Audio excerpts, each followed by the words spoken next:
Yeah, that's a flipping coin. Yeah. And we are back live again.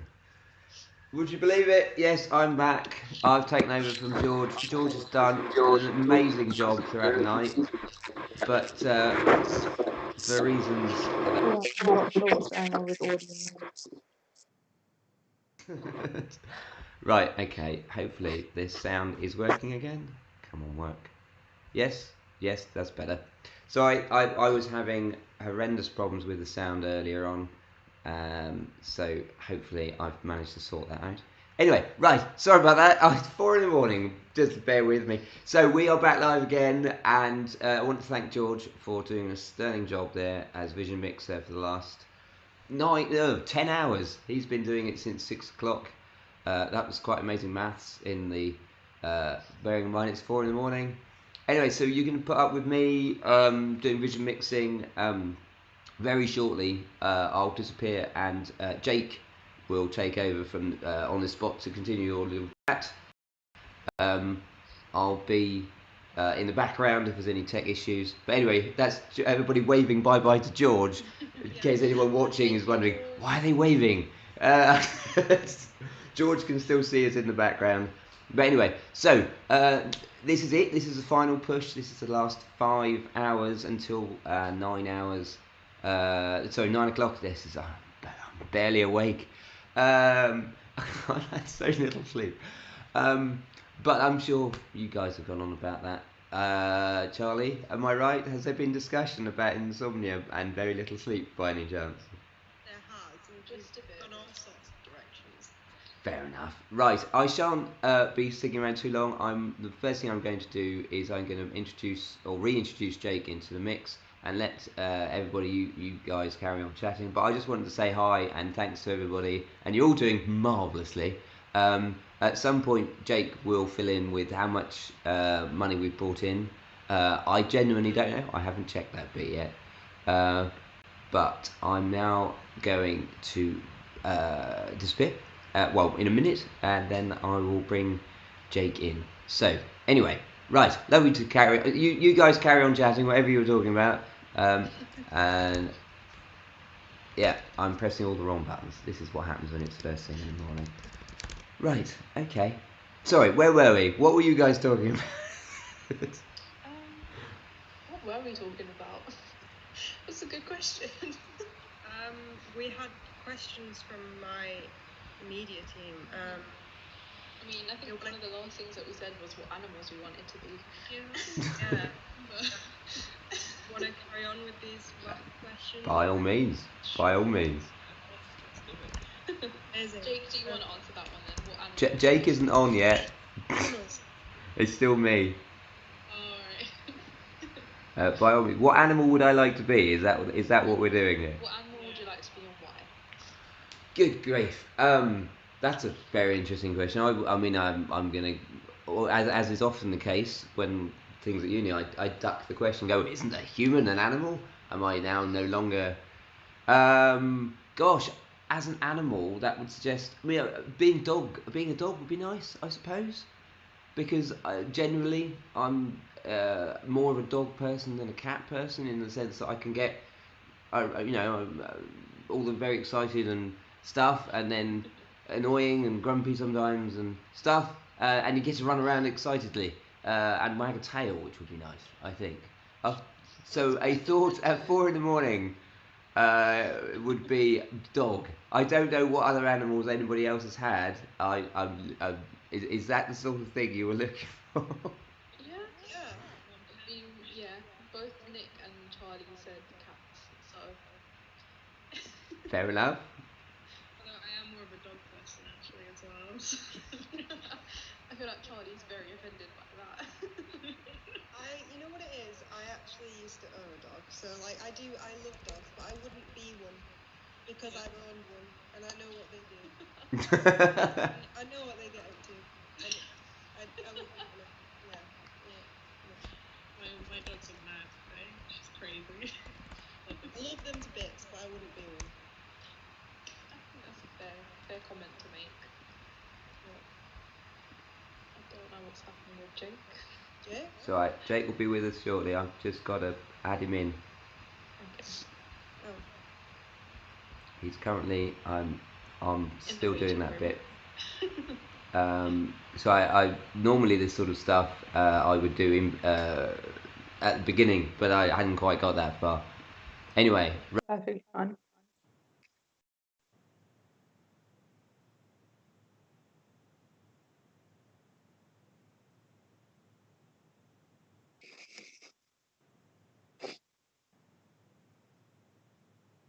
Lovely, thank you. Thank Cool. you. Welcome back, Jake. Welcome. Yeah, thank you. Yeah, it's great to be back. I mean, it's 4, so it's not great to be back, but it's great to be back, you know? So, Well, yeah. Welcome Yeah. to Insomniacs United. Pretty much, yeah. We've already decided we're getting t-shirts with Yeah. it's not just that we can't sleep written on them, so you're more than welcome to Yeah. join us. By all means. I might do that. You can be an ally. You don't have to have insomnia. We're not Mhm. discriminating. You can be an ally. Exactly. That's fair. What animal would you be? What animal? Oh, I'd probably be a cat, if anything, just to annoy Phil. Yeah. Go on. No, yeah, I know. No, in reality, I think it's more because I just kind of lounge about, kind of tolerate my owners, and that's that. Fair enough. Yeah. I do respect we- that about cats. Do you want another question from the social media guys? Yeah, go for it. Yeah. Yeah. What are you excited for when the pandemic is over? Is there anything you hope will stay the same? Ooh. Two-part question. I think I'm excited for being able to like go out and experience the world again, because I feel like that's one thing I feel like I've lost because of lockdown, just feeling like we are part of something bigger than just our houses, if that makes any sense. Yeah. Wait, what was the second part again? Would you want anything to stay the same? I think the level of compassion that's come out from lockdown and just from the current situation, and like the way that people have been showing kindness and have come together, I think that's one thing I hope does stay. Yes, I would agree with the second part because I think I've definitely strengthened a lot of relationships with friends and things, and we've spoken a lot more about mental health more, and I'd like to keep that going and keeping that the same. What was the first half? What are you excited for when the pandemic's over? I miss going to the cinema. Just doing like, you know, when you're stuck inside and you just want to go out and do something. I miss really being able to do that. So like, I love going out for coffee and things with friends. Now it's just not something you can really do. Not supposed to, anyways.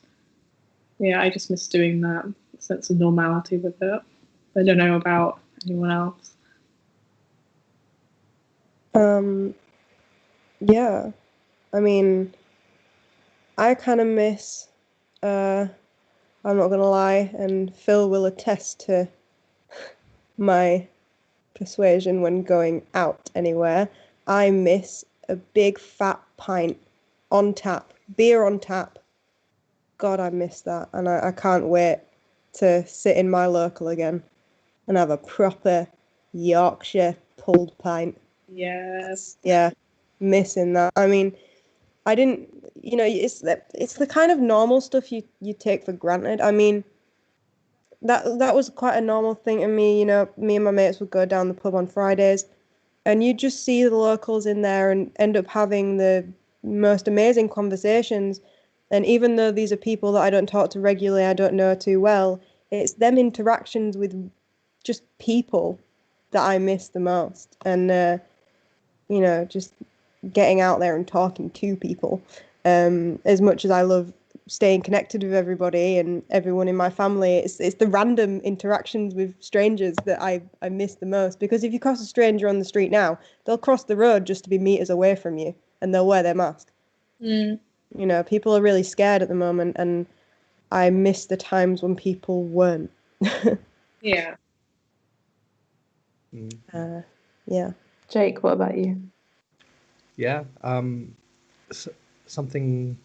There was the second part was something that I hope will stay the same. Was the first part.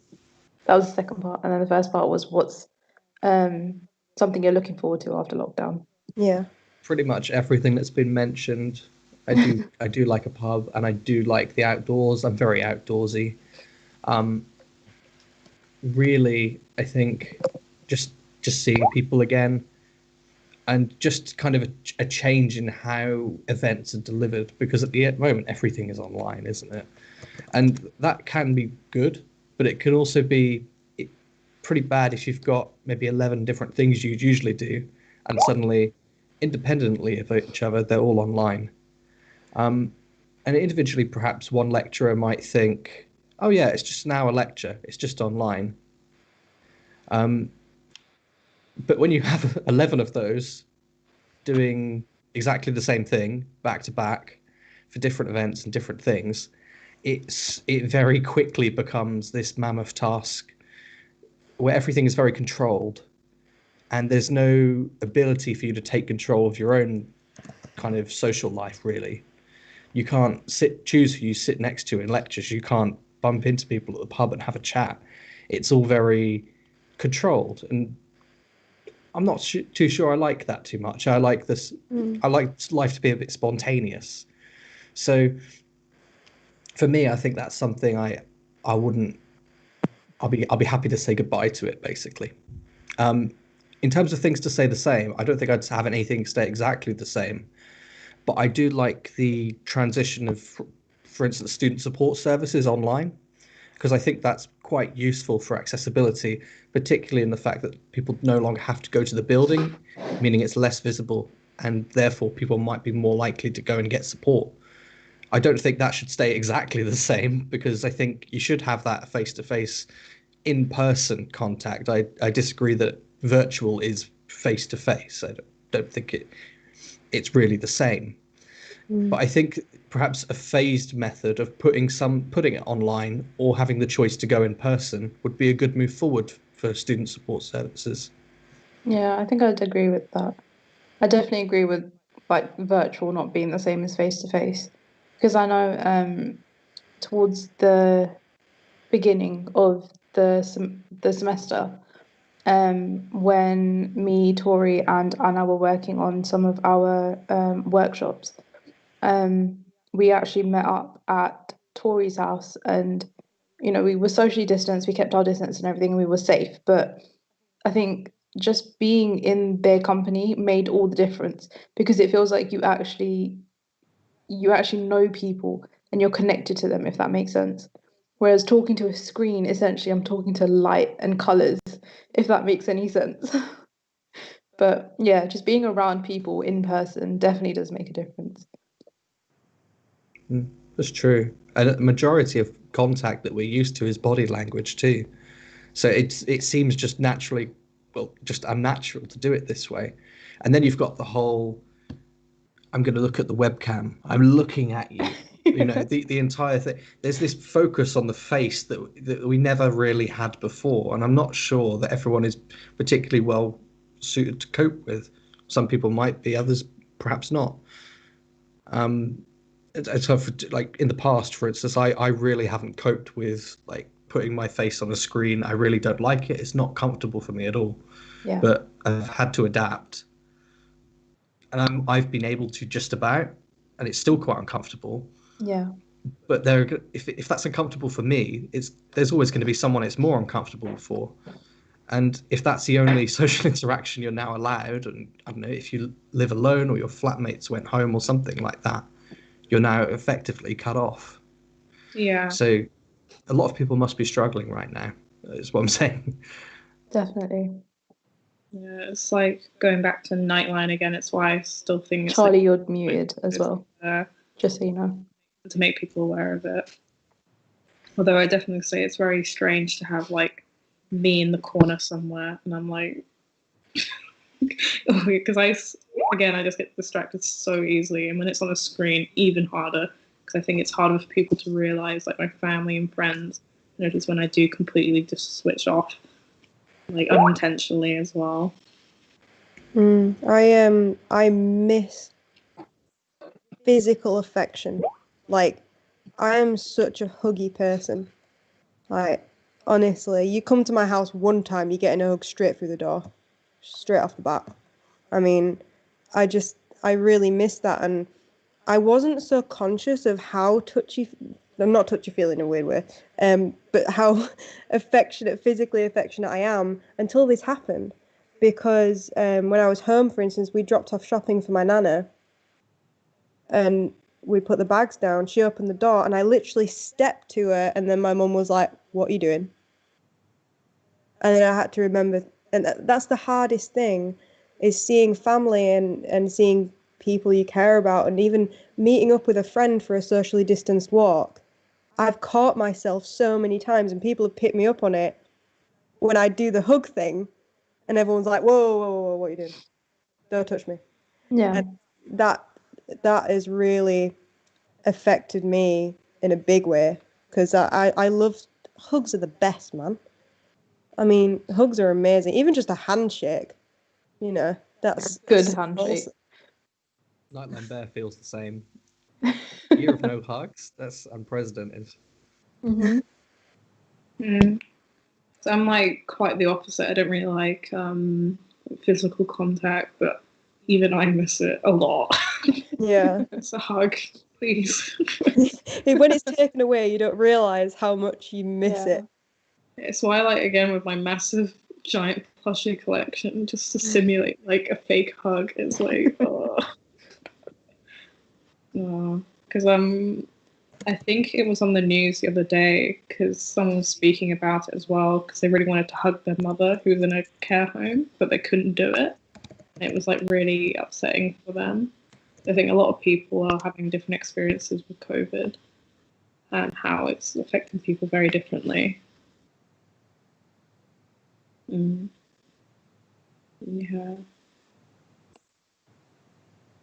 It's definitely making my plushie collection get bigger. Like covering the bed. All over. Oh, okay. How do you regulate your own mental health when you're looking after other people, especially if you are working at Nightline? I think that one's for Jake. Yeah. Moment, if you're working at Nightline, we've reduced the shift minimum to 2 this semester, so it's not a particularly mammoth task. But we also have internal support as well through our internal coordinators. And a little known fact is that also Nightliners can get an initial counselling assessment fast-tracked. That's all done confidentially. So the process would be the Nightline goes to student support and they have that initial assessment basically there and then the morning after. And then after that they're added to like the priority list as well of all the other students as well.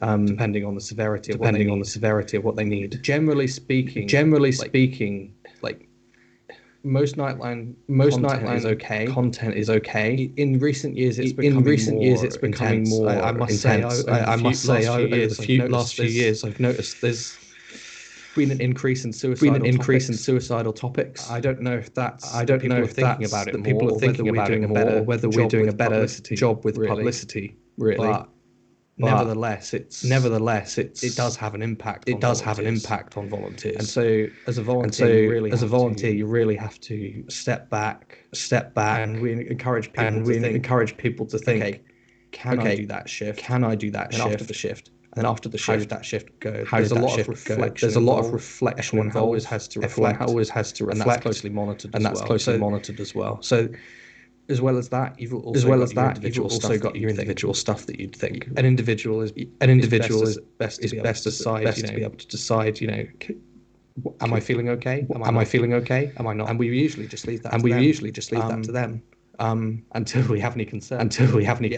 But yeah, generally it's not really a problem for us. That's pretty good. I think it kind of relates to what me and Nick were talking about earlier, with sort of acknowledging how you're feeling, and honouring that, sort of paying attention to how you are feeling, and also just taking time out for yourself, and you know, if you do feel like you things are getting on top of you, it's okay to take a step back. Take a step back. You know, let other people take lead for a little bit. And that doesn't mean that you're any less, there's something wrong with you, or that you're not as capable as they are. It just means you need some time out. You need some time out.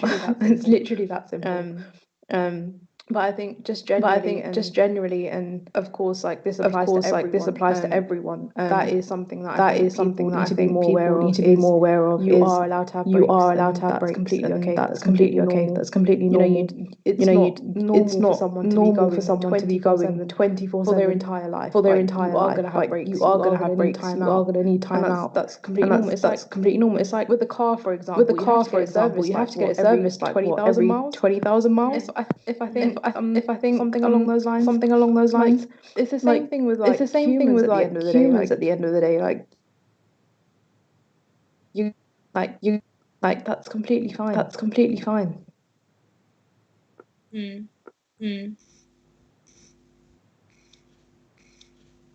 would just say as well, we have lost Charlie, but she will be back in a little bit. Yeah, that's fair. Yeah, it's another thing. It's another thing you can do as a Nightline. You can go on break as well. I think within the service like Nightline, it's kind of the onus is never put on the volunteer to keep the service open, basically. So for instance, let's address the elephant in the room. Nightline closed Saturday night. Didn't open. A reason for that is volunteers are just too pressed at the moment. Couldn't fill it. So yeah, and that was perfectly fine. We know there are services like Samaritans that can fill the gap if we need. We have the right signposting to them. That's not a long-term solution. But on the odd shift, people really can't do it. Then that's okay. And within the service, if you feel like you want to take a break, you can have your account put on break, and then basically no one will contact you apart from two people on the committee who are in charge of volunteer welfare, and they'll just continually assess you, ask you every now and then, are you ready to come back? And I think that's an important thing I'd like to see more of in societies, perhaps. Particularly with committees that are overstressed, because at the end of the day, everyone on committees of volunteers, we should come first. Yeah. I think that's a really important point to raise because I think we've been talking to a lot of the sports clubs and stuff, and I think they've raised very similar points as well in terms of there just not being enough mental health support and awareness in that sense, and there's not enough emphasis on that as well. So I think that is definitely a good point, and I'm sure there's plenty of committee members who do feel the same as well. And yeah, it would be nice to just kind of be given the opportunity to be like, you know what, you're okay, you can take that break. Something I get, I'll let you go in a bit very soon. But something I get from UEA, you emailed someone, they're like, oh, I'm on annual leave. I think committee members should have annual leave. Yeah. So that when they email us wanting stuff, they get an automated response being, oh, I'm on annual leave, I'm not responding.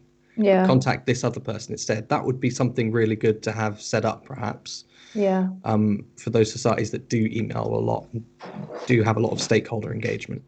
I'm sorry, I interrupted you.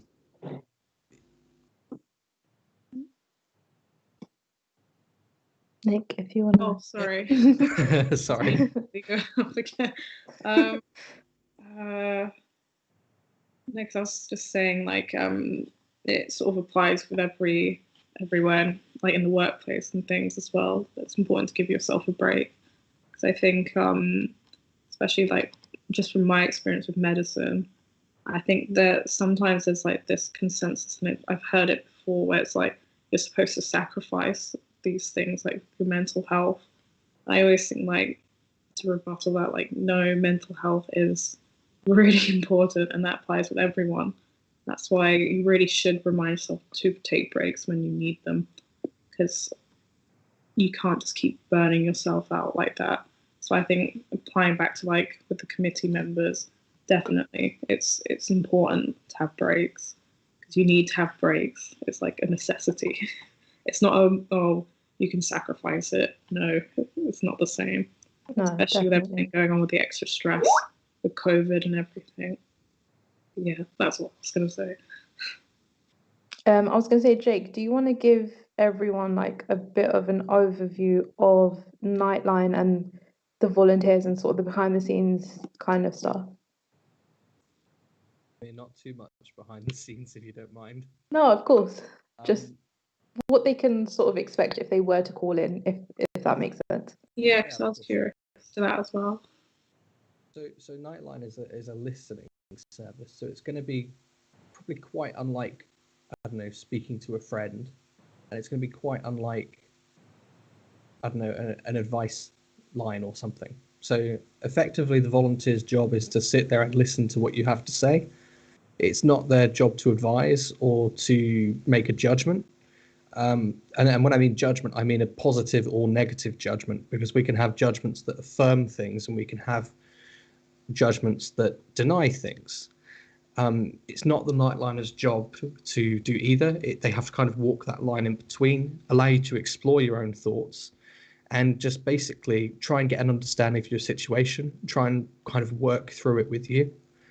And if at all possible, to try and maybe perhaps reach a conclusion, but not necessarily the case, because some issues that people talk about are quite complex and a solution is not possible. Effectively, that's kind of what people can expect when they call up. So it's kind of almost a reflective space, almost. In addition to that, I mean, it's not open at the moment, but usually we do like a drop-in service as well, and people could come and talk to us in face-to-face about this kind of stuff. And they could also drop in to, for instance, we're part of the C-card scheme, so they could come at night and get condoms and dental dams and things. And I think, yeah, we also we subsidized it from our own budget, actually. We used to do free pregnancy tests as well. And this year we were going to roll out chlamydia tests as well. But obviously we can't do drop-ins now. So all of that's been put on hold, really. So we're just down to the listening service now, the core kind of Nightline thingamajigs that we do. And that's pretty much what you can expect from a Nightline service at the moment. Hopefully a bit more when all this is over. Yeah, I think that was definitely very useful for a lot of people, because I think just the sort of, I don't want to say mystery, but if you haven't used Nightline before, you don't really know what to expect. And I think that in itself could be quite daunting, but I think that will definitely help a lot of people. I can walk you through our main principles if you want. I mean, sure. So a Nightline, there's 5 principles that underline every single Nightline in the country and how they operate. Some operate a little differently behind the scenes, but generally they're all bound to the same. And these are the CAN principles. So everything you say is confidential. We don't share it outside of the service unless we absolutely legally have to. And those are specific exceptions. The general rules, we don't share it with the SU, we don't share it with the UEA, the police, nothing. All stays in the service. 2, anonymity. This is more to do with the identity of the persons themselves. And this means that ideally when you call Nightline, we can't see the number, for instance, and if we could, which we can't, then we wouldn't be allowed to record it or make note of it. We're not allowed to make any kind of note of identifying characteristics. For instance, we might not make notes on gender, for instance, or anything like that. We might not make notes on, I don't know, if someone said they were living in the village, we wouldn't make a note on that, because we try and keep it as anonymous as possible. We do fill in kind of a report, like a little sheet after each call we take, but that's more to kind of allow the volunteer to reflect on how they did in taking the call more than it is to record it. 3rd principle is Non-judgmental, which we've already covered. It's basically to walk the fine line of being impartial and neutral.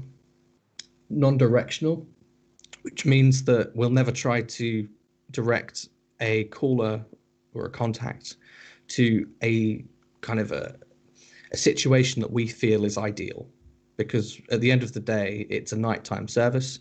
When the call ends, it never occurred, and in that amount of time, you can never understand, let alone comprehend, the lived experience that that person has. And you can't know their full situation in the space of a 30-minute call. You can't summarize a lifetime of experience into that. So we'll never direct in that way. And that brings me to the last one is, as I've covered already, non-advice. So we don't provide advice because we don't make any presumptions that we know what's better for the caller.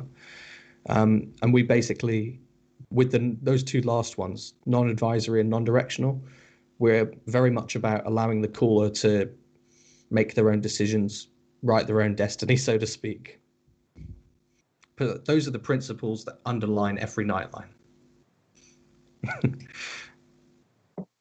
No, I think that was really great as well. No, I think especially the non-advisory one, I think that's something that we incorporate into our workshops as well. And I think it is important for people to remember. I think we're just going to get Charlie back now, so I will just pause for a second as she comes back in. Yep, we're all good now. Yep, we're Hi, all guys. good now. Hi, guys. Back. Hello. But yeah, no, it's I think it's like we were saying earlier as well, Nick, with mental health training. What we were taught about, you're not there as a medical professional or a trained professional. Essentially, you're there to point people in the right direction, and point them to the resources that are available to them. Sorry, I'm just looking at the comments and people are saying that we've got echoes coming back. But yeah. Sorry, I lost my train of thought. I guess just saying about how it's about giving the tools to go, and what you do with those tools in the end to help yourself. Yeah. I think it's learning about how to empathize and show empathy. And you're not trying to just be you're not there to fix a problem, essentially. Yeah, it's kind of get there in the end. Yeah, it's helping people without making it your problem or taking on the responsibility of fixing that problem for them. Yeah. Charlie, do we have any more questions? I'm just checking that now. I'm not ignoring it. No, that's fine. I'm keeping an eye on the YouTube comments, so if we have any on there, I'll let you know. We've got a comment for Jake saying you're doing great, specifically Jake. Oh. Thank you. And we've just got another person saying, I hope everyone's doing okay. Lovely. You're doing okay too.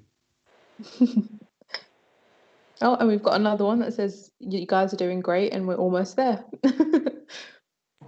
Okay, Diana says, what's your favourite thing about UEA? Headucate. Quite easily, Headucate. Yeah. It's really nice. It's the friendly atmosphere with Headucate and how understanding everyone is. Yeah. Especially the awkward time when I came out, and it was everyone was so understanding and supportive. It was oh wow, that's amazing. Yeah. It was so nice, especially since I'm so early on with it. So it's yeah, definitely the community you find within UEA, they really try and promote that as well. Yeah. Jake, what about you? At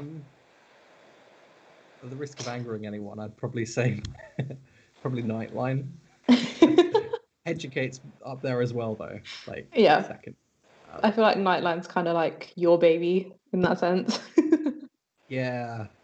I think 2 years in, people internally were calling me like the granddad of Nightline. So now I'm 5 years in. You can imagine it's Yeah. yeah.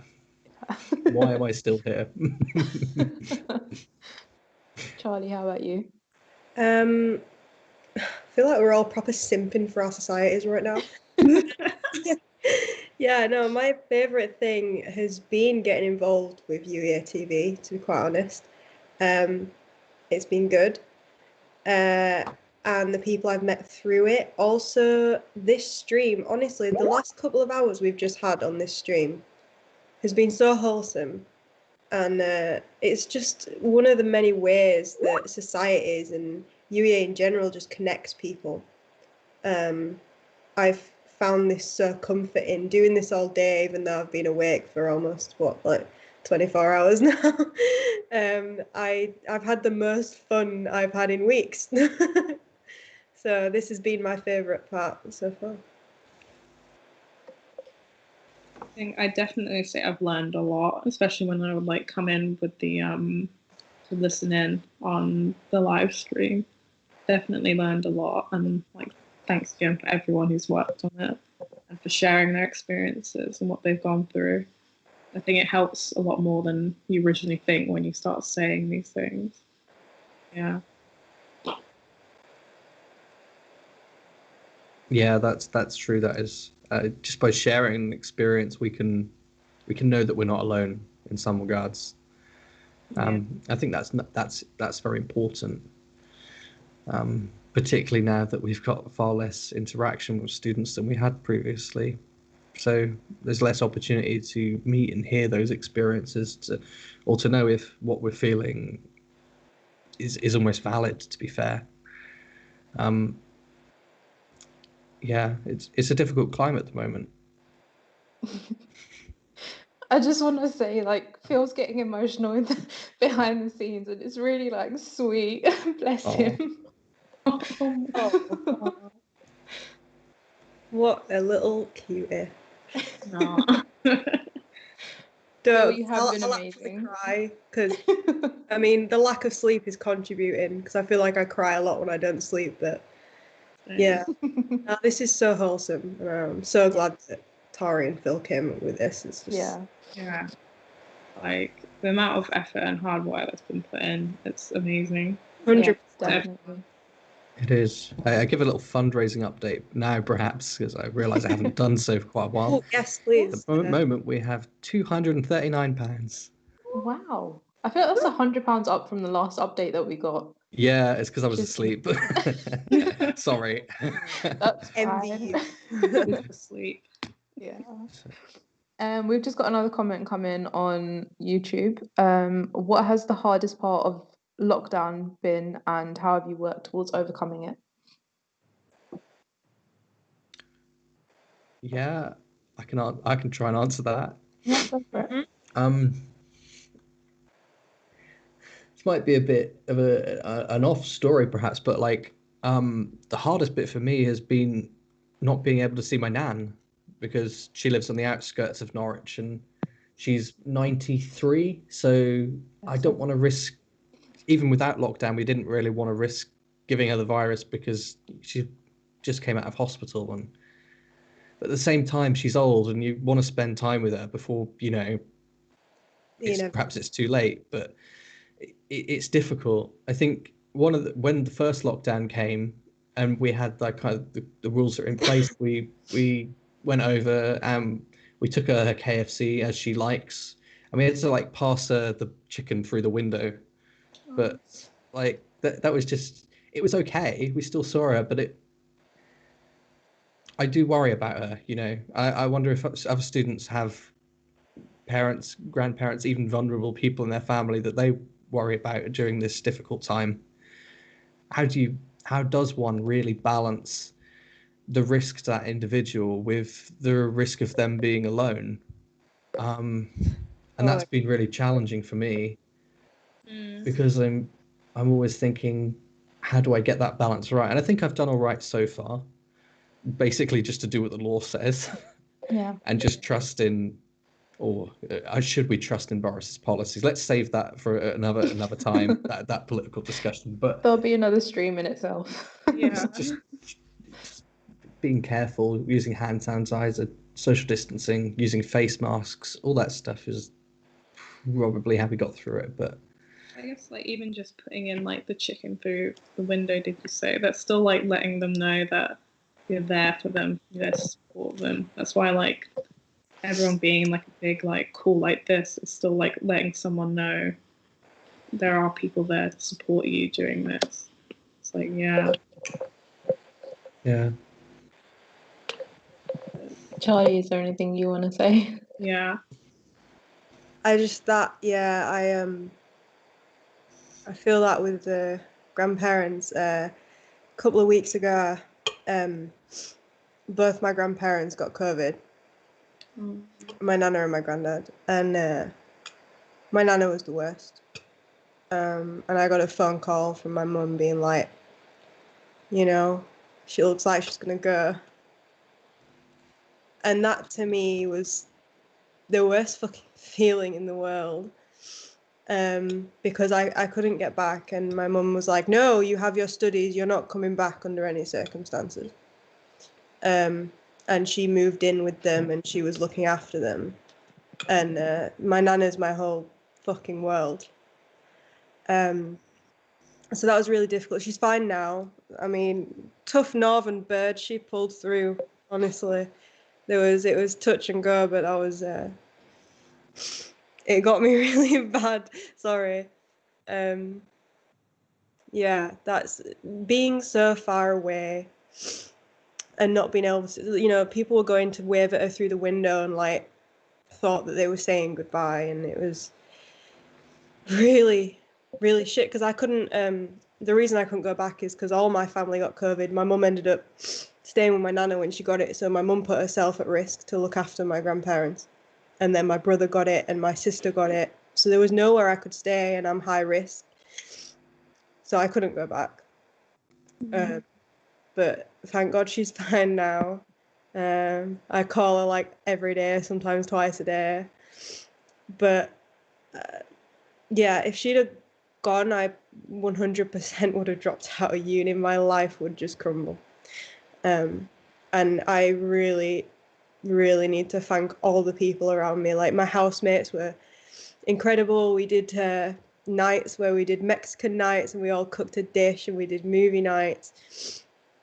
And Phil and Tori, great. I mean, I had publicity responsibilities. I'd been elected as the publicity officer, and all this crap happened at once, and I couldn't do stuff for UEA TV. I felt like I was letting people down, and then just worrying constantly about my family. And I am so thankful for the connections I've made at uni, because honestly, they pulled me through 100%. But the first thing I'm going to do when I go home, I mean, if they say we can't see our vulnerable people over Christmas, I mean, I don't know who's going to see this stream, but give a shit, I'm seeing my nana, because she could have gone. So that was the hardest possible thing to deal with. But yeah, thank you. You got through it. I think, yeah, that's the important thing. thanks for sharing that with us. I was tearing up a little bit at some point, but I'm glad that your nan's okay. Yeah. so honestly, you talked about your nan now, like, oh boy. Yeah. Definitely. Thank you for sharing that. Yeah. I think it's important to run, like, it's all like everyone's going through different things, and it's like a nice safe space as well. Yeah, definitely. I think I definitely also have like anxiety for my grandparents, and I was trying to like come up with ways to think, is there any way I can go up to see you for Christmas? I can just be in my car. They're like, don't come up nearby. You can't come up. And it's just like the fear of not seeing them in so long. And they are such a big part of like my life as well. And it's like, it's always very scary. Yeah. So the same person, Raj, who sent that comment in, said that was a really sincere and moving story from Jake and Charlie. Kind of cliche, but our war is much more of a mental one. We can take this time to slow down and reflect on things that matter, which is very, very true. I'm just gonna throw it out there. That's also my boyfriend. Hello. You must be very proud. That was a very, very nice comment. Thank you, Raj. He's being Yeah, sweet. thank you. I'm trying to think of what the hardest part has been for me. I think just sort of trailing off of what you guys have spoken about, I think I've struggled quite a lot with my sister because she's vulnerable. So I've not been home since I've come to uni because I actually got COVID about a month ago now. Oh, So yeah, it just makes me not want to go home even more. But it's my birthday on New Year's Eve, so I kind of need to go home. But there's definitely the anxiety of going home and potentially taking something home to her. I think for me, the hardest struggle has been my own mental health, in all honesty. I think that's the thing I've struggled with the most. Um, and I think the only way I've honestly got through it is my support system, which is mainly my boyfriend and my mum. So I think that's pretty much what's got me through it. So to answer your question, Raj, it was you. oh, wholesome. I love this room. It's so wholesome. Yeah, we have another question if everyone's up for questions or yeah. Is everyone up for a question or Yeah, Of course. I'm all up for it. yeah? So we got one from Diana. If you think one of your friends is struggling, what's the best step to take to help them speak up and seek the right help? Does anyone want to take this one first? Jake? Yeah, I can take that. Yeah, go for it. Best thing I would say you could do for your friend is to. I think there's an implication there that seeking the right help. The best thing to do going in is not to assume that you know what the best help for your friend is, because you might not, but to approach it in an open and empathetic way, to not kind of, I don't know, almost make it about yourself, to kind of leave yourself out of that situation, not to say, I don't know, like, oh, I've had this, I've had that, but just to kind of go in, perhaps say, I noticed that you seem to have been struggling lately. Would you like to talk about that? And letting them know that you're there to have that conversation, and that if they want to open up and talk about it in depth, that they can. I think that's the best thing you can do as their friend. And if they decide not to, unfortunately, then you're going to have to wait for them to reach that point. If they have already opened up to you a little bit, you can then get on with perhaps looking at some of a collection of places they might be able to get help. Usually I'd call this signposting. So, for instance, if your friend, I don't know, perhaps they want to talk about, or they're struggling with work, uni stuff, you might just, perhaps it might help if you just Googled the resources for them that are available through the uni, and just like, here you go, here's where you might be able to get some help if you need it. And it's important to give them a choice, a number of selections, so that they can pick the things that are best for them.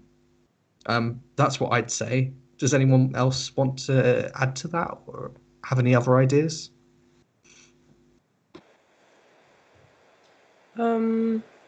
I think that my housemate Elena mentioned it earlier when we were talking about our bonding moment.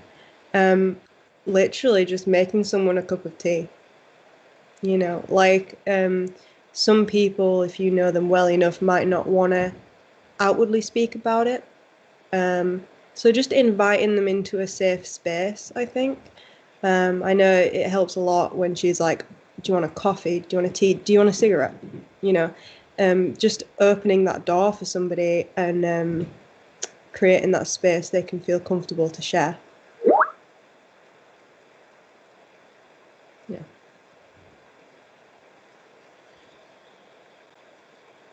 Yeah, because I think it's about at least when I was doing the mental health first aid training, it was the importance of you open like the door to like the approach. So like you're inviting them in. Not always will they say, "Yeah, I'm going to come in and take that offer of," but I think it's more like just making them aware that you are there to listen if they want to have that conversation and saying like it could help. But yeah, because not always will they say yes. So again, it's like you're there to give them the tools to help them in that way, not about solving the problem. So it's in the end, it's their journey in the end. Yeah. But again, I agree. Just even like just offering to make tea, just reminding them that you're there for them. Sometimes that's enough, really. Yeah. Yeah, I definitely think you guys have covered pretty much everything. I think one thing I try and go by is to always ask twice, because I feel like when you ask the first time, people instinctively just pass it off as, yeah, I'm fine, I'm doing okay. But when you ask a second time, that's when they kind of like take a step back and think, okay, am I actually okay? Is there anything that I want to bring up? Is there anything I want to talk about? So definitely asking twice, or even just more than once, more than twice. It can definitely help. But at the same time, don't grill them. Don't turn it into like an interrogation. Don't gun them down and be like, I know you're struggling, talk to me about it. But yeah, just keep it very open, very calm. Don't, if they do disclose something to you, don't sort of react to it in a way that will make them feel judged or conscious or anything along those lines. Um, but yeah, I think you guys did pretty much cover everything else. So I hope that answered the question. Yeah. We have another question. Yep. Oh, my team are on fire. Go on. What's been your favourite moment in the live stream so far? Ooh. um,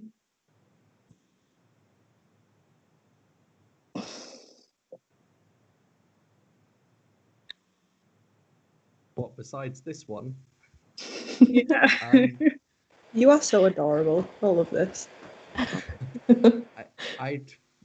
My highlight was probably for me it was the interview with John Sharp, because I like all the lovely stuff he said about Nightline, particularly about something that even I hadn't really thought to mention, was that Nightline meet regularly with student support and other people from around the uni and can hold them to account on certain things. I think that was a very interesting point he raised, and something I've never particularly considered. We just kind of do it informally and off the books. So that was kind of a highlight for me, I think. I definitely think that's like a major point to raise, because I feel like that would help a lot of people in a lot of ways. So it's definitely a good point that you did bring that up if people hadn't seen it earlier. Nick, if you have yours, then go ahead, because I'm still trying to figure it out. I've sort of separated the ones I've watched and obviously the one I've just been a part of now. I think when we're all talking about our different experiences with insomnia, and it's sort of created like a very nice, comfortable space, because usually I'm very selective with who I really speak about, but this is very comfortable to speak into, and hearing the stories about how people like stories about their grandparents and things. That was really nice to hear. It's like, thank you for sharing those things. That's what I'd say is the best part. And also, I really liked the from before. I really liked the music. So I had it on in the background. I was like, oh, this is just nice to hear. Like, nice, comfortable, like this. Well, can't think of the word. Just like wholesome, I suppose. Yeah. And natural. No. I really like that. Yeah, Nav's music was really good. I think from earlier, I really enjoyed the spoken word. But yeah, I think just earlier when we were chatting with Charlie and George, that was probably like one of my most comfortable points of the entire live stream. So I'd say I enjoyed that quite a bit. We have another question from Raj. He's just like shooting them all out. Anything you've read, watched, or played that you'd recommend over lockdown?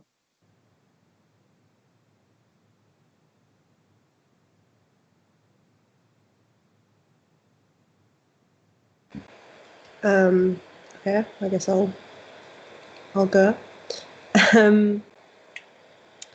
So I am a big fan of The Crown, and the new series came out the other week, and the controversy, I love it.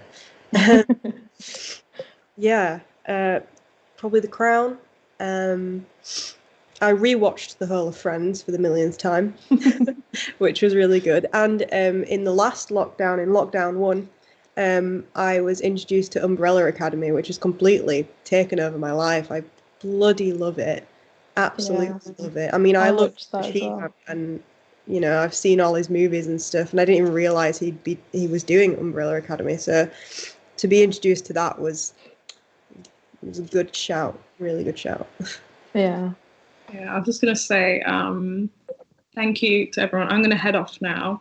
It's really been lovely hearing from everyone and everyone's experiences, and I think it's really thank you to everyone who's like working for this. It's been like really awesome, and thank you for having me, everyone. Thank you for staying up. Completely. But, good luck, I guess. See you. Thank Bye. you. I'm handing over to Becky and Anna, I think. Yeah. All right. We'll See be joined you. by Becky and Anna now. See you later, chick. Chick. Bye.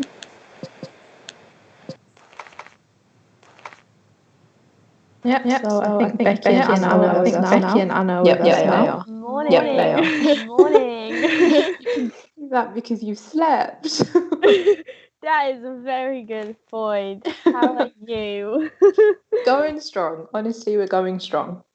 Yeah. I don't know how many cans of Monster Charlie's down, but Calling me out, man. Right, you don't have to like target like that now. I mean, yeah, that's like why I pointed it out. Becky, you're still muted, love. Sorry. Hi. That is literally like my favourite Monster flavour as well. Love that one. I'm trying to give up caffeine, but I feel like today we're gonna allow it. Just allow it. allow it. Allow it, yeah. Work after this as well till all day, so I'm like, I'll need it to get through. I'll put that question to you guys as well. So anything you've read, watched, or played over lockdown that you'd recommend? Ooh, I just finished watching, if you want some trash telly, Selling Sunsets. Oh, my mum's been watching that. So awful, but I loved it. I enjoyed it so much. I can't even lie. It was hilarious. So funny. In terms of actual like real telly, I'm trying to think what I've watched. I watched Haunting of Hill House actually, which I know was out like 2 years ago, but I watched that. I watched Haunting of Bly Manor because I watched Haunting of Hill House before, so I was like, second one's out, let's watch it. Well, this is the thing. I want to watch Bly Manor, but I thought I'd watch Hill House first because it makes sense. So I'm going to go on to Bly Manor next. But I got a bit sidetracked by Selling Sunsets. They're not related at all. No, I know. You can watch it in any order. Yeah, I just wanted to. I was just being a bit. I don't know. I was just being funny about it. I wanted to watch the first one first. There's no reason. You don't have to. Oh gosh, I'm trying to think what else I watched. I watched a lot of Grey's Anatomy. Basically, I've watched most of that except the new series. I need to, because I had Now TV and I was watching it on there, the new series, and then I don't have that anymore, so I need to get on that. I can't think of anything else. I don't think. No, I'm not much of a TV person, to be honest with you guys. I don't really know what I do in my time. Just sit on TikTok a lot, actually. Jake, did you have anything? Right. Let me think. So I went through all of the sitcoms ever again. So I watched How I Met Your Mother. I watched Friends for the 200th time again. I watched that 70s show, which is my favorite TV show ever. I think that I've watched it like 10 times already. I recently became addicted to The Crown, which is not usually my thing, but it's so good that I can't stop watching it. And I'm going through it the second time because the new season came out. And me and my house are like, we just have nights of just binge watching it, which is amazing. Oh, what else? I watched so much stuff, and I kind of like dipped my toe in so many things because everyone was talking about them. Watched a lot of Tiger King, just for the memes. And yeah, I give myself a challenge to watch 10 films a month. Wow. Which worked for 3 months, and then it was just less and less films. I'm not watching any a month now. In case you're curious, that's my update. But yeah, it went really well. I managed to watch all the classics that I wanted to watch. And reading, basically I read everything that I had left because in first year I just did not have time to read at all. So I just caught up on the huge reading list that I made for myself, and yeah. Wait, did I miss Jake's answer? No, I think Anna got there first. Okay. It's all Sorry right. about that. I'm really confused for a second. Honestly, I've just recently become addicted to The Crown as well. I'm only a few episodes in. I've just discovered it and like, what is this gem? You know. Yeah, Umbrella Academy lasted me like a few days. Like just Same. binged it, Same. and now I'm like, there's no more. When will there be more?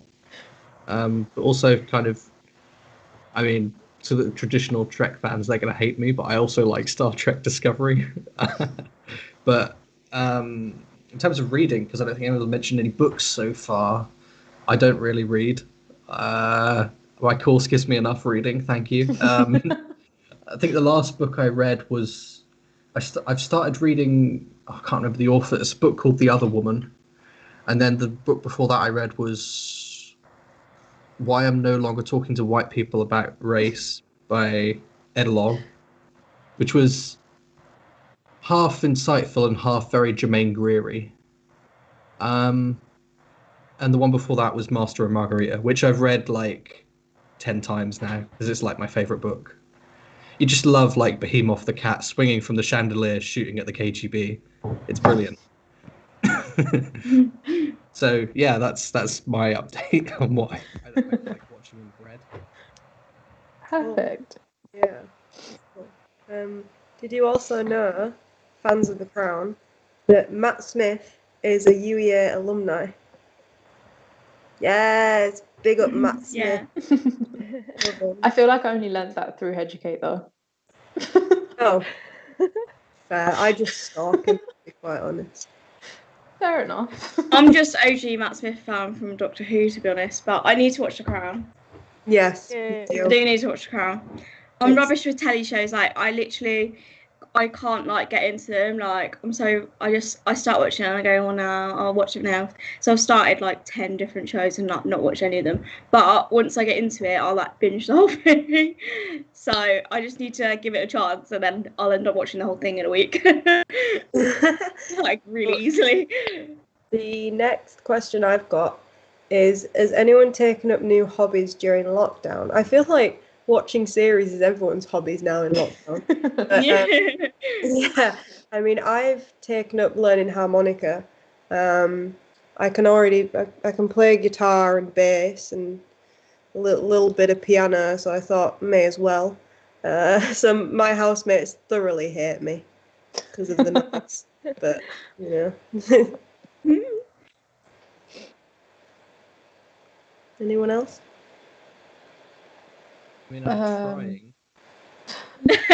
Like, when I was younger, I used to be a lot more active than the slob that you see before you today. But I've been trying to get back into like walking because I'd usually go on a 4 or 5 hour walk a day. Oh wow. And my God. I've managed to do it like once a week for the past couple of weeks, and I'm now going to I'm trying to do it every day, but it's not going well. I guess it's not really a hobby. I'm trying to learn to code as well in an R, because I'm a humanities graduate and I need some skills. Shit, dog.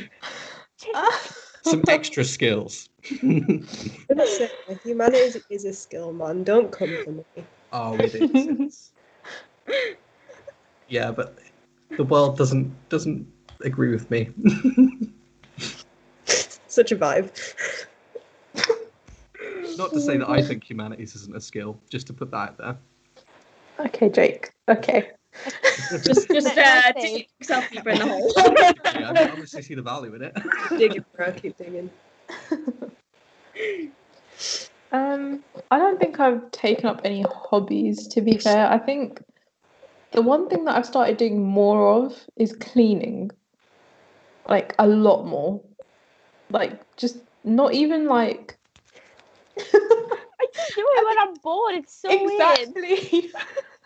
Like, I just go into the kitchen and I'm like, I'm hungry, but then I look at the sink and I'm like, that needs cleaning. So I just like scrub the sink down. I'm like, what am I doing?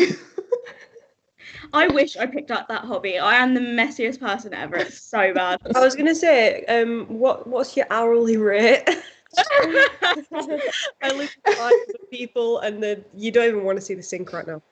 Honestly, like my landlord, she was literally like, because I was talking to her and I was like, I really need to get a job, and she was like, would you be willing to clean? And I was like, listen, if I'm that desperate, I'll get back in contact with you, but I'm like, you got to pay me good, and I'm not touching anyone's bathrooms. Those are my terms. My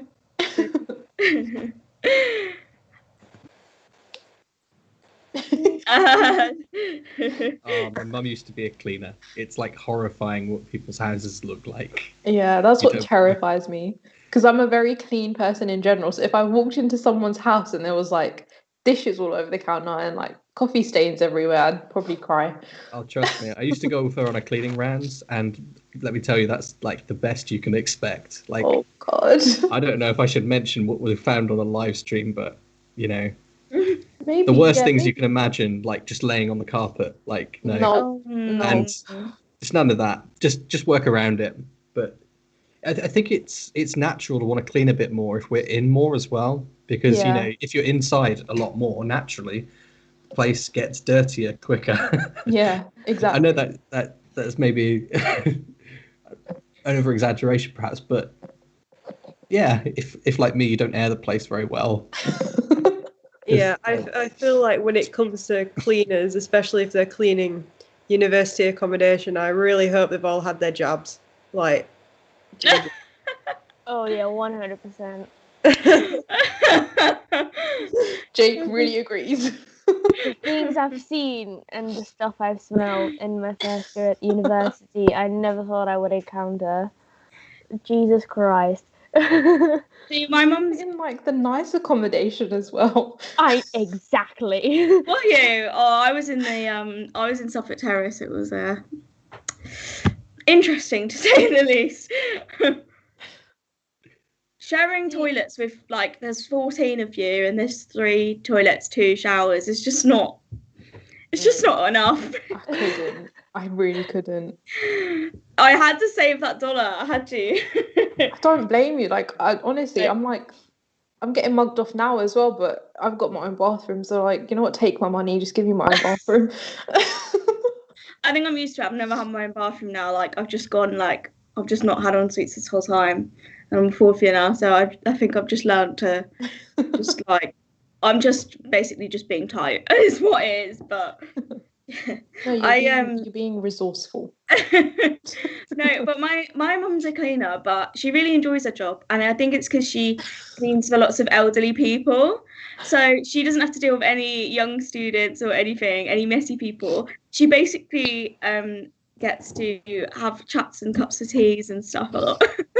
And she ends up like helping them and taking them shopping. And over lockdown, she literally did like 5 people shopping, like extra. It was so cute, like because they all had to isolate. And yeah, so she just ended up in Morrison's. I work in Morrison's, so she'd like come and see me in Morrison's because in lockdown I just went, oh my god, I need to get out of the house, and got a job immediately. So she'd come in with my staff discount, doing all this shopping for everyone. But yeah, I can't say she would not clean for me. She would not clean for uni students. She would like absolutely hate it. Every time I show her my room or something on FaceTime, she's like, "This is disgusting. What are you doing?" I give her anxiety. Yeah, I feel like you've not experienced extreme uncleanliness until you've lived in the Zigs. I mean, that place, man, there's 14 of us with three toilets and 2 showers to share. Yeah. I mean, the scenes, the mad scenes, I cannot imagine what they look like now with all them students in isolation. I feel like the confessions page honestly tells you everything you need to know. Yeah. I don't even know like how much I could say on this live stream, but I could say some really bad stories about this. About the accommodation we lived in first year. My god. I haven't had any sleep in a long time, so I don't want that to be the last thing in my head before I sleep. When have you slept today yet, Mariam? No. Oh my god. Either. I've been up since 8 yesterday. Crazy. Oh my god. I'm just laughing at Phil and him flexing on us with his 3-story house that he's all bought himself. So always the thing. When lockdown is, we know who's throwing the house party. Oh yeah.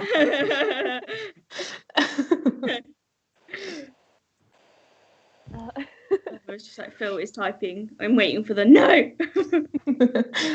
Get away. We've encouraged Phil to actually clean. Okay, he's just at 5 a.m.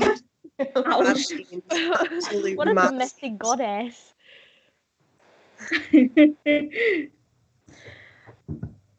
Oh, actually, yeah, that's another thing I've been doing a lot of is cooking. I feel like cooking's really therapeutic, though. Yeah. For me, especially, like, to concentrate on that. And I don't know, there's something about it that's just so relaxing. But only if I'm by myself. Yeah, I love it. I mean, some people in this house find cooking really frustrating because I think they either can't be bothered or just don't know how to cook properly. Yeah. They find it such a chore. So I'm always like, do you want me to cook for you? Have you sorted out dinner yet today? Oh yeah, I'm the same. I'm the same. Yeah, I'm the same. So I need Mariam to come clean my house, and I need Charlie to come cook for me, and then maybe I'll have like a fully functioning thing going on. That would be really great. I mean, hourly rate, what are you going to pay me? I mean, I've got no money. Monsters? No. Not enough. However, if you get me some of this delicious goodness, yeah, I will happily oblige. Fair enough. I'll get you a monster as well. I'll throw that in there for free. And 50p at yours. 50p. I have nothing to give back. I don't have any skills. I'm trying to think if I have anything. Becky, you're doing medicine. That's Exactly. the only skill that you need. Well, yeah. You're fine. You just need to tell people what you're doing, and everyone's like, "Yeah." Oh no! Well done. I'm not qualified or anything. I'm not at all. Not you yet. Also anyway. make some mean canvas. So. Yeah, true. That graphics GCSE served me well. I've only just found out that Canva was a thing. I've been using like photo editing software this whole time, and it's just like I could do this online quicker. Isn't it so much easier? Yeah. I was making them like on like PowerPoint before, like and screenshotting them. I was like, this doesn't look very good.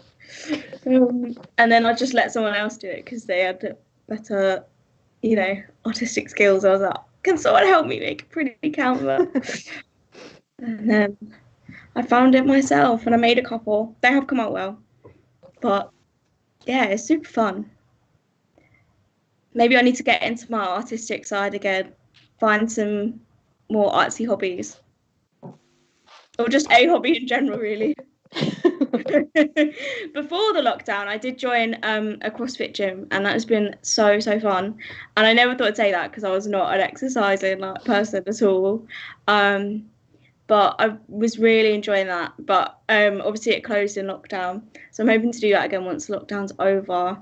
Or if they extend it, maybe they'll open the gyms. I don't know. I can pray because the gyms, like infection rates and things, I don't think are as high as other places, but don't quote me on that. But we'll see what they say.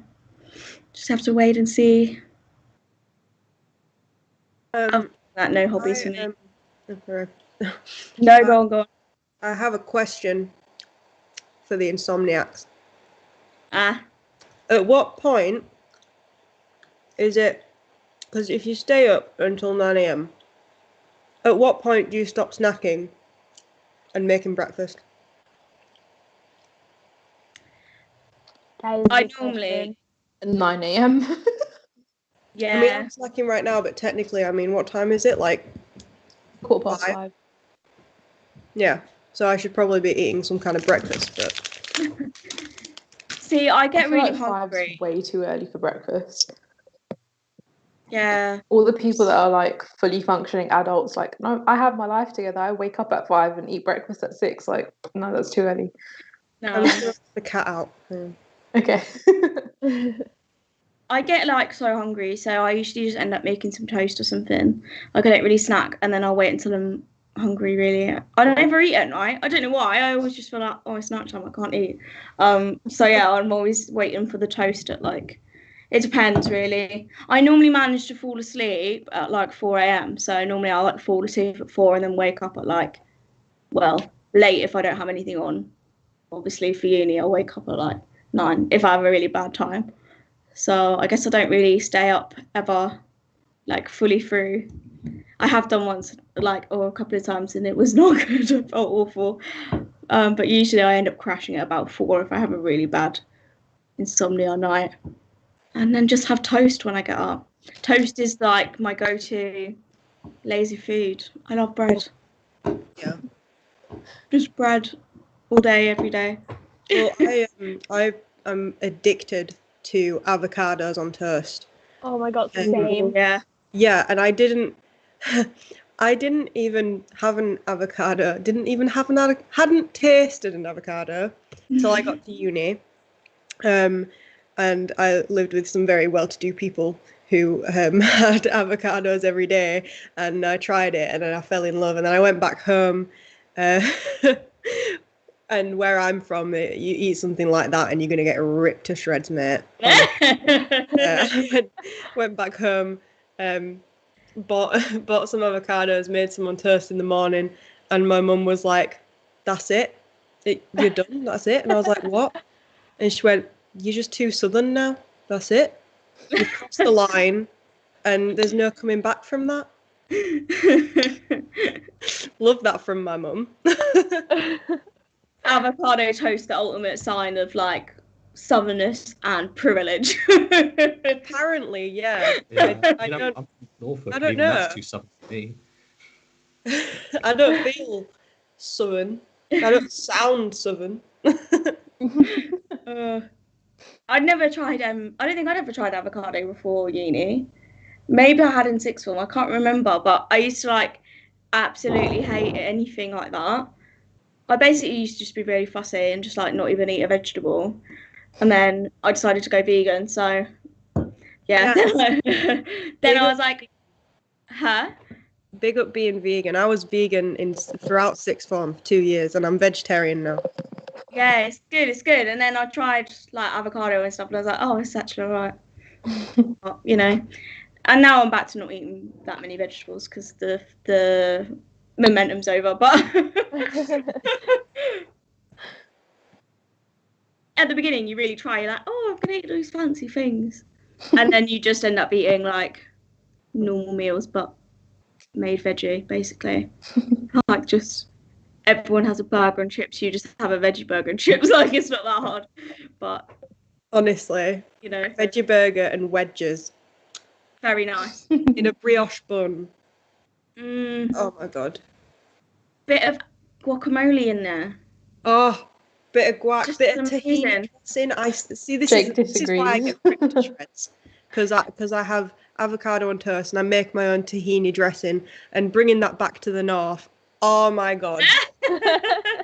Oh my god. I literally, my mum saw it. She told, and then yeah, everyone, yeah, it's not the one. I feel like Jake just wants to come in and say, I love steak, like right now. He's just sat there like, Yeah, actually, technically, I was pescatarian for 5 years. Which are? Yeah, I'm not now, but like, I do eat veggie stuff still. Like, I still eat the bean burgers and stuff. And where I can replace something, I do. But like, from my family background, let's just say my dad is a butcher by trade. So it was difficult growing up to be pescatarian in that environment. And when I came out of it, part of the reason, apart from lack of nutrition, because it's difficult to get stuff when you're that socioeconomically driven. He'll just give me free meat. I'm in uni, so I'm like, that's free food. Fair enough. Those are top quality sausages, and they are very good. They are not supermarket rubbish. It's so expensive as well. Like, all my mates eat meat, and you can tell when we go shopping together. You know, mine will cost like 20 quid and theirs is 35 because they've just bought the same things but added meat. And I also feel like tying it into mental health. I think your diet especially does affect how you feel about yourself. Like, I feel a lot healthier when I'm vegetarian or vegan, you know. And I can look at myself and be happy with myself. I think I don't really like the taste of meat anyway, but when I did eat meat, it felt so stodgy. And I don't, you might not have this opinion, but I felt so big, even if I wasn't, but I feel like if you look after your food and your diet and your intake, then you will feel better as a whole, you know. I'm very careful about what I eat, because it's a big part of what I'm conscious about. I'm really conscious about body image and things like that, and it helps me to control my diet and control what's going into my body. Yeah. I completely get that. You know, I eat meat, but I do. And it's good that it's good to, just to reiterate, it's good to have a balanced diet. And that is a good and very important part of being vegetarian or vegan, to my understanding. Because I said I was pescatarian, I was living under my parents' roof, and their approach was, you're not going to eat the meat, we'll just take the meat away. And doing that continually over 5 years, I just became very unhealthy. And there were health problems there because I hadn't had some kind of supplement for the meat. There was nothing there for it. It was just, you don't eat the meat, you don't eat the meat. So there you go, mash and some carrots. Oh yeah. So like, the one. Like, my mum was the same, you know, when I lived at home and I went vegan in sixth form, she was like, okay, you're looking after yourself now. That's what I did as well. Yeah, I had to cook my own meals and stuff because I quite like cooking though, so it's alright. Yeah. But yeah, it was a bit like shock to the system. Getting all my meals cooked to me, and then I had to make everything myself. So, oh damn. Yeah. But no, I get you. I think it's just like, all jokes aside, I don't actually live off toast all the time. I do eat other things. But yeah, I do think I really enjoy being vegan, and just it's maybe a bit more creative with food and less like fussy. Oddly, like, you think it would be more restrictive, but it's actually been the opposite for me, because I was so fussy before and I wouldn't really eat anything exciting. Like, I'd literally be like ordering like a chicken burger or whatever, but then taking away like all the sauces, all the salad, everything, and just eating that and chips. And that's basically it. Like, I eat way more varied stuff now because it just like made me try different things and stuff. But yeah, I do really enjoy it. I think it's each to their own, isn't it? Like, you just got to do what what works best for you. Yeah, I feel like yeah, that. and obviously, sorry. Like that preoccupied, like doing something like that. It's sort of creative. I feel like vegan cooking is very creative. You spice up your life so much when you go vegan, like all the different flavors you're introduced to. And when I was vegan, I just enjoyed cooking. It was just something that gave me joy, just trying different things. It's so fun. Yeah. Yeah, as like as well. I think like what Jake said about if you just take away the meat, that's exactly what happens. Like you just end up eating. Because I feel like the traditional like British meal is meat, like potato, veg, and it makes you eat like more than that because you don't want to just eat potato and vegetables.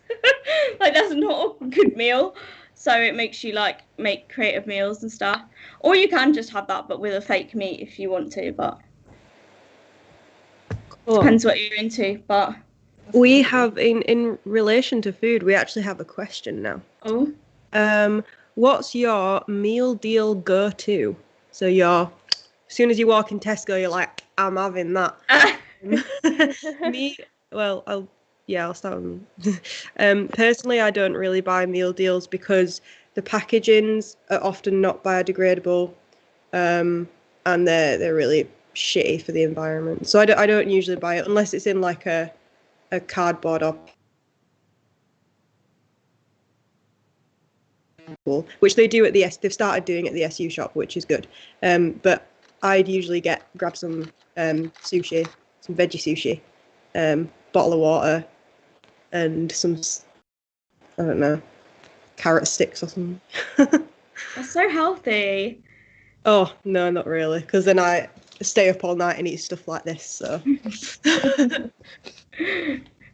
I can't buy water either. Like that hurts me inside. I don't know how you pick up a bottle of water in the meal deal. I'm like, it's water. I don't want to pay for water. No. Let me explain. Up north we have soft water. Down here you have hard water. You don't like different chemicals. So actually, if I do buy any drink, I buy bottled water, because it's usually soft water in bottled water. The water down here has got, is it magnesium or more magnesium or calcium? Magnesium and calcium. So I hate it, but I do buy the canned water, not the plastic bottle water. I have to say, Northern water is a lot better than our water. It is. Go on. I have to say that. Oh, I was born here, so I'm just used to the water. Like, I don't know. I don't really notice. If I buy a bottle of water, I never really notice it tastes different. I just think, oh, it's water.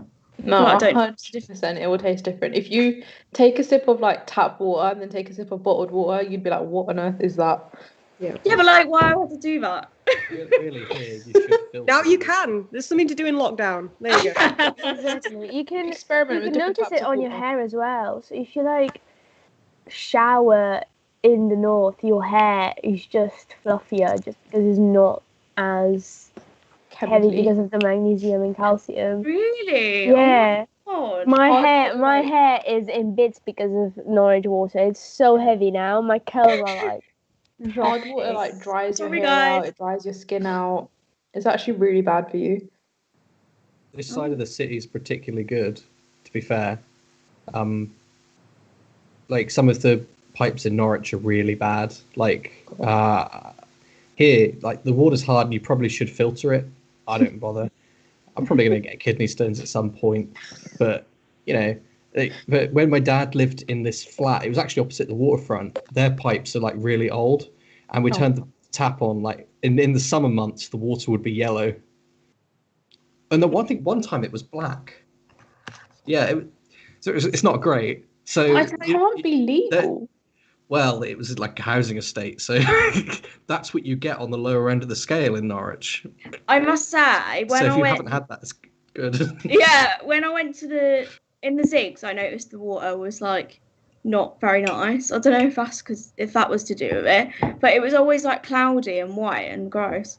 To be fair, I had that in my first year accommodation as well. Yeah, me too. So does that just mean it was really hard water?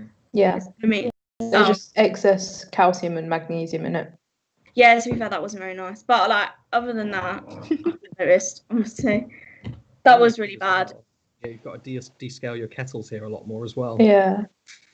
Yeah. I find it really interesting though because there's the water company called Anglian Water, and all the water goes from here. So it really confuses me because it's like you're giving the UK like hard water, like bad water essentially. Yeah. We've got a couple more comments actually. Actually no, let's finish the food question, the meal deal question, and then we'll move on to that one. Oh yeah, we got a bit sidetracked there. Yes, me. I'll It was just me quickly like, say, oh, paying for water. I'll just quickly say my meal deal combo is pathetic because I don't really have much choice. But it's like egg and cress, a packet of crisps, usually like Oasis citrus and a brownie. Nice. Nice. Mine's usually pasta. I switch between them. Mango, and I either go for a smoothie or Pepsi Max. You know, just to maximize. Yeah, you got to get the most expensive drink. Yeah. Get your money's worth. Yeah. I don't have much choice either a lot of the time. It depends where I am. But like, who does good ones? The Co-op does really good ones. And they do a really nice like fake chicken thing, and it's got like some mayo dressing in it and like salad and stuff. So I'd go for something like that if I had the choice. Normally I end up with falafel and hummus because there's no choice, which I don't really like that much, to be honest. Controversial for a vegan, but yeah. And then crisps, I'll normally go for like there's like the paprika max ones. I think they're Walkers. They're my absolute favorite. And Pepsi Max Cherry, absolute favorite drink. Can't go wrong. I respect that. I really do. I like the good chunky chip crisps as well. That has to be good ones. No plain boring ones. I want to get the most out of my meal deal. Exactly. Yeah. Spice up your life, man. And yours, Jake? For me, it's probably traditionally it would have been the duck wrap, but it's went downhill over years because they don't mix it properly. So probably now it'd be the falafel wrap, and then the Sensations Thai sweet chili, and a smoothie probably. Nice. Nice. Okay, let me read out these comments. So Raj is saying that just in reference to us talking about water, he said in East London we had no access to water at one point, so it's not that bad. And that was quite recent. Wow. I think I was in Felixstowe and we didn't have water for 3 days, so it seems to be a thing that does seem to be centered in the south. Oh dear. I have a question. Very rightly bringing us back around to mental health. Thank you, Rosie. If you feel like you're having a bad day, what do you do to elevate it?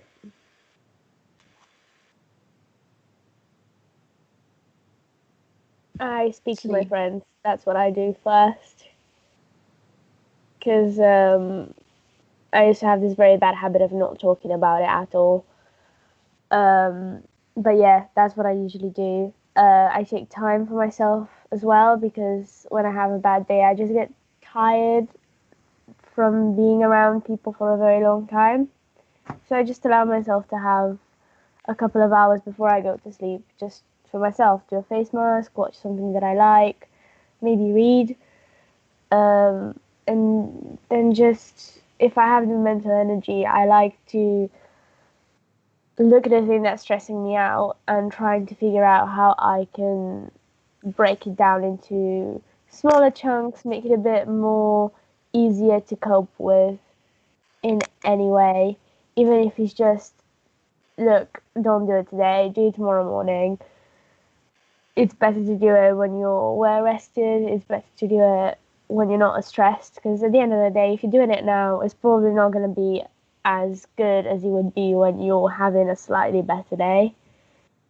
But yeah, that's what I would normally do. That's so good. You look after yourself so well.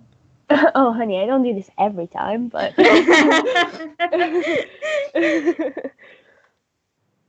I don't have any good advice for this topic, to be honest. I feel like I should like just sit and absorb everyone else's advice because I tend to be really bad and just go mope on my own, which is not good.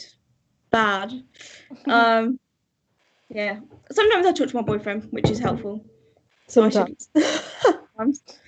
Sometimes, every now and then, like, you know, he's a bit annoying. Like, I don't want to talk to him that much.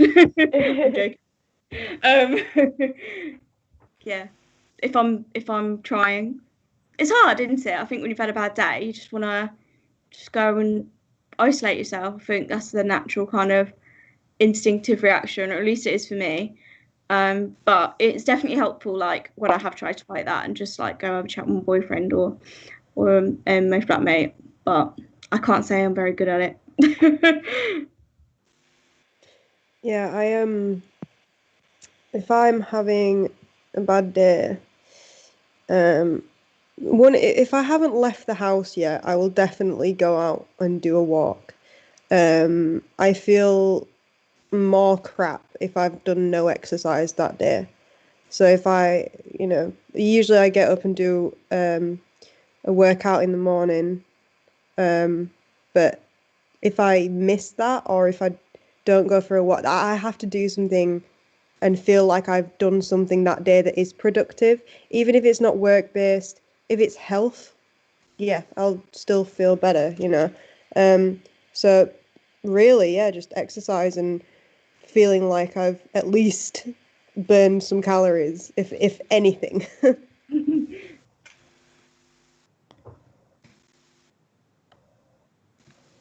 It's a good routine as well if you do exercise a lot to like help stop like the bad days happening as well.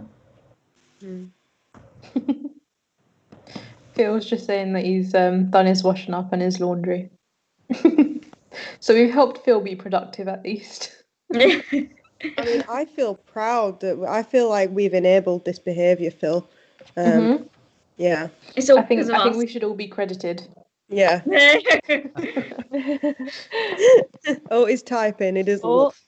I'll tell you what, though, actually, that does remind me. I do tend to, when I'm having a bad day and everything, normally I notice that it's like built up over time and like my room's a mess or like the house is a mess.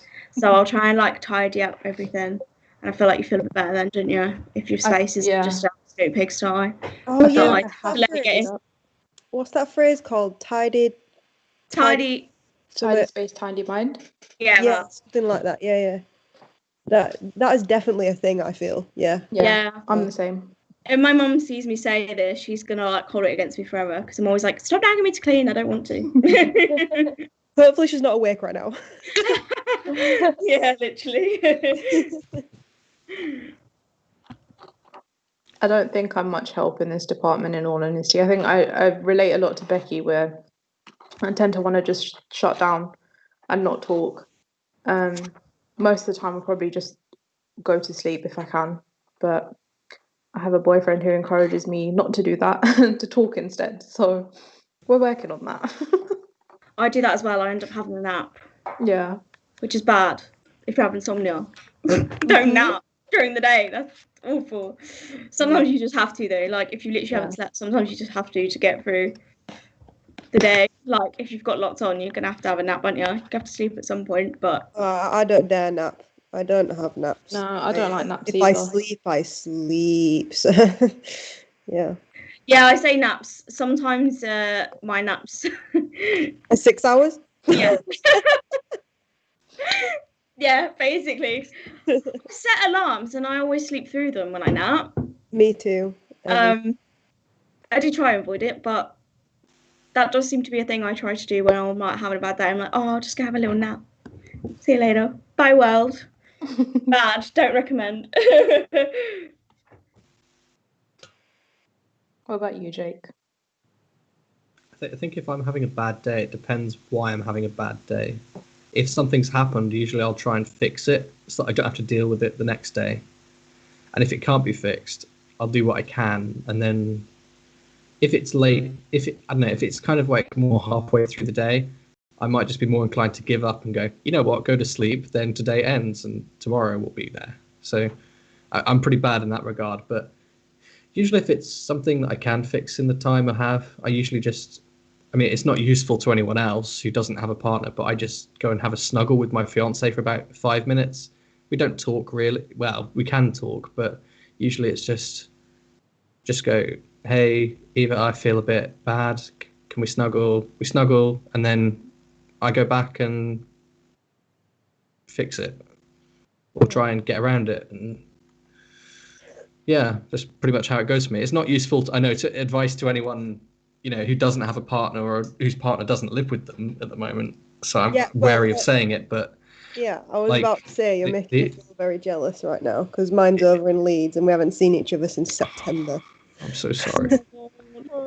But for anyone who hasn't got that situation, I'd probably say, like, what I find useful is just kind of go on a walk, just out of the city into the country, because changing the environment can leave the problems behind with them, and getting fresh air and a bit of exercise never hurts too. So Marriott's Way is usually my go-to. Just walk up to Drayton, get my Tesco meal deal, chill, walk back. That's pretty much it for me. Yeah. I think as well, changing the environment is so important. And if you're feeling like really like bad and lazy and you can't bother to leave the house, I feel like even just moving from like your bedroom pit to a living room pit with your blanket, it's like good. Like it actually is though. Like I feel like that helps me. I'm just putting it out there in case like, because I feel like sometimes you hear advice about like going for walks and stuff, and if you're feeling really low, you just can't be bothered to do that. But I think moving from the bedroom to the lounge is a really realistic goal. Yeah, when I have really bad days, I'm not like going straight to my friends, or I'm not like thinking straight of taking care of myself. Sometimes like when I have a bad day, just brushing my teeth is a small thing that makes me feel like I was productive for the day, and that makes a hell of a difference. And it's such a small thing, but it's something that you're supposed to do, that you managed to do when you were feeling really low. So it's still a victory, and it's still something that you should celebrate and you should be proud of, especially when you're feeling so bad. So yeah. Yeah, you've just reminded me. I haven't brushed my bloody teeth because I've been awake. Last time I brushed my teeth was at 7 this morning, but I've been awake this whole time. So yeah, see, I never get that, because if you've been awake and like you've been eating and just like it's just an extended day, isn't it? yeah. I feel so gross now. You guys might disagree, but Jesus. We've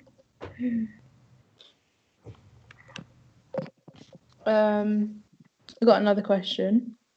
How has everyone been coping with the lack of socializing?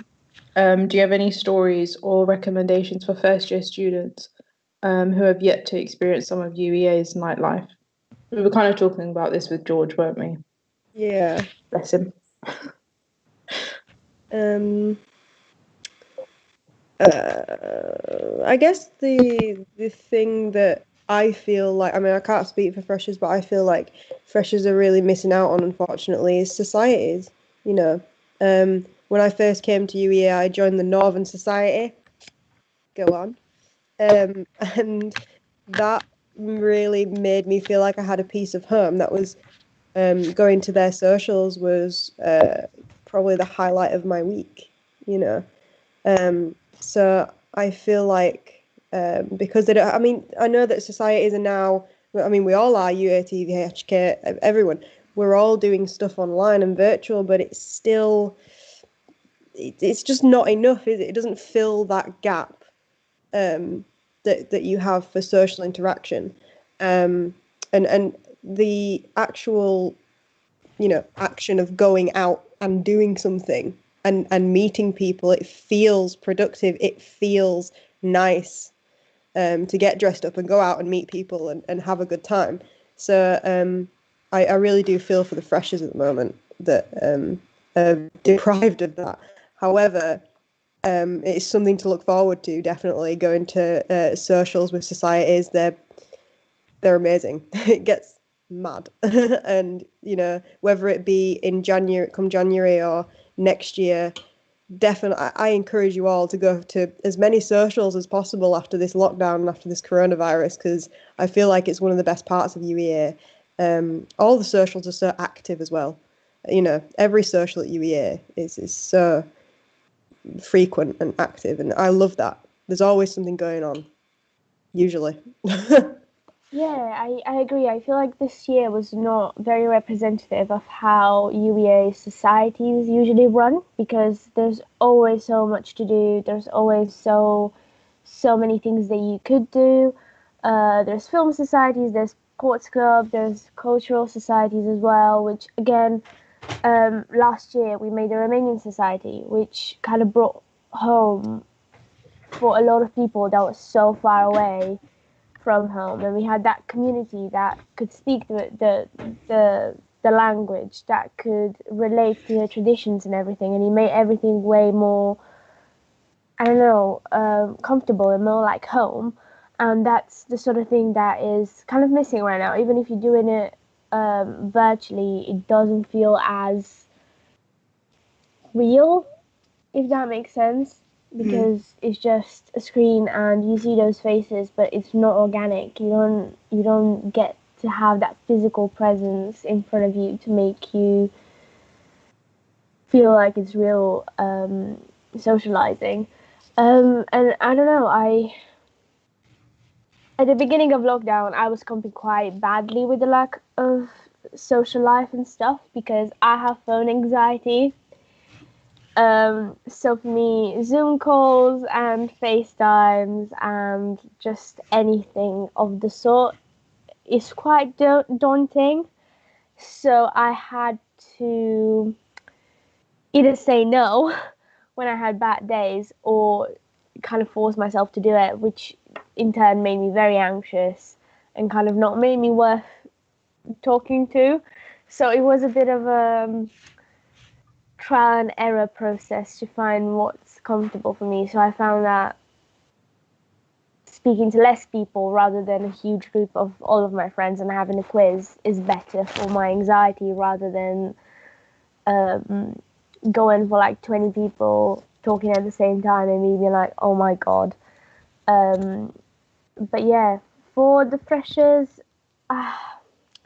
it's such a unique circumstance that you can't really put yourself in their place, and you don't really want to, because I feel like it's so unfair to be like, oh, I understand what you're going through and I know what you're going through and stuff, because I don't. We were lucky enough to have the good half of freshers and experience a good deal of what first year was supposed to be like. And I remember how I was before I joined. Like, I was so excited about everything that was going to happen. I was so excited to meet a lot of people. I made most of my friends through societies. Like, I've spoken to Becky and Mariam all throughout lockdown, and we got very close and we got very comfortable with each other. And these are the sort of things that are kind of like taken away from freshers this year, and it's a shame. But I feel like they should make the most of what they can do. So they should probably join virtual stuff. I don't really know what flat activities are, but do it. It's exactly the same concept as normal freshers. Get yourself out there, do as much as you can, and I don't know, just try to be as safe as possible so we can get out of this as soon as possible, and they can get a feel of what the LCR is. They can know what the inside jokes of UEA are about going out and stuff like that, and it's just like hanging in there, I guess.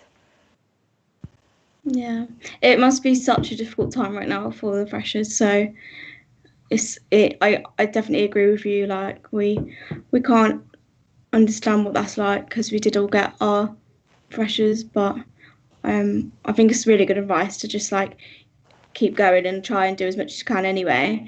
And like, if you think about it, you were saying about how many and you and Mariam have become good friends over lockdown. We haven't even met in person yet. I get stuff out of socials, like me and Anna haven't seen each other. I've seen Mariam like once when we did a live stream for UEA, like before lockdown, like in between the lockdowns, you know what I mean? But yeah, you can get stuff out of the online stuff as well, but it is definitely not the same.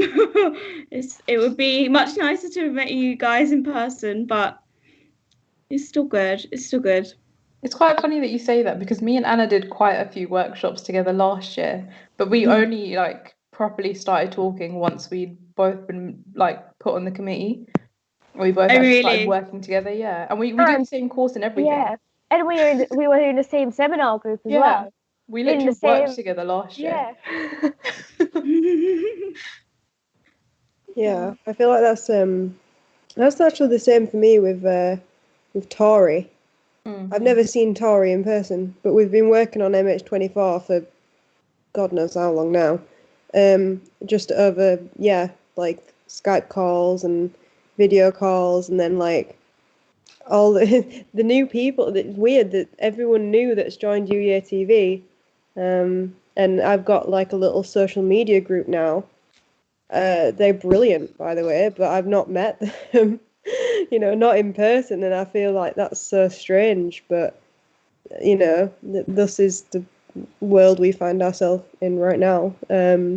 But yeah, I feel like everyone's making their effort to properly like keep in touch, keep connected, and keep the lines of communications open, which is something that's commendable. I mean, it's so easy to shut yourself off and sit on your own and feel really down about the world and not want to talk to people. But yeah, the continuous encouragement to get on FaceTime, to get on Zoom, to this event alone, I mean, we're reaching people that will feel isolated, so it's lovely that things like this can happen.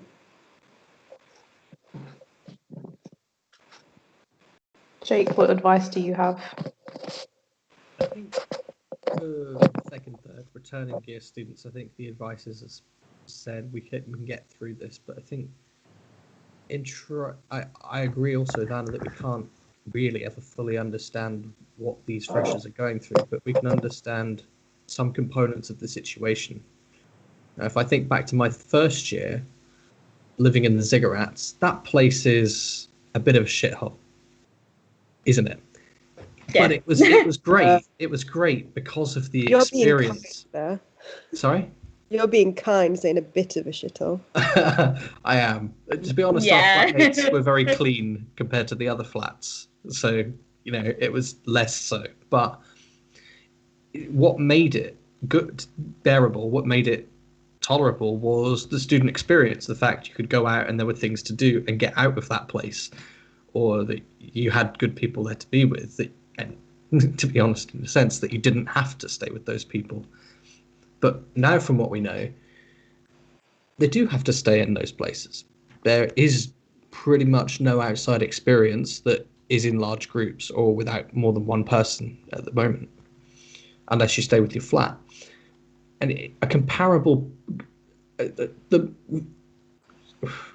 easiest comparison that I would make is to liken it to a prison. You have a very small room in which you are confined to, and your actions are controlled.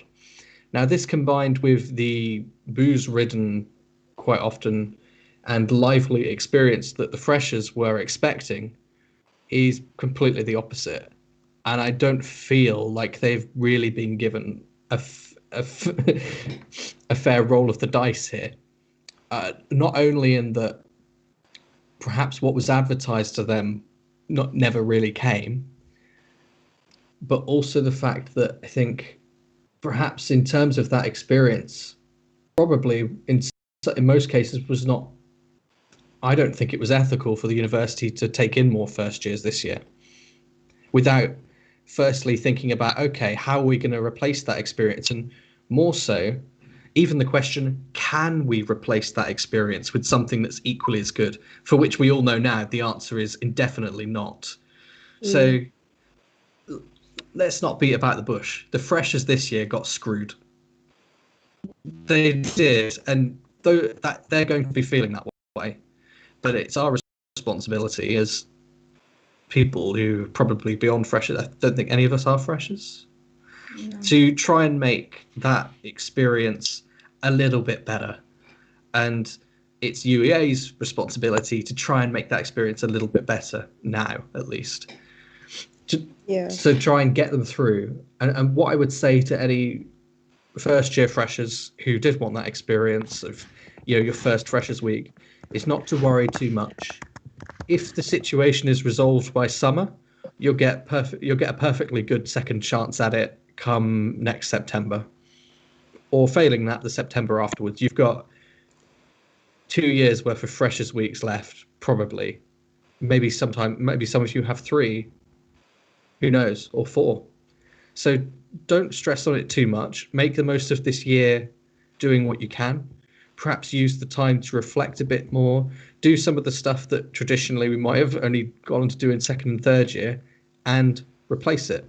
The typical student experience is to not work. I should be careful what I say. To not work as much, or to not be expected to work as much during first year, and then spend second and third year really going at it, going out less, that kind of stuff. But it's possible to mix that experience. It's possible to do a little bit of everything.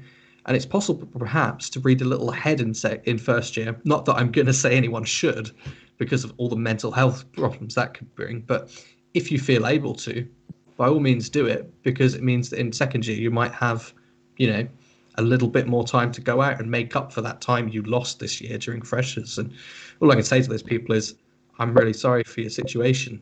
And we're really sorry for that situation, but there's not much we can do about it. Indeed, there's not much anyone can do about it right now. However, Norwich Nightline, they can do. They can be there for people. Yes, They will hear you, they will listen. Yeah. That is true. Thank you for the shameless plug, Charlie. Yes, but Norwich Nightline is always there to listen. And you know what? No matter what it is, I've said it this morning, if whatever you're feeling is valid, it doesn't matter if no one agrees with you. It doesn't matter if you don't necessarily agree with yourself. Whatever you want to talk about, Nightline is always there to listen. And we'll try to be open as much as we can. It's been really difficult for us, but you know what? The service is worth it. People come in, and it won't be for everyone. We're not there to tell you what to do. We're not there to provide solutions. We're not really there to talk about ourselves as much either. We're not there to make that comparison between us and you, but we are there to talk about you, and we are there to give you that safe space to explore how you might be feeling. And nothing is really off topic, to be fair. Yeah, we appreciate that. I'm slightly worried about Phil. I mean, is he fell asleep? Where's man gone? This is what I'm worrying about, because he's handling the stream. If he's fallen asleep, we're all stuck here forever. What did he say? Trapped in the screen. Yeah. I have a question from the UEA TV social media team, who have been plugging questions all night. Well done, guys. What's a song that you listen to after having a rubbish day that always makes you feel better? See, I feel like this is going to be a really strange answer, but I like listening to music that makes me sad when I already feel sad. Yeah. Yeah. So like a bit of Adele, a bit of Sam Smith does me pretty good.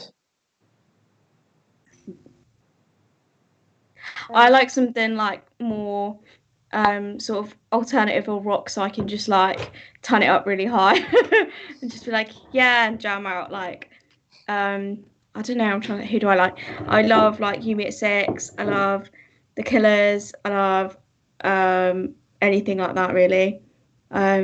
Nirvana, All Time Low, or anything like that. And then I love it when I'm driving and I can just play it really loud and just be like screaming along really badly. I also love a good like feel good thing, like something like, I don't know, like Truth Hurts by Lizzo. That can always lift your mood, I think. Oh yeah. Good song. Anything like that. It depends on the mood. If I'm feeling more angry, some rock. If I'm feeling more like I want to sing along and stuff, maybe like Lizzo. They are complete opposite, but that is just my music taste for you guys. Completely random. Yeah, it goes two ways for me as well. I either listen to very sad music just to make myself cry and like have that cathartic moment, or I'm listening to like post breakup songs like Lizzo and stuff like that, just so that I make myself feel like, you know, that girl, you know, like Yeah. yeah, Nice Main character energy. yeah, you can do it. Come on. Yeah. It does range, doesn't it? Depending why you're down and how you're down. I think what picks me up the most and what I feel like what I vibe with the most is to throw everyone back to the emo days. Herbo Johnson is like one of my idols, man. Any mood I'm in, he's just gets it down to a T. So I do love a bit of Herbo Johnson. Lizzo, obviously, this is the range of my music. Herbo Johnson, Lizzo. What else? The Night Cafe, they are really good. A band from Liverpool. Oasis, because it takes me back to my roots. Love a bit of Oasis when I'm homesick. And the Cribs. Yeah, the Cribs from Wakefield, which is literally just down the road from me. Sort of northern music really makes me feel comfortable. But I do love a bit of Herbo Johnson, because I feel like because I do spoken word and stuff like that and poetry, he really speaks to me, and he can capture a mood so well. If you've heard him, you know exactly what I'm talking about, man. Yeah. I highly recommend listening to Herbo Johnson. Yeah, I agree. Oh, I also go for 2014 music, like 2014 Tumblr music. Yeah. Like self-titled Arctic Monkeys, the 1975, Halsey sometimes if I feel like I'm gonna look over how she is as a person, you know. Yeah, I really do like to go to 2014 sometimes. Yeah. When things were better. All feels back. Oh, hello. Oh, Jake, you need to do your music. Sorry, I'm just still traipsing through my Spotify trying to find a decent summary. Don't lie, you're just trying to avoid the ones that'll bring you shame. Oh, it's don't worry, I will happily talk about the ones that bring me shame. It's a safe space, man. It's a safe space. Yeah. Like I think for me, like there's different types of music. There's the one where I like face plant in the bed, and I want to just go to sleep, and I'm having a really bad day, and those are like the sad ones. And then there's the ones that I just have in the background that are more like classical. I don't know, like a bit of Hans Zimmer. I don't know, the Sextet from Cloud Atlas, like that kind of stuff. And then there's all the ones that I like usually like put my headphones on and I sing along to in the kitchen while I'm cooking, and that's really good. So like I don't know, some of the stuff I listen to is like I don't know, like the sad ones would be like Rainy Days and Mondays by the Carpenters, like Leningrad by Billy Joel, and like that kind of stuff. And then the other kind of stuff I listen to would be like Pink, The Cure, ABBA, I don't know, Nazareth, like a lot of stuff. Basically, I'm quite varied, but yeah. Hopefully, there were some shameful ones in there that I just glossed over. Klee as well are a really nice band. They're kind of like indie pop kind of. Can't understand what they're saying most of the time, but they're German, I think. I mean, you can't understand Ariana Grande either, but she's doing fine for herself. Oh, that's sure. That is the thing. Like, there's some like atrocious things in my Spotify that I could find if you want me to, but like I've got Wrecking Ball by Miley Cyrus in there. Like that's not typical for someone of my my demographics, is it? It's a tune though. Oh, Oh, Is that a guilty pleasure, Jake? it is a guilty pleasure, yes.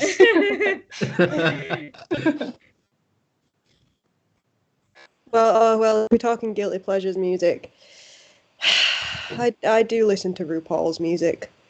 okay, Charlie, we're here for you. So we see there was a bit of projection about the shameful ones. Yeah, I do listen to RuPaul when I'm working out. If I'm feeling like, yeah, sweet, I'm gonna add in a shameless one as well. Love a bit of Glee in my playlist. Yes. Same. Oh, I haven't even watched the whole of Glee because of my awful attention span, but it's all the ones from like the earlier seasons because I've watched a lot of the earlier seasons. They're the best anyway. Yeah. You're not missing much. Oh my God, I've got James Blunt in my playlist. Oh Christ, we some found the something most shameful one. Yeah. You know what? I think I might have James Blunt on mine. I'm gonna search it now. See, I'm sure I do. I do. Wise Men. It's good. Oh, that's from the Back to Bedlam album. I love that one. Yeah. Oh, he knows the album. Oh yeah, I do. This is not a couple of songs then. This I've is... got the one song. Oh yeah, I played the whole full album. I think sometimes. I've I have got been Why known Is to. It? Earn it. I've got some Mamma Mia in there as well. I've got everything here. Well, if it helps, I listen to One Direction when I really do need a pick me up. But I don't just listen to a couple of songs. I listen to the whole discography of like all day. Mm-hmm. Like all of the songs. It's Me and my housemates have like late night karaoke sessions where we put on like throwback music, and I feel like they're the best sessions. Yeah. Oh. I feel like that is one thing that can always like pick me up out of like a funk. So you know how like in school everyone was either like loving One Direction or absolutely hating them. Mm-hmm. Yeah, and the ones that hated them were like David Guetta, Rita Ora people. Well, see, I hated One Direction and I loved JLS. Oh God, JLS. They're not the same like era though, are they? I know. Don't ask me why that makes sense. It doesn't. But I was so snobby about One Direction and absolutely loved JLS. JLS did it first. JLS, they did. It's true. Westlife was before that, man. Westlife was the OG, okay? Yeah, I mean, yeah, that is true. Yeah, so if I was going to play anything, it would be JLS. I was fully expecting you to say like Directioners or Believers, but no. Yeah, with JLS. Directioner. Rogue. I didn't mind Justin Bieber either. I was a bit funny. Like I was basically really in high school. I literally was like, oh, I only like cool emo music plus JLS. I was a bit weird about it, but then I got over it, and I did get into Justin Bieber. I was a die-hard Bieber. And One Direction eventually, but JLS would be like the what's the word? They have a special place in your heart. Yeah, like I can't think of the word I'm trying to think of. Like got sentimental value. Like back to my days when I had my little JLS hoodie on. Nostalgic. My non-uniform days. Nostalgic, yeah. That's what I meant. Oh right. Mental healthy stuff we're swaying ever so slightly. I mean, this is quite a nice question. What is your favourite moment from this year? Ooh. It's quite a hard one, but it's quite a nice one as well. Trump getting voted out? Yeah, that works. But then Biden really isn't any better, is he?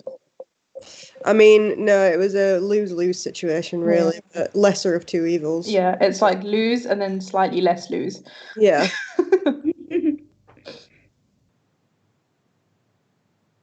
What were you going to say, Jake?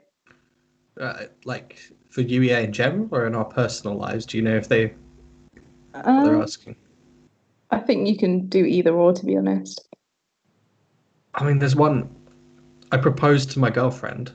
I knew you were going to say that. That was the high. I can't say that wasn't the highlight. Yeah. No, that's fair. That has to be, you know, like it has to be. But I know. Comfortable telling us the story. Yeah, how did you do it, man? I was gonna do it like I had it all set up. Like I can't say exactly what I was gonna do because but I had like this whole elaborate plan I've been working on for like months, and then like we came back from Austria because she's Austrian, and I was gonna do it, and I was hoping the pandemic would be over then. But it wasn't, so the whole plan went to shit. So basically, we got off the plan, got off the plane, we came back, and we just got in the door, and I like had like this music box, like with like her favorite song, like in it and stuff, and then had the ring inside. I was like, "Oh, Eva, what's that behind your laptop?" And she's like, "I don't know, what is that?" And then she opens it, and I get down on the knee, and she turns around, and her first words were, I think, "Are you serious?"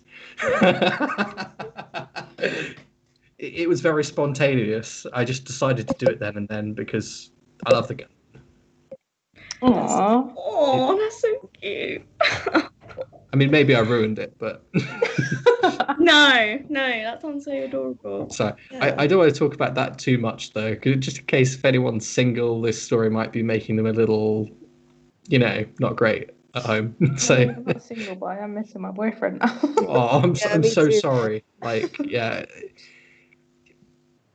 It's nice to hear nice stories sometimes, No, but it is. you have It to walk a definitely fine line is. between that and it making everyone depressed. So okay, he did just clarify he wants personal lives. So sometimes okay, yeah, that's exactly the kind of story as well. Oh, Yeah. Oh, that and my bursary came through, and my student finance, and my scholarship all at once. Wow. Oh. Because it was all like catch-22. Because UEA wouldn't accept something, and then student finance wouldn't pay me until UEA accepted something, and basically they were all linked in with each other, and I couldn't accept. Like UEA lost my scholarship, and I couldn't accept I couldn't get any student finance until I got the scholarship. It's a long story, but it was a mess, and that came through, and that was good.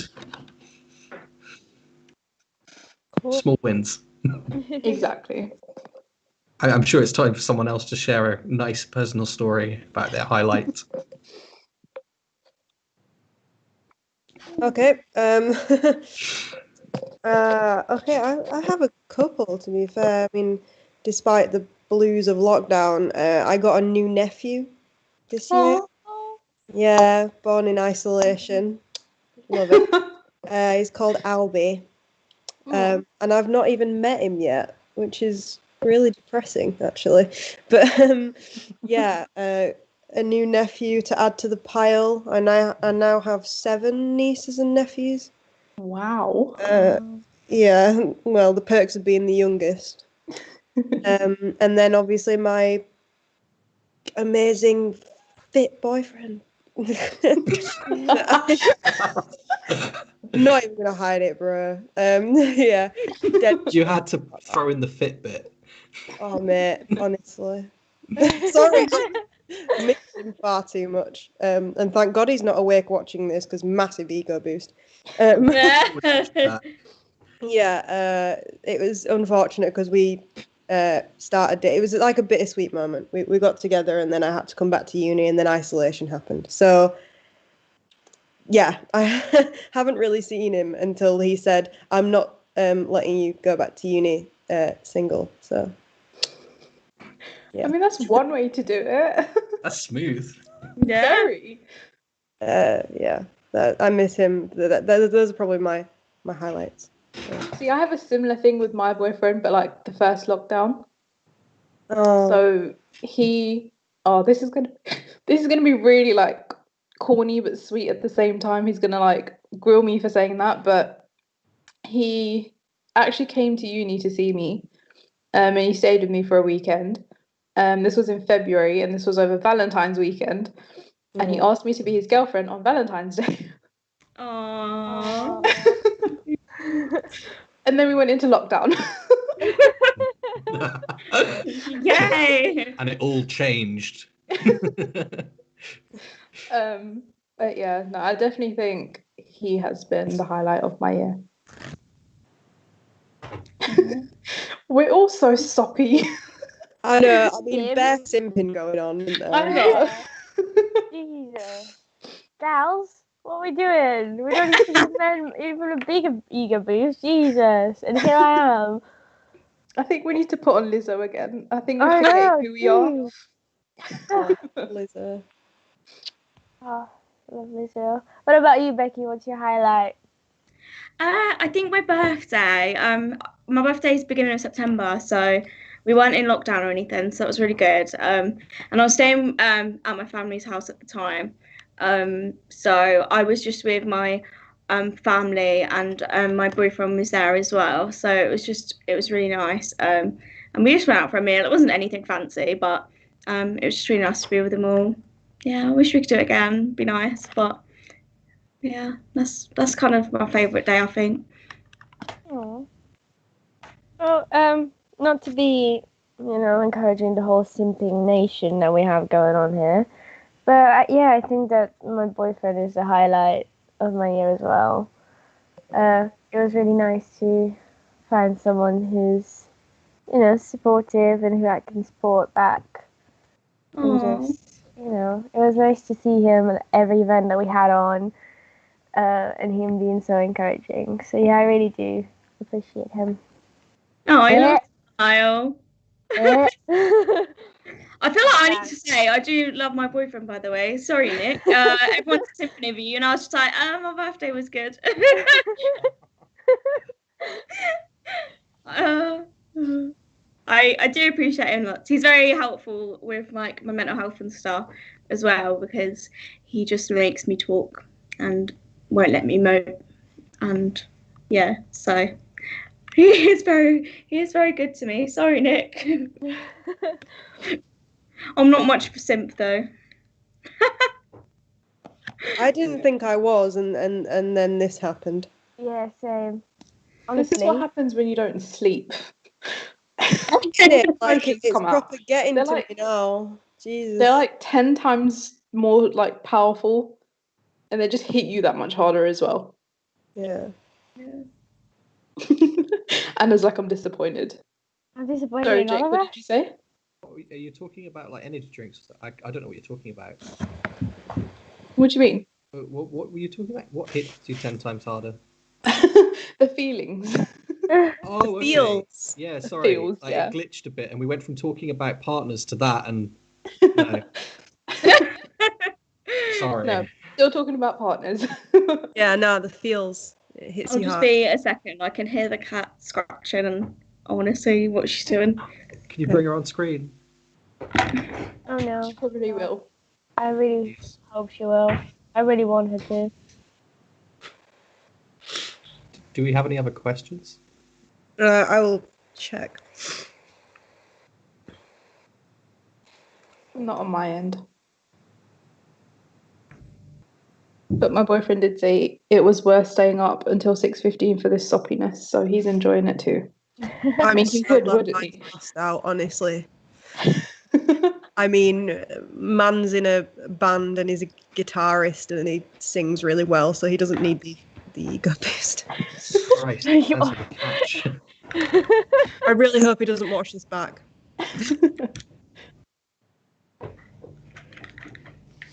Okay, I think I can swing back round to mental health and Nightline.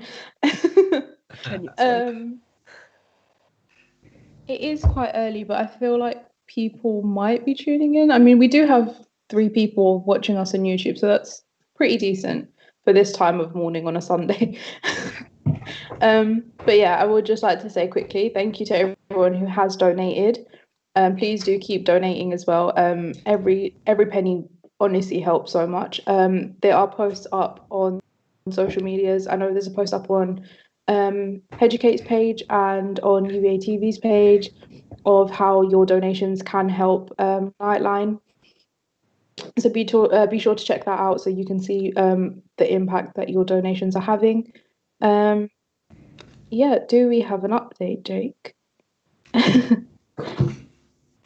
It is stagnant. It has not increased since the last time that I we mean, updated. it's like everyone's probably asleep right now, so. Exactly. And if they are awake, the last thing they want to do is traipse through that absolute horror of a donation you has. Yeah. So Yeah. I can understand that. I went to donate and it wouldn't take my card and I had to keep trying over several days. But it will be up. The donation links will still be up till Monday, so we're gonna have a bit of time. But if anyone can like contribute, that's always it's gonna really help us, you know. And it's not much, even if it's just £1. It really does make a lot of difference to us. Yeah. I think throughout the live stream, I think we've seen just how much of an impact Nightline does have and how much impact that everything that you guys do does have as well. So I think it's really important that people do see that, you know, Nightline is important to not just people at UEA, but people around us as well, because obviously it's important for our loved ones to know that we have somewhere to like turn to when we need to as well. So yeah, please do keep donating, and yeah, stay tuned for the rest of it as well. We are very close to the end, guys. We're getting there. Not long. But, yeah, definitely not long. Also, to add for anyone watching, we are a service for UEA students. But if you're an NUA student, you can also contact us as well. That's fine. Yeah, that was definitely good information to put out. But one thing I will ask you guys is, what was mental health education like at school for you? I didn't really have any, I don't think. Yeah, that's been a running trend with everyone that I've spoken to about this. Yeah. I'm trying to remember if I had any, and I don't really remember anything. No, I don't really think I had any. Me and Anna were talking about this before with Nick as well, and we said pretty much the same thing. What about you, Jake? I mean, I wouldn't even say that we had sex ed, let alone mental health ed. Yeah. It was it was always like a PHSE class, and the teacher never showed up. Walked into. So I asked the question of what was mental health education like at school for you? And Jake was just saying that he barely had sex ed, let alone mental health ed. So I heard that completely wrong. Yeah. Okay. Oh, okay. Does it make sense now? Yeah. Yeah. Mental health ed. Sorry, was someone speaking? Okay. Jake, had you finished what you were saying? I think I've pretty much finished what I was saying. I'm trying to think if there was anything, but I'm pretty sure there wasn't. I think it just came down to a lack of funding on all fronts. I mean, they were barely teaching the regular classes. Like there was French, but they didn't have a French teacher for half the year. And I know that some people in our school managed to do like A-level psychology for 2 years without actually having a teacher. So there wasn't even that. So that's how bad it was. That definitely puts it into perspective. What about you, Charlie? We had we did assemblies on Mental Health Awareness Week, but it very much felt like my school was ticking boxes. Because they'd always roll that stuff out when, you know, Ofsted would do their visit. But to be fair, when I got to sixth form, my sixth form was connected to my to the lower school, so to high school, and I did performing arts. We actually studied a lot about mental health in theatre. So I feel like when I got to sort of A-level time, my school that I was at was starting to roll it out properly, that's when it really kicked in. But in the lower school, all we really got told was, this is Mental Health Awareness Week, be kind to each other. But the irony of that is, when my dad actually passed away, I was in year 9, and my counsellor was a woman that worked in the office. Very nice woman, but she didn't know what she was doing. So the mental health support at my school was lacking, and I don't really think the teachers were given much training. I mean, I got told to stop being silly if I had a panic attack or if I was crying. They'd just be like, "Oh, this is silly now." So my school, yeah, I think it was due to underfunding and undertraining. Is that a thing? Lack of training? Yeah, that kind of thing. It felt like the teachers didn't know how to deal with stuff like that.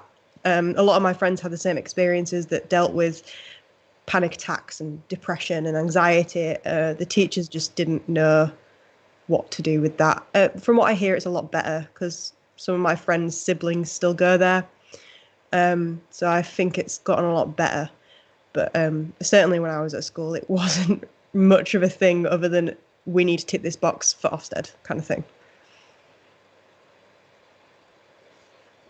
That must have been so hard. Like, you were going through a tough time and then they end up putting in support that was making it worse. Yeah. Yeah, I mean, it occurred to me when I got to sixth form.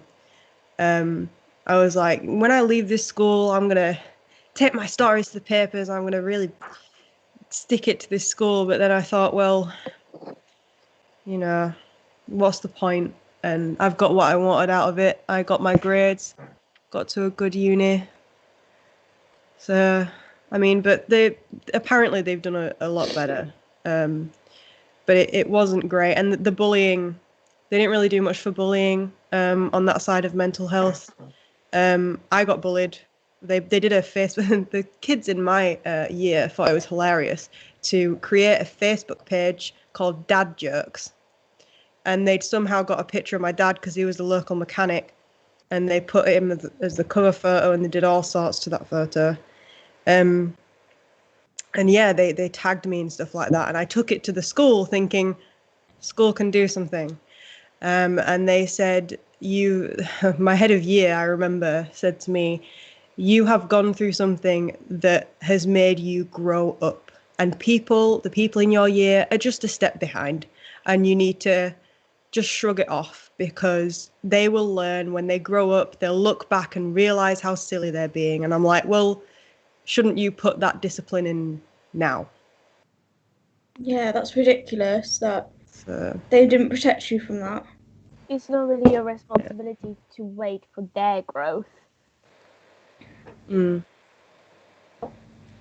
But I don't know. I really stuck it to them, to be fair, because being bullied and stuff like that, it wasn't great, and it did affect my mental health, but it made me focus on my studies more and want to get out of there and get out of that town and just leave, and that's what I did. So, and the irony is, me and my friend, we both got bullied quite a bit and the school did nothing.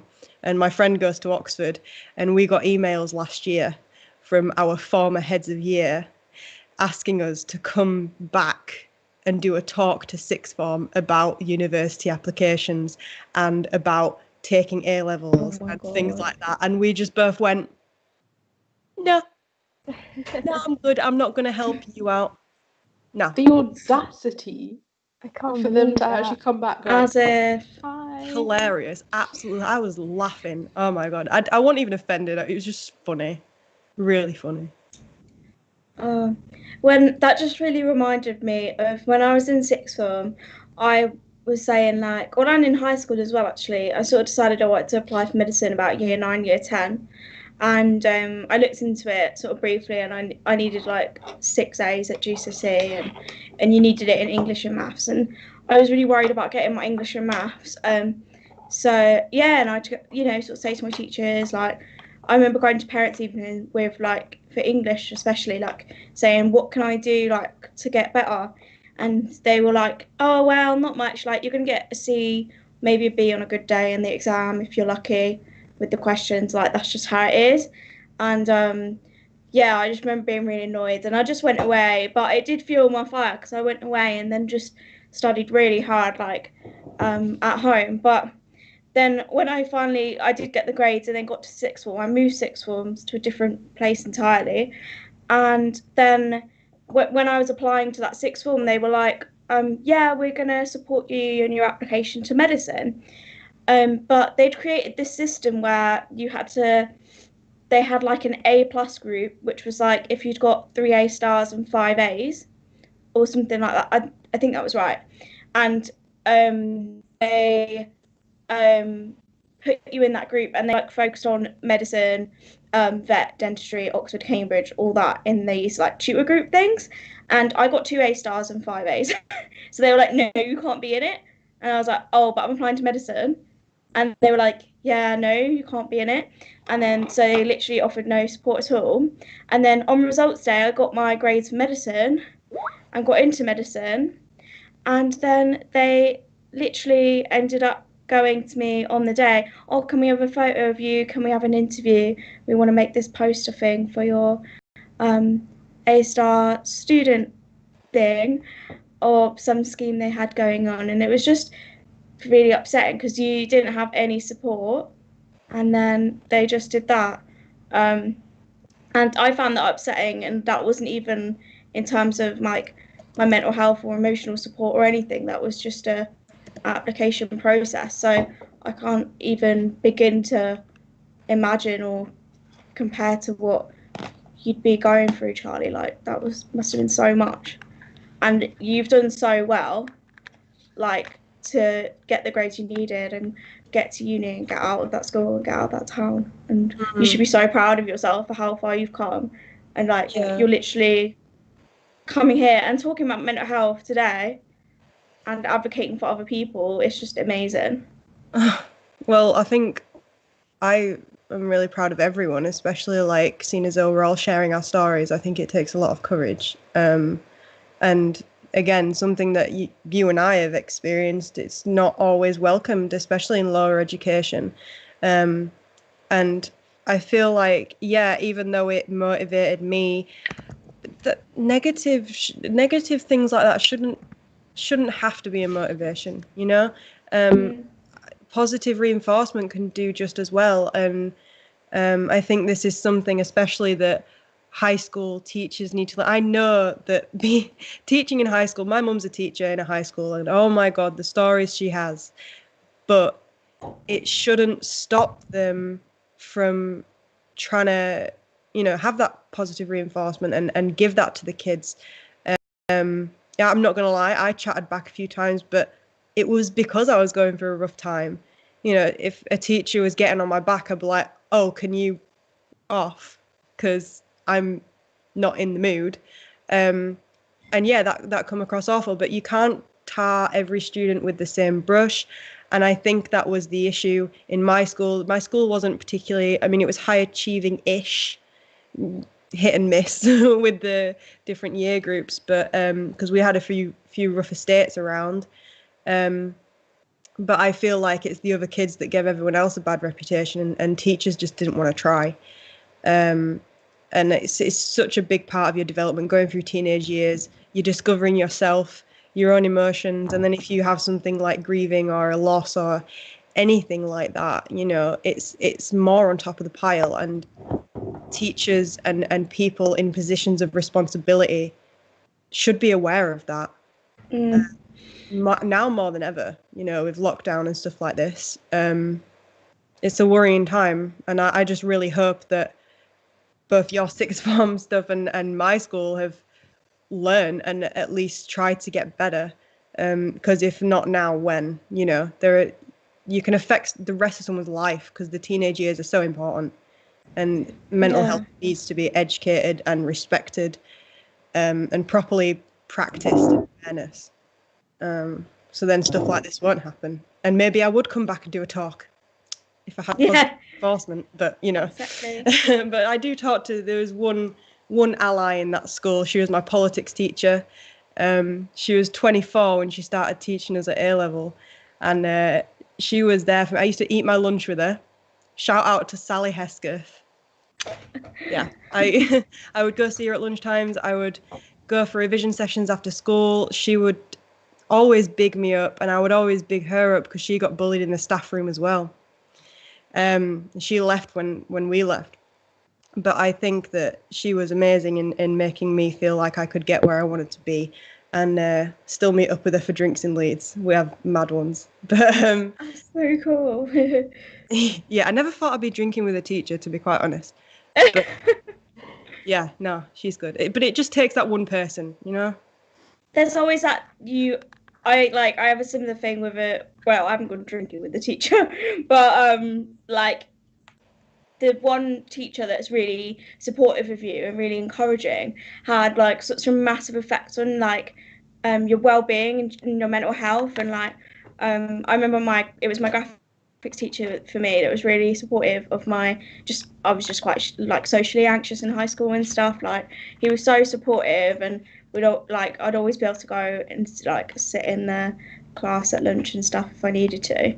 And it just makes you think, doesn't it? Like if that was the experience sort of universally, and you had those positive experiences more, and the support was in place, and there was, you know, actual counsellors, not people that aren't trained to give support to students going through things, then like, I mean, you're just an example, Charlie, but like think about how much more like positive your experience would have been. Like that support could have made such a difference. Like obviously it couldn't have changed what happened, but it could have helped you cope with it so much better. And then maybe you wouldn't have been like lashing out in class as much. Maybe, you know, and maybe you wouldn't have had to go through what you did, you know, with all the billing and everything. It's just not right that you had to go through all that. Yeah, I mean, the irony is now, when I'm back in Leeds, sometimes the people that used to give me a hard time are like, "Oh, I saw you on your story, you're back in Leeds." I'm like, "Yeah, do one." Yeah, like, I don't want to talk to you. You know, they're all still stuck on the estate because they didn't get their A-levels, and they're stuck in Leeds for the rest of their life, well, for the foreseeable. And yeah, so I can laugh now. But to be honest, yeah, I wouldn't change what I've achieved, but I'd definitely change the way I achieved it. I mean, to most people, it's not even much of an achievement just to get to uni and just to get your grades and do that. But I strongly think that mental health in schools is so important, so important for your development.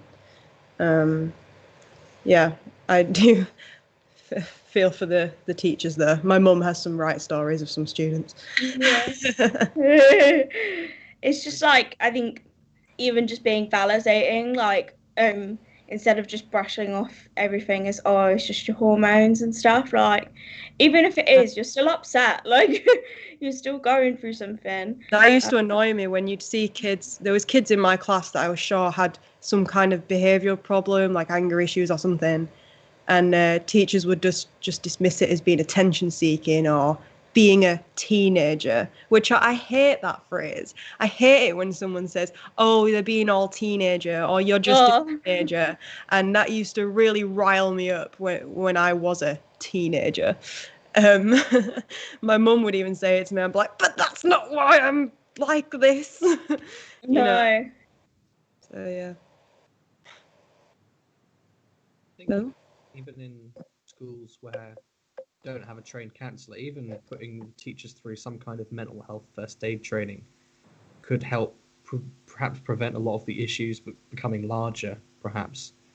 I relate in that I'm from a school that you're pretty much destined to not succeed. I think in my case, it was I actually lost a lot more friends by going to university because they felt alienated by me because I'd went to uni, and everyone from my town stays in my town and doesn't really, I mean, I wouldn't say do anything with their lives, but they don't really have a much ambition in most cases. So, in fact, when I came to university, I pretty much lost all of my friends because they were like, "Why are you not coming out to play football at the park?" And I'm like, "I'm in Norwich." "Why don't you come up here? Join me for Freshers Week." "Oh no, can't be bothered." And from then it just kind of went downhill. And that was difficult for me, but at the same time it was quite concerning that that's a reflective culture of, to be honest, pretty much the school I was in. And I must say the school there were teachers in there, I believe, who knew what they were talking about with mental health, who probably could have benefited from training. I remember my head of sixth and a science teacher, and they were both very much like, they were always there to listen. They had an open door policy, things like that, that really helped. But there was this very enforced culture among the students that you stay there, you don't go, and if you did, you'd kind of be seen as a bit of an outlier. So it was difficult. There were other people in the town it was kind of two divides. It's like a working class section and a middle class section almost. And the middle class section would usually, the school I went to, they would send them there as a last resort. And they would, if you wanted to go to a decent school, most of the middle class students, when the school changed to an academy, they basically got sent to Ipswich to go to better schools there. Unfortunately, everyone who couldn't afford the commute, myself included, pretty much had to stay in Felixstowe and go to the academy there. So that's a good example, perhaps, of even how, I wouldn't say class, because that's a bit of an outdated concept now, but the socio-economic background can have a negative impact on mental health. Because if I had went to one of those nice schools and I had the grades to get in after GCSE, I probably would have done better. I would have had access to a lot more support in terms of my academic career. I would have had access to counsellors, to everything. But I couldn't, because I couldn't afford to get the bus.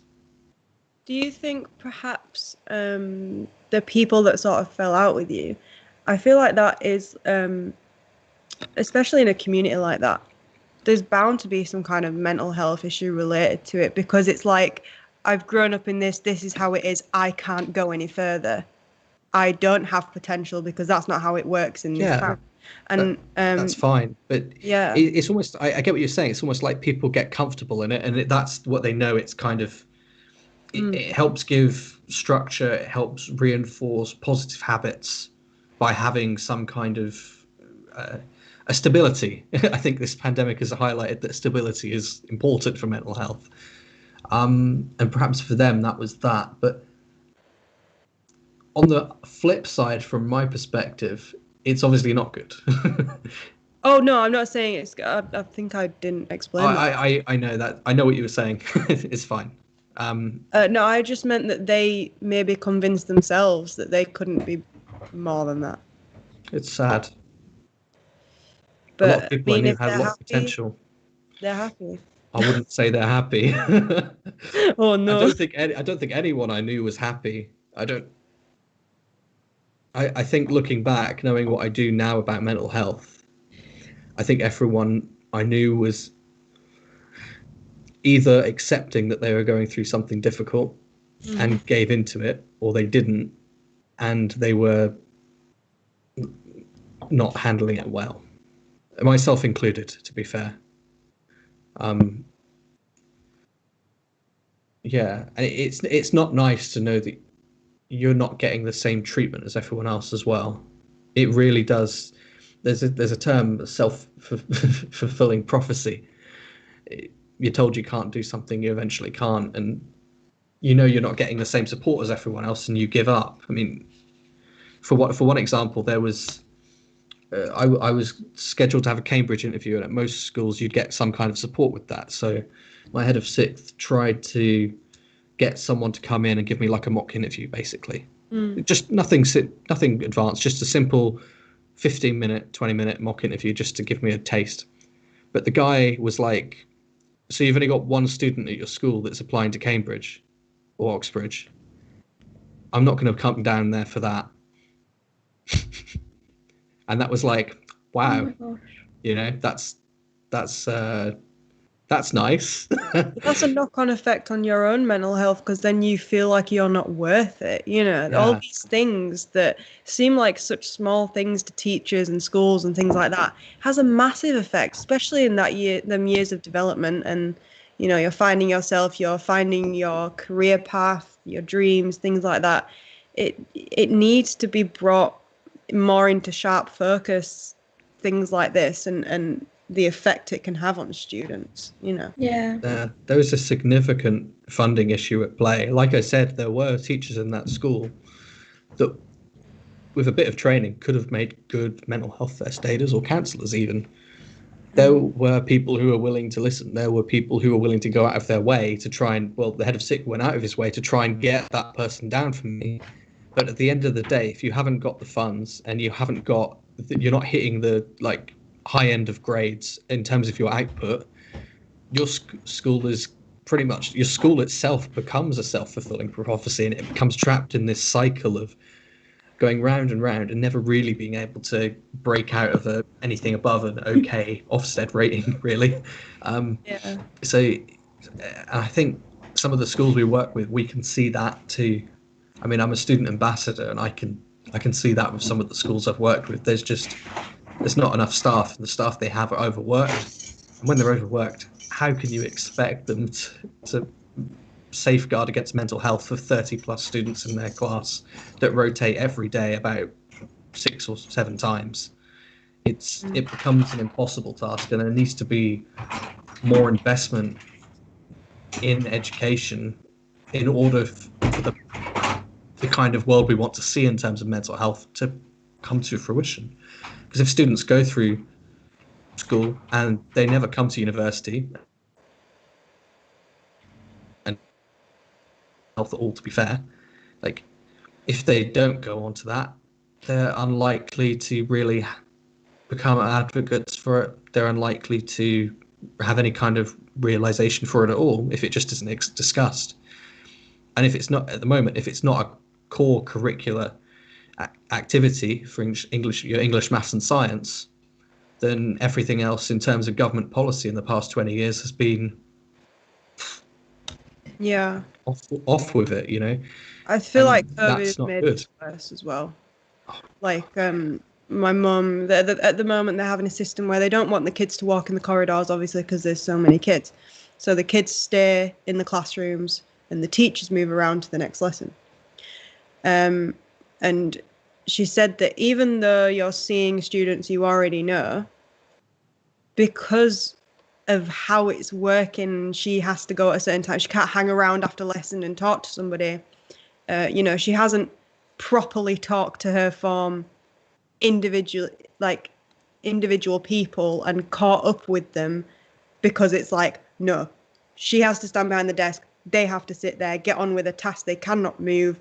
She can't go up to someone individually. She has to speak to them as a group. So there's like, at the moment, especially with COVID, there isn't that personal touch in education and in teaching, which is really unfortunate, especially because some of the kids at school, you know, their parents are essential workers, NHS workers. They're at risk every day. It's hard, especially when the first lockdown was going on. My mum was still working because the schools remained open for a while, I think. Or they reopened them during lockdown. I can't remember which way it was. But they had only the kids of essential workers in school. And for those kids, man, it must have been hard, like having your parents, especially NHS on the front line and stuff, worrying about your parents all day and not getting the attention you need from your teacher in your studies or in your emotional health and mental health. I can't imagine what like the kids are going through right now at high school and primary school. It must be really intense, and feel so isolating. So we're lucky at uni really to have these societies that contact each other and talk to each other, because, you know, kids in sixth form and high school are missing out on that. I think at their age as well, it's really important, because that's the age that they're going through. Oh, I've just been distracted by a cat. Oh. She was crawling around on the table. I was like, come hug me. Sorry, do continue. Yeah, but at that age, that like you said, Charlie, that's when they're going through like a lot of their development. So you'd think naturally they'd put things in place to help them through that development. And me and Nick were talking earlier about the whole like they're just being a teenager thing. and how it doesn't make any sense because they're already going through so many changes, like in their own bodies, let alone to do with everything around them, and especially right now. Like the world has completely changed in the matter of months. Like, how are you not expecting them to be struggling with that? Like, adults are struggling with that, let alone children. And even if you want to look at it from a point of view where children have less understanding, the level of understanding that they have is relative to their age, essentially. And they still have enough understanding to know, okay, things are changing and things aren't right. And that in itself is like, it calls for a need for like support in that sense. Because I think even when we do like our primary workshops and our secondary workshops, I think that for us, for me personally anyway, it gives me a lot of comfort in knowing that there are teachers out there that are looking out for their kids and they are going that extra mile to give them that like further boost. We had like I think it was a year one group, Anna, that we got the PSHE scrapbook page from. Yes. I think, yeah, it was the year one group who we did a workshop for. And it was really sweet afterwards because the teacher sent us an email saying that the kids really enjoyed it. The coordinator was saying that the workshop went really well and that they really enjoyed it as well, that they were really interactive. They sent us a picture of a page that they had made in their like PSHE books, all about the workshops and what they had learned during it. And it was really sweet to see that, like, even kids that are young as like year one, they're still learning. And that in itself shows like they still need that support and that guidance. Because you can never give someone too many tools, if that makes sense. So, of course, like as they get older, they're going to need those tools anyway. So, why not start them off at a young age? Why wait until they hit problems to be like, okay, how do we fix this now? It's like I agree. you take preventative measures. You don't wait until there's a hole in your roof to be like, okay, I have to fix it now. Like you put down tarp, you put down tiling, you put things in place before it happens to make sure it doesn't happen. And then when it does happen, that's when you look at, okay, what are the alternatives? But Yeah. I think with mental health, it does seem like they kind of just wait for things to explode before they're like, okay, let's actually look at this. But even when they do, like, when problems do arise, they'll still be like, nah, you can deal with it. Yeah, that's true. And when we had that conversation with Nick, I did say that it feels like up until university, it does nothing is talked about. Nothing is. I feel like the conversation around mental health just does not exist. And I did say that there's such a big shock to the system to come to university and be able to speak so freely about it. And it doesn't just, it's not limited to Headucate. It's not just us. I feel like in general, as students, we are a bit more in touch with how we feel just because we need to cope in a way. Otherwise, we would all go insane. We need to know that everyone's going through the same things, everyone's stressed, everyone's homesick, and everyone's struggling. And it's a shame that we need to get to this point in our life for this conversation to be normalized. And I feel like, as you said, Mariam, it's really important to prevent these things, and it's really important to offer that mental health literacy and make it less uncomfortable to talk about. But I feel like it comes with training as well, because if you really think about it, we know how to explain it. We know how to make people understand. We know how to be like, oh, what is depression? And the person doesn't particularly give the suitable answer. And we would be like, yeah, you had a part of this right. But we would also add this. And it's such a such a delicate subject to navigate that you do need a certain amount of experience talking about it, and you need a bit of training as well. Like, we have to bear in mind that we've been doing this for more than a year now. People have been in such a long time, have been talking about this for such a long time as well, and it comes with doing it so many times. It comes with us having the mental health first aid training as well.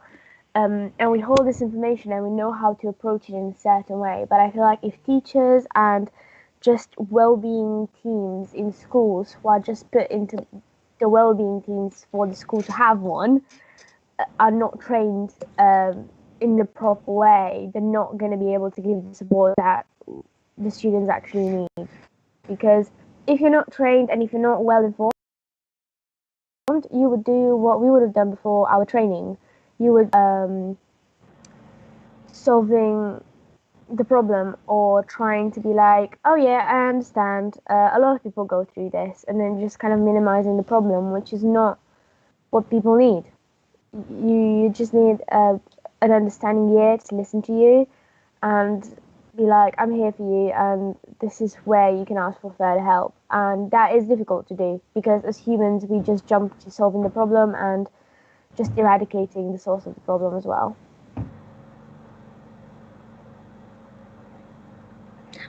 I think it must happen soon. Like, we are having such a rise of mental health problems and everything, and we definitely need the training and for schools and like the mental health education, at least for secondary schools. But even like as I think even primary schools, like I think one of the things that doing the primary school workshops has sort of highlighted to me is children, even young children, they do understand like the concept of mental health, like obviously not in terms of how we do with like different mental health conditions and stuff, but they know if they feel good or bad, and you can encourage things to make them feel better.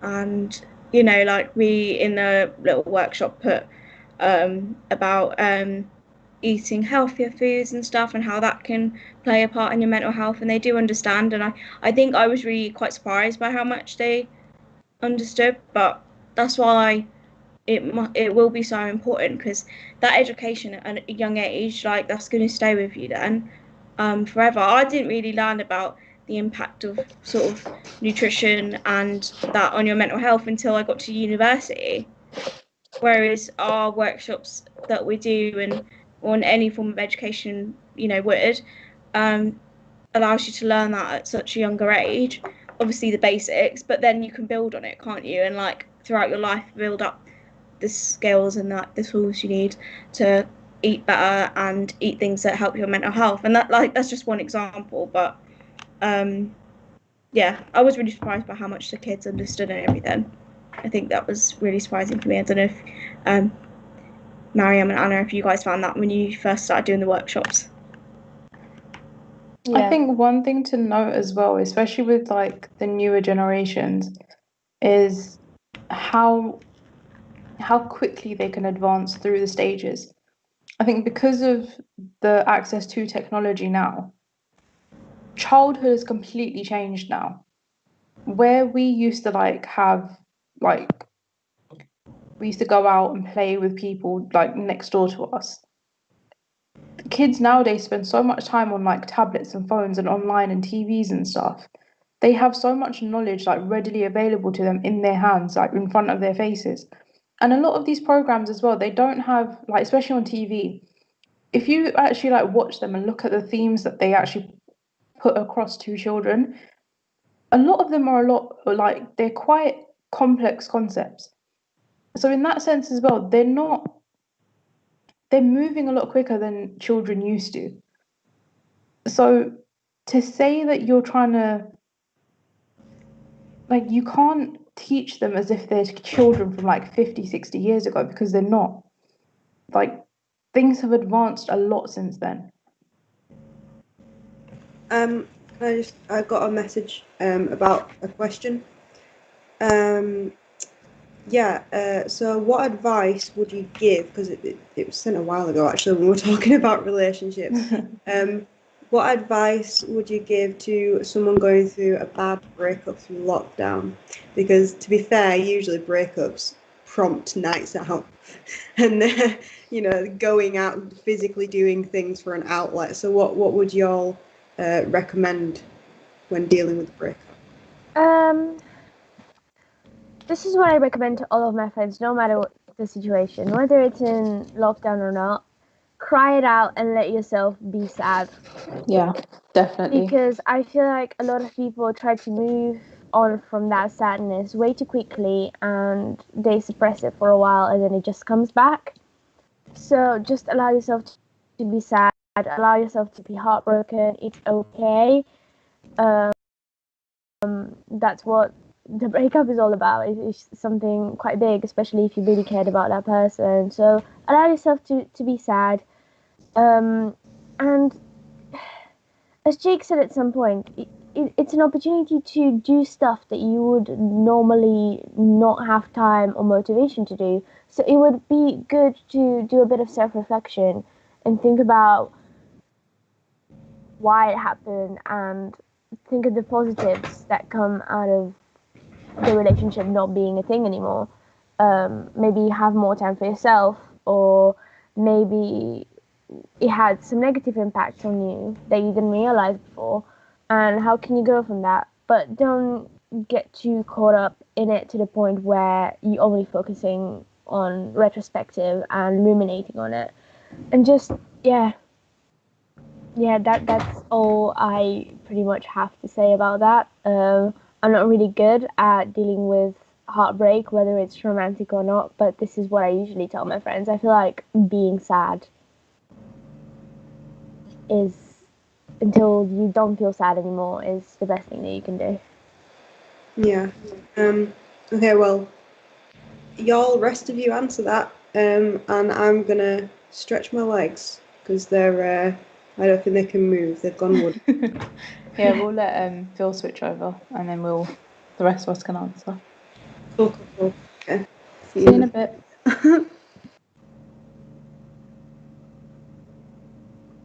I think we're all sorted now. Who wants to go next?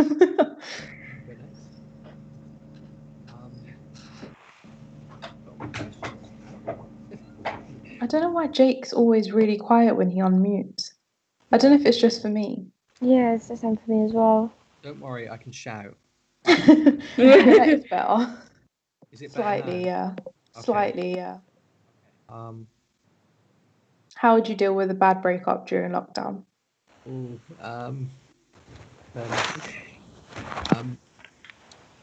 I think what Anna said already was very good, and I'd recommend that as well.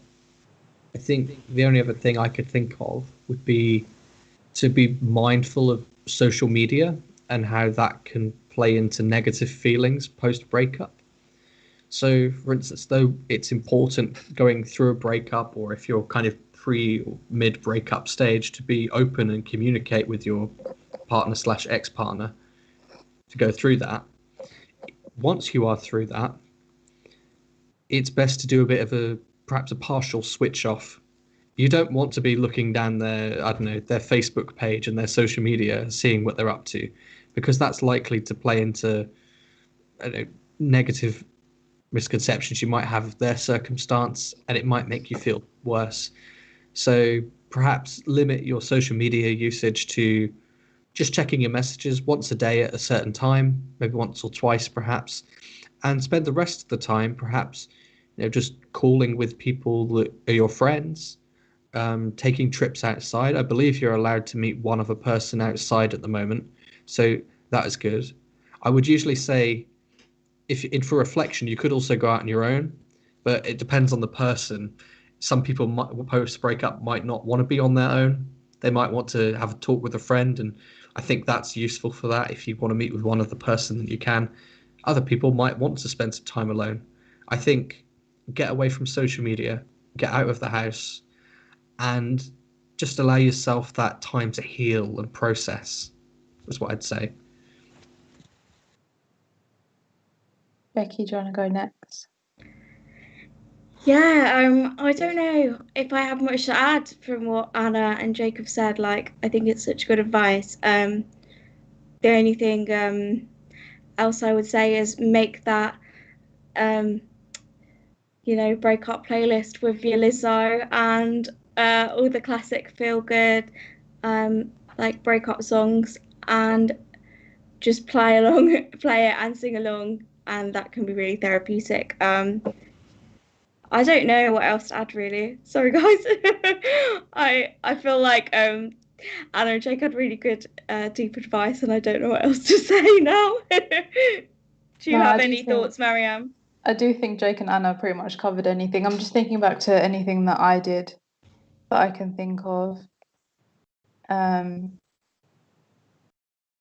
I think I definitely agree with the social media detox. Turn off all your notifications, delete the apps if you need to. If it helps, even block them. Yeah. And It's leave them sometimes blocked. it's okay not to know. Yeah. And not to see it. It's fine. You're not a bad person. It's understandable. You can block them if you want. I think one of the hardest things about breakups is the need for closure. But sometimes you have to do that for yourself. You can't expect it from the other person. Sometimes the breakup in itself has to be enough closure. And it just has to be enough for you to know that it wasn't meant to be. And you are all you need at the end of the day. And you are your top priority. And that honestly just has to be your closure. And sometimes closure comes beforehand as well, without you even realizing. So when you think back on it, because you will think back on it, it's impossible not just to be like, yeah, out of sight, out of mind, let's move on now. When you think back on it, you will eventually realize that you either already got your closure before it even happened, or that the breakup was the closure, as you said, Marianne. And just to bounce off the out of sight, out of mind thing, do things that minimize the amount that you sort of focus on the person. You can think about the relationship and reflect on that, that's fine. But in terms of keeping up to date with the person specifically, limit that as much as you can. So, like Anna said, block them. And then I would say leave them blocked. As tempting as it will be to unblock them to see what they're up to, take it from me, don't do that. The day I did that, I found out my ex was engaged. So don't do that. Leave them blocked. Yeah, that was fun. But leave them blocked. They're out of your life for a reason. Leave them there. It is what it is. But yeah, I think the most important thing is just let yourself feel however you're feeling. Give yourself time to get through it. Give yourself time to heal. And you can take as long as you want.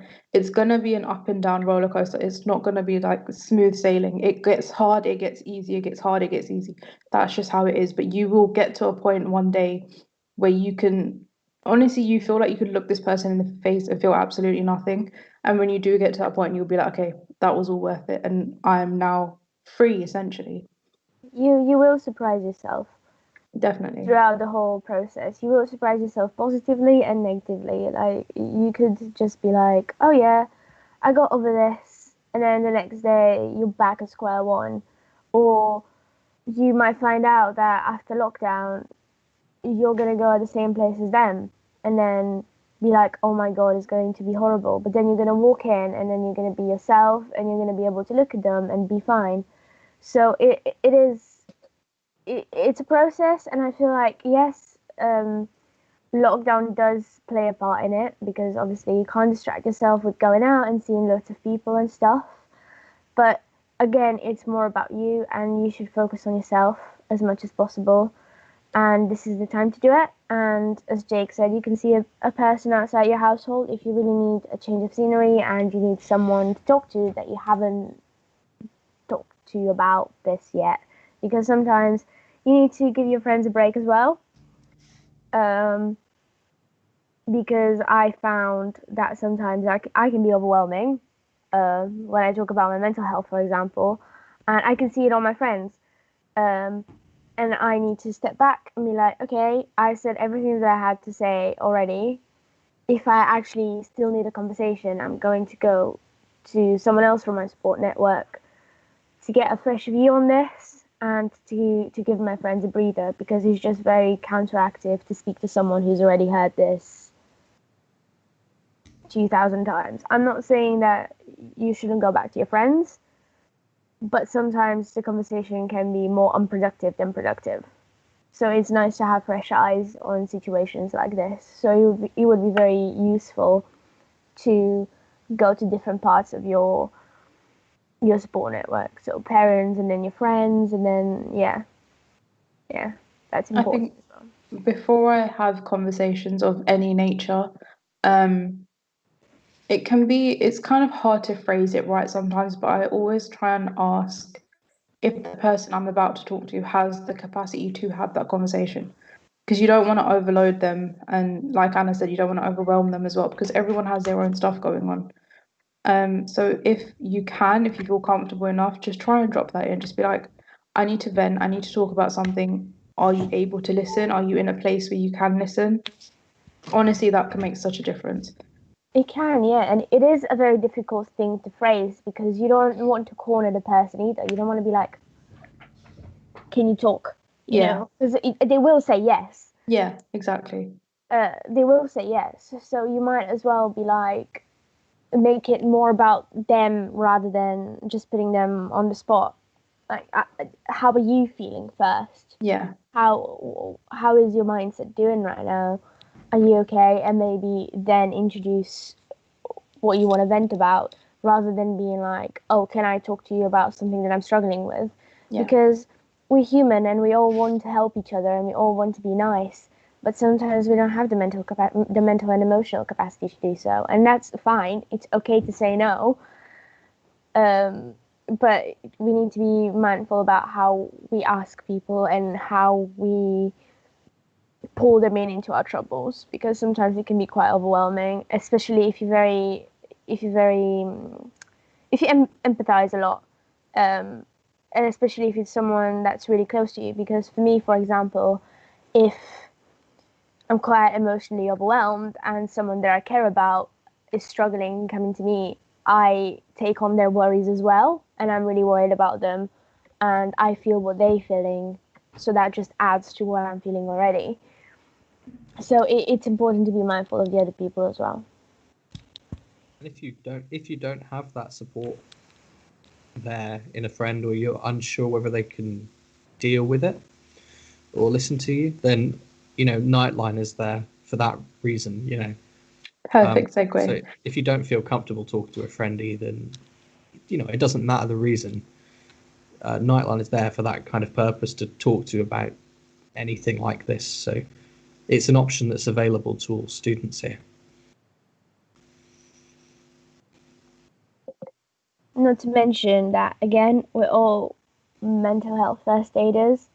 You can always approach us. We're always down for a chat. As you can see, we're all very chatty people.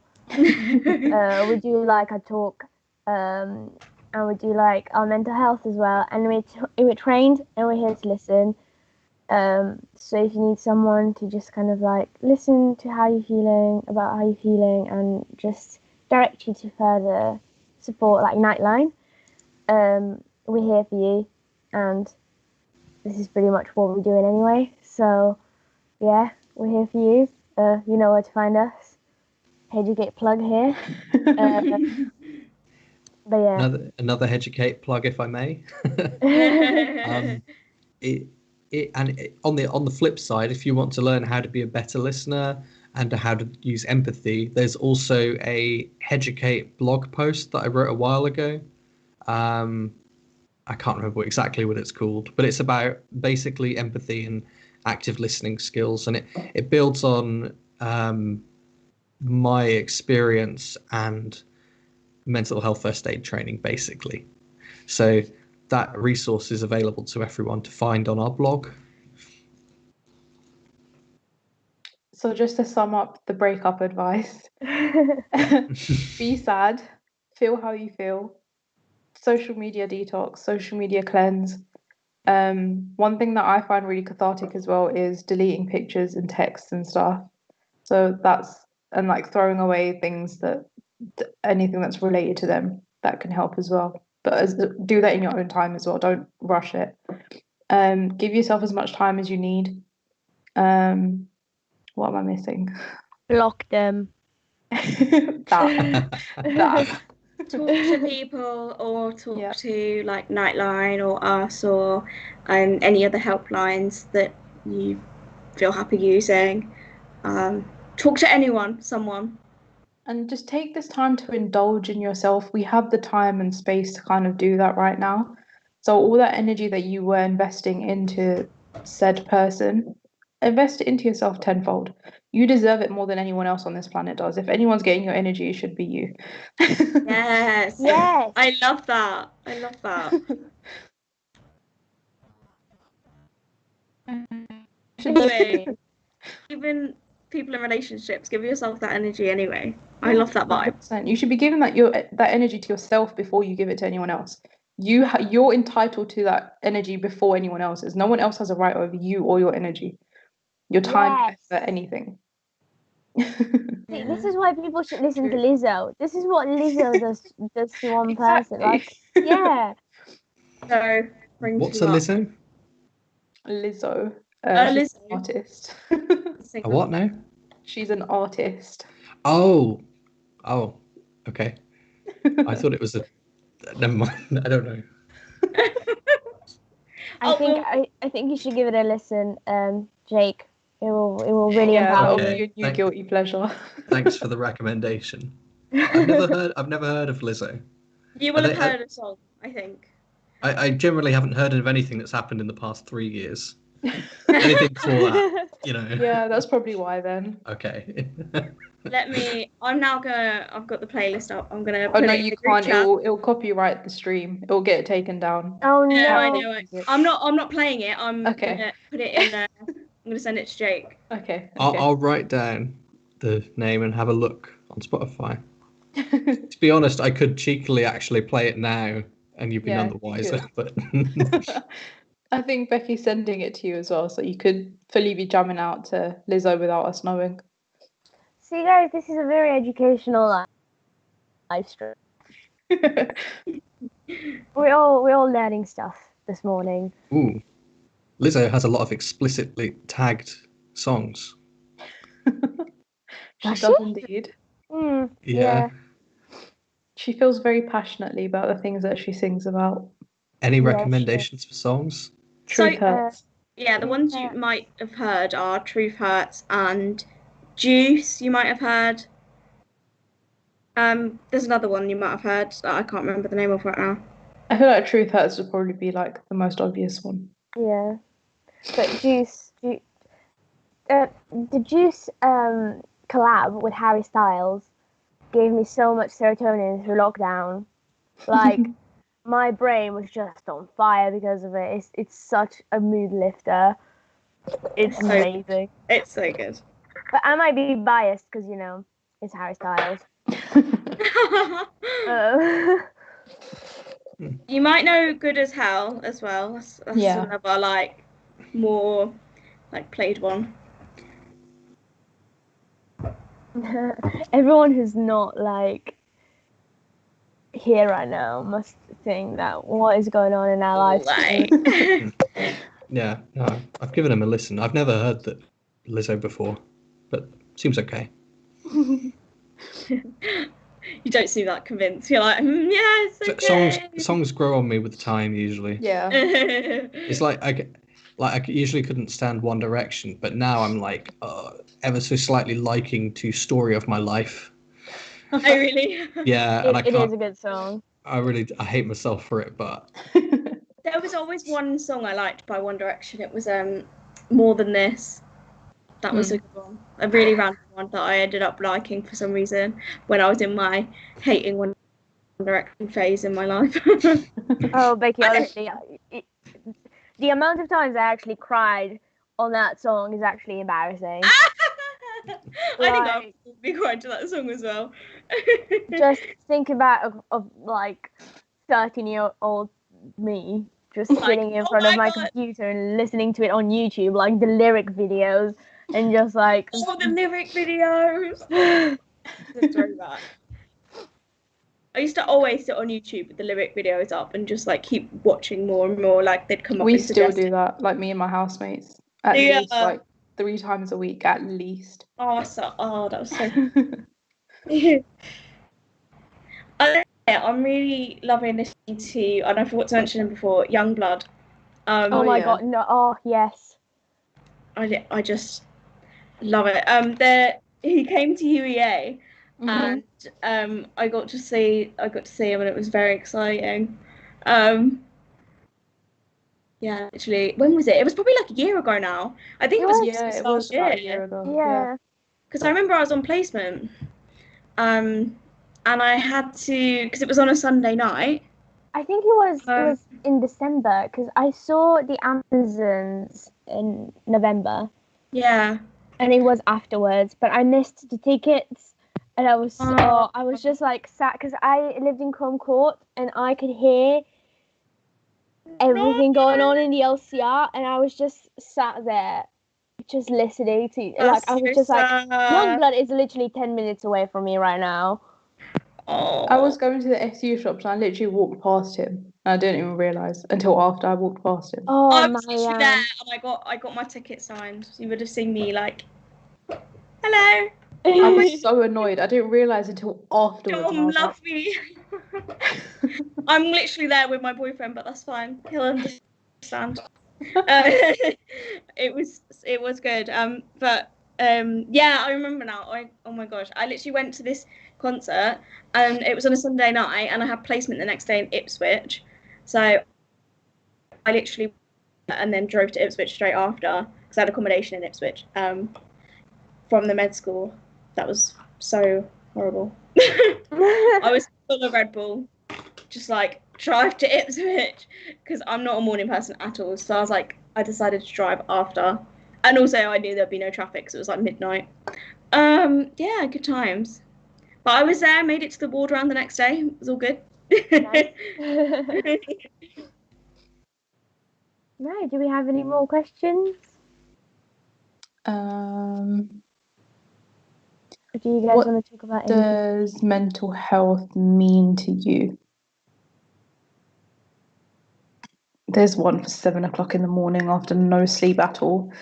Honestly, like, my first instinct was to answer how we would in the workshop. Yeah, that's a question in our workshop. Yeah. Don't read a script off for this.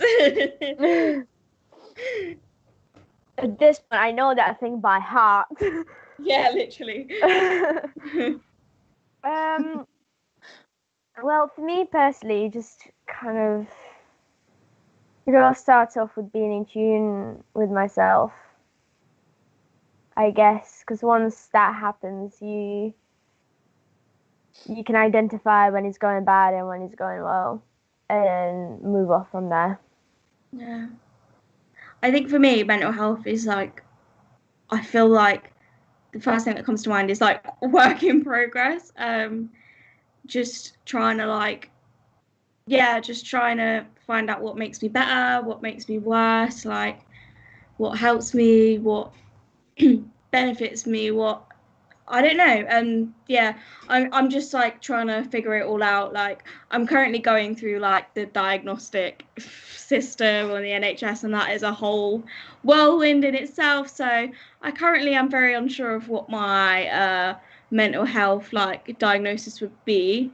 All I know is that my current one was incorrect. So definitely work in progress, just like trying to take each day as it comes, and just try and do things that serve you and limit things that don't. Jake, I'll let you go as well. Thank you. For me, I think it means everything that's already been said. It means looking after myself, but it also means looking after the people around me. And even more broadly than that, and this might be a surprising answer, coming into context in an environment that deals with mental health scenarios quite frequently has changed my view of the world and helps me understand it politically, sociologically, and even economically. It allows me to see things in a different way. Like, for instance, when I'm on my politics course, I might be thinking, so this policy, it's nothing to do with mental health, but what are the impacts on mental health and mental health services?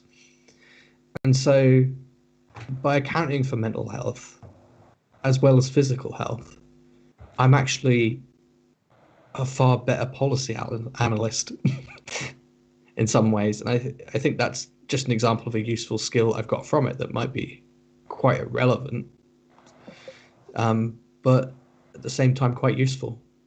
I know, I think it's literally so important, like, because everything affects your mental health. And mental health, I think, does affect everything, right? So, like, it would make sense that in sort of law and politics and policies it comes into play, even if it's not directly, like, a mental health policy, right? Exactly, because as much as mental health can shape policy, law, and practice, it can be shaped by policy, law, and practice. Yeah, sure. From anywhere along the lines of education policy and the impact that's had on schools has probably led to the need for us to be there and do what we do as Headucate, for all the way to, I don't know, things like funding models for the NHS. Everything is interrelated, and most things can be tied back to mental health, either as being influenced by policy developments in it, but at the same time having significant impacts, even unintended impacts, in the field of mental health. And that's a particularly concerning thing, given that there's not much in my field. There's no academia that deals with political policy and mental health. There's a massive field of public policy and health, but it's always physical health. There's no field of politics and mental health, which is rather strange, I find. Maybe that's something you can bring to the table in your future. Who knows? Well, I'd have to, if I wanted to do that, I'd have to find a supervisor for a PhD, and they have to specialize in the area you already specialize in. So, yes. the academia is not exactly structured for change in some ways. No. But there are think tanks, there are charities that do this kind of work and do quite important work. So maybe they will be focusing more on this maybe as the impacts of these policies come more to light, because I believe that mental health is coming forward through MPs. It's been a priority of Sir Norman Lamb, and we've got Clive Lewis on this live stream who's talking about it as well. Yeah. And I think when you have politicians talking about something, that will usually be followed in the next couple of years by policy developments in it, or it might be reflective of policy developments in it. And then after you've had those policy developments, then you might have the academic literature come in and start looking at it. Not usually before in this area, but we'll see what happens. It's interesting. It is really interesting. Mariam, did you answer the question yet? I don't think you did. I haven't. I'm still trying to figure it out. I think the simplest way that I can put it is, it's either how okay I'm feeling or how happy I'm feeling. I feel like that's the simplest way I can put it. There's a lot more, obviously, that goes into it. But I think on a very surface level, it's just how okay I'm feeling is what I'm going to go with. I think that makes sense, though. That does. I think it's just an easy way to kind of think of it. Yeah, for sure. I actually want to answer Charlie's question. That's what I was just about to say. About which Inside Out character do you vibe with the most? So have you seen Inside Out? Yeah. I haven't, but I know the characters. That was Inside Out was one of my first ever proper dates with someone. I saw Inside Out. It's so random, but Inside Out, Jake, have you seen it? I've not, no. I know roughly what it's about. I don't know the characters. It's got all the little emotions as characters. I feel like I shouldn't say this, but I vibe with disgust. I feel like it's just a mood, just everything is gross. I really I like vibe with the Simone. shy one. With who? The shy one, isn't it? Fear. Like, yeah. Yeah. I'd say I'm somewhere between sadness and anger. But if I had to pick one, I'd say sadness. Mariam, we don't want you to be sad. No, that doesn't mean I'm sad. I think it's more Big just hug. like, yeah. It's not I'm sad. It's more just I feel sadness the same way she does. I lay on the floor, I don't move, I cry, and then I'm over it. Fair enough. That's basically how it is. My favorite line from the whole film is literally when she says, "Crying helps me obsess over the weight of life's problems." That's like my favorite line from the film. That is such a good quote. I cope with like everything by just moaning. That's why I feel like I vibe with disgust. I just love a good moan. Jake, out of anger, joy, disgust, and fear, which do you vibe with the most? And sadness. Oh yeah, sadness. Like you can't be anything but like when you're a nightliner, you hear a lot of stuff. A lot. I can't say what I hear, but you do. Yeah. You hear a lot, and it's not exactly the most positive stuff most of the time. So I'd probably say I'd probably be more sad, but more grounded, perhaps. Yeah, I'm a happy person though. Yeah, let's that's just one of relate the to Troy on just a some bit- level, please. I'm just a bit mopey. No, I think that's one of the reasons I like sadness so much, because I think she is so grounded. Because by the end of the film, we all come to learn that without sadness, you can't actually feel any of the other emotions. It's true.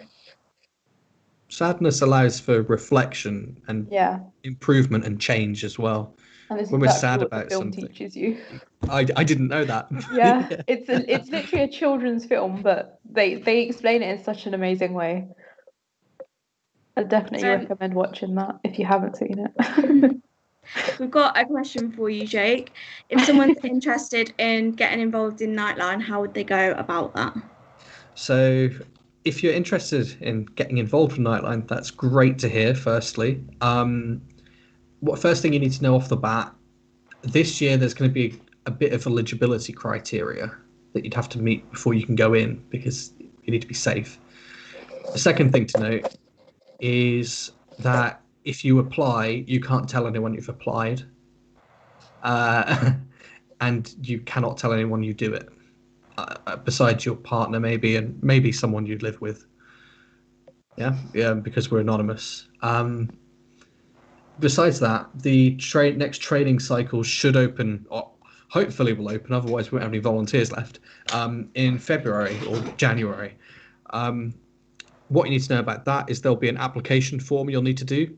We'll give you some briefing stuff in the application form, and we ask you fill it in, you answer some questions for us, then we'll select the best ones, or to the amount of people that we can take in physically, and those people will be invited to a weekend of training. And most people pass that.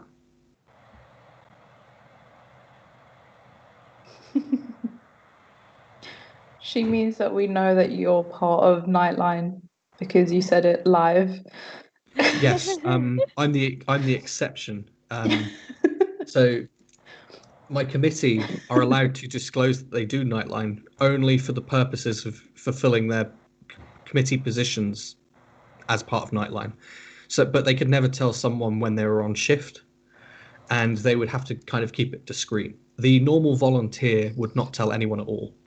The only reason I'm here is because my role is external coordinator, and the publicity and fundraising officers too are kind of less anonymous, because someone has to be in order to get stuff done, and in order to represent Nightline. So I am that person, and that's why I'm on the live stream. But yeah, your average Cool volunteer if you would all not had be. like masks and like voice filters. Yeah. God, Oh my terrifying. God. No, we'd never use voice filters. No, but yeah, that's the process. And in order to, if you're that sounds like something you're interested in, The only thing you need to do now is go to the Norwich Nightline website, which is norwich.nightline.ac.uk, or you can just type in Norwich Nightline at Google, and then click on the Join Us tab, and basically just register your email with us, and our training officer will get back to you when, and I must stress, if the training reopens. And that's all you need to do. Just register for now and wait for an application form. And the training will more likely be open if you guys keep donating. Yeah, that's true. Printing costs are a lot. So-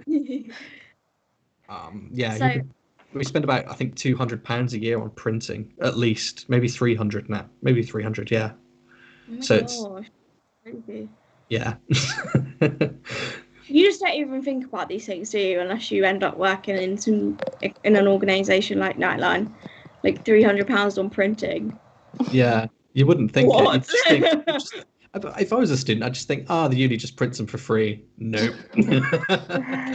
You would think, wouldn't you? Nah. So we've got another question about Nightline, Jake. So Yeah. is there anything in place for the Norwich Nightline volunteers and their mental health? Oh yeah, of course. Yeah, I mentioned this earlier, I think, but I'll say it again in case you weren't here then. So we have internal support mechanisms. So those are, so you have committee members that are responsible for a small group of volunteers each. And so that's the first level. You have the peer-to-peer support. So every Nightline volunteer can talk to anyone else in Nightline about their contacts. And that's the base level. Then you've got the committee level, as I've mentioned. And then above that, you've got two people in Nightline, the internal coordinators, which are the flip side of me, who are responsible for volunteer welfare. And basically, if things need to go further than that, there's then we have an agreement with student services that Nightline volunteers can be fast-tracked if they've had, a particularly difficult shift, or they're having problems with mental health, basically.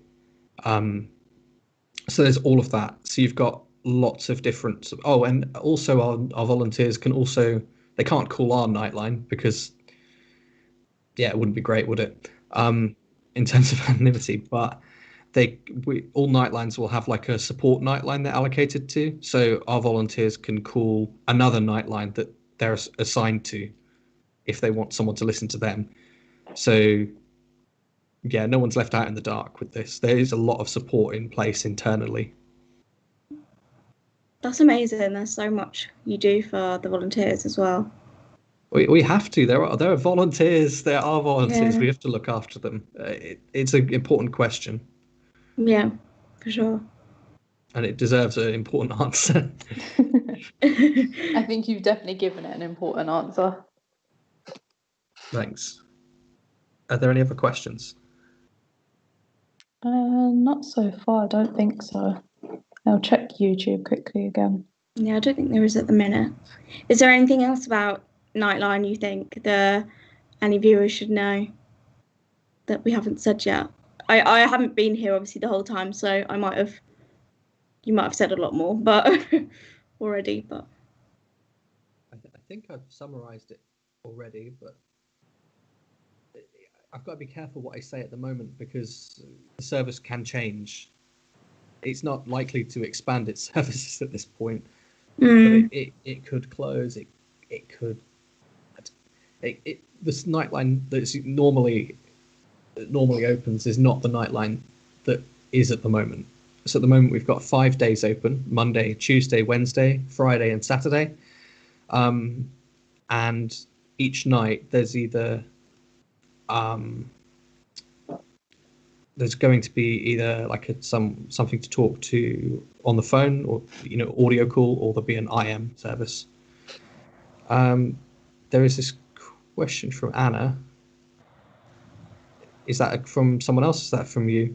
It's just for me. It was just a suggestion that we can talk about mental health treatment options and what you guys think of them. So medication, because that's a bit more controversial and people always hold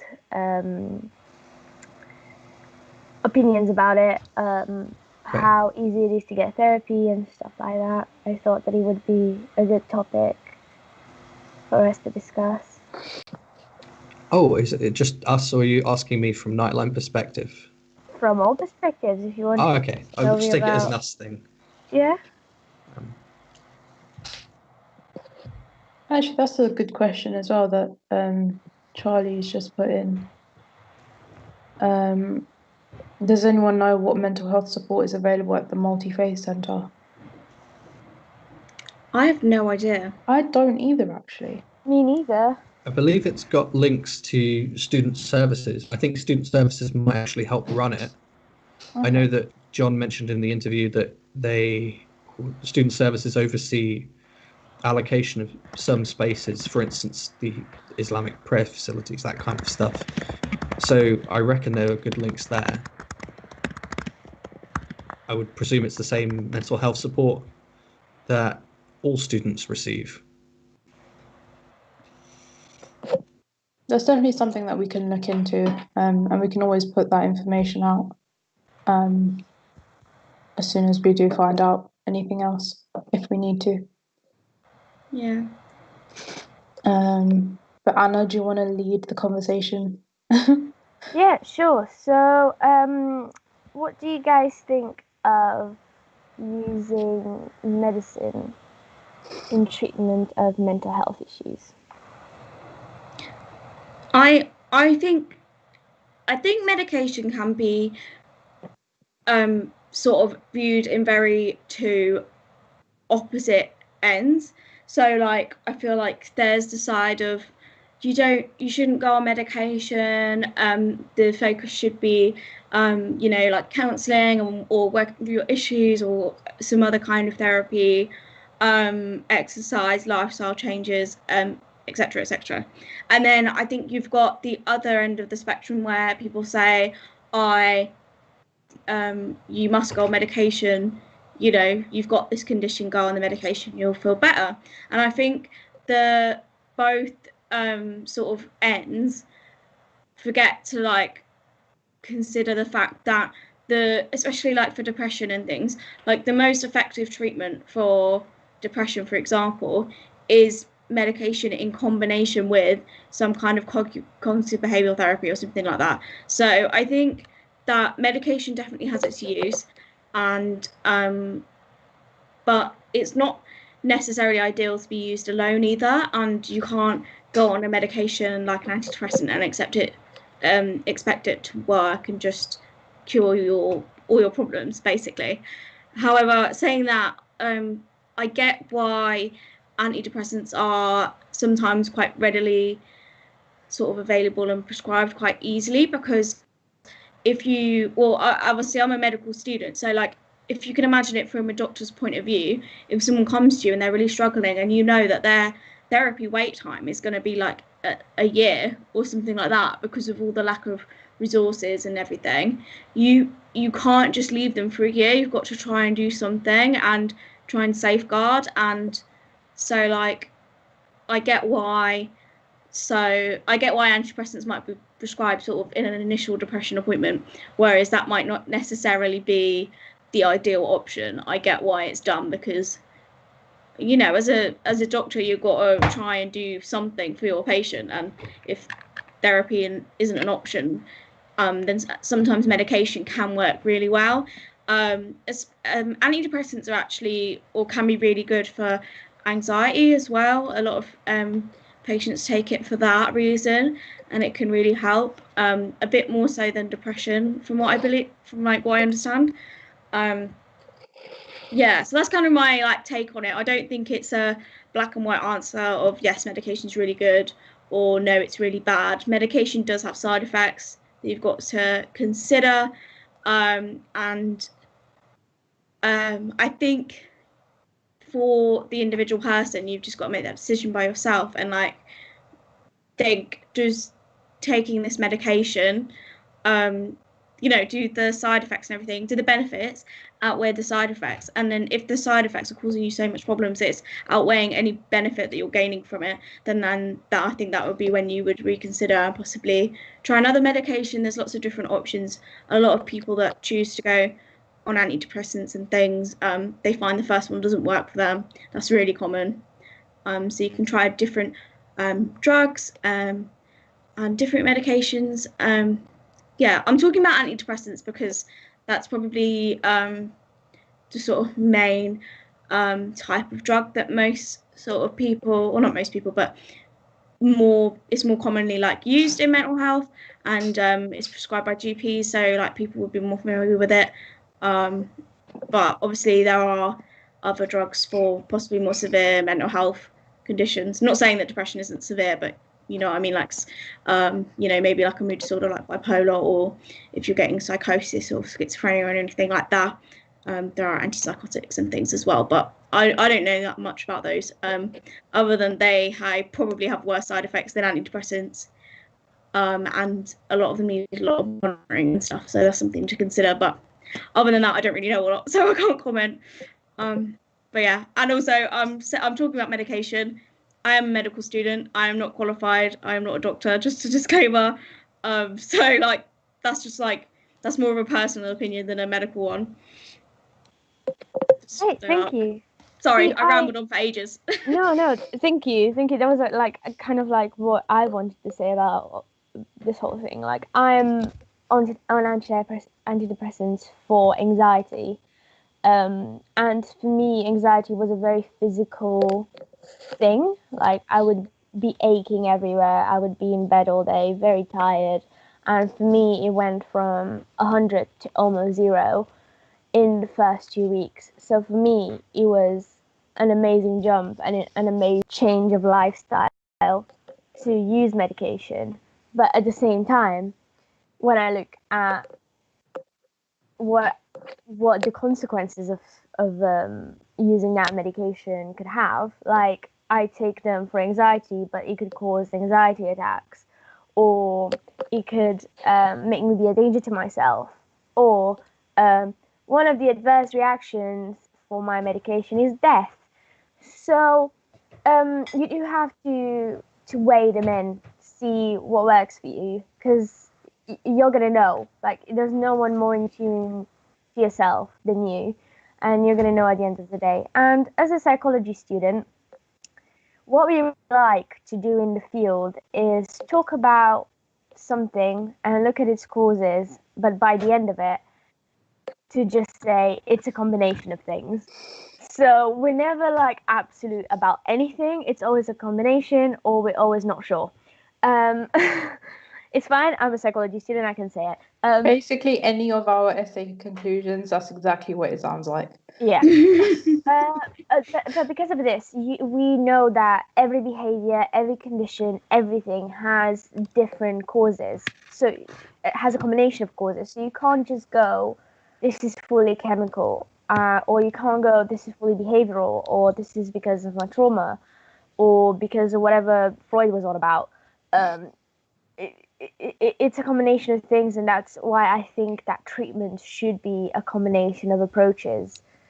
For most people, medication was very effective for me, but I can't say that I couldn't benefit from therapy, for example, because there's always that combination of mental health issues. Like, mental health, it rarely just comes with one issue. It's always like a pack of them that you need to kind of like solve at the same time to feel like something is actually changing. So I feel like this combination of mindfulness and medication and therapy and services like Nightline, having something to turn to in an emergency when you feel like you really need it, is very important. So yeah, that's my take on it. We just need to combine things because the causes are combined, to be honest, and we don't really know. It's like, if you think, yeah, that makes so much sense. Like, if you think about how many different things factor into your mental health, it makes sense that when you want to treat a mental health condition, you need to kind of like attack it from all angles, right? Like, you need to think about the chemical imbalance in your brain, you need to think about the lifestyle you're leading, you need to think about sort of therapy, maybe if you do have like trauma or self-esteem issues or things to work through, you need to think about that. And also like behavioural therapy or dialectical behavioural therapy or something like that can help like your thought process and behaviours how that links to your mood. So it all like plays such a big role. I think medication can be really helpful. I think it would be really nice if there wasn't as much of a stigma attached to it. But I think people do need to remember like it's just not going to be kind of that all cure for a lot of people. And like as Anna said, an example of how much it helped her anxiety, but it doesn't always help everyone, in masses, unfortunately, and not straight away until you find the medication that works for you or something else that works for you. But yeah, I agree with everything Anna said. Just like what Anna said. I repeat Is there anything you want to add on? Jake, is there anything you want to add? I think everything I want to say has been covered. But again, I'd re-emphasise an important point that we've all raised really is that no matter what side of the scale you're on, if you are on medication, it never hurts to have extra support in place as well, whether that's talking therapies, whether that's Nightline, whether that's family and friends. And there's always something we can be doing better to try and improve mental ill health ourselves. The stigma that surrounds mental health in itself is down to this kind of issue as well, that there is no one quick fix, so to speak. You might have to go through several different methods of support and or medication of different types before you find something that works, if you find something that works. And so this can sometimes feed into the narrative that mental health is not as serious because we can't often see a clear route to fix it. And therefore, I think some people think there isn't a clear problem. But that couldn't be further from the truth.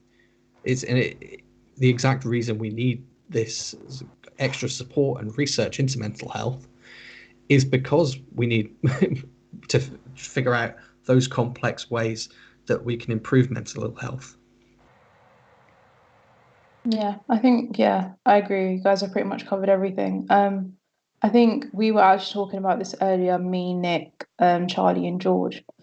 And I think the key point that we kind of ended on earlier was treatment is subjective at the end of the day. Like everyone has different things that will work for them, and you can't have just like a one size fits all kind of treatment for something. There's not one like straightforward answer to something, and there's no harm in sort of trying your options and seeing what else is out there for you.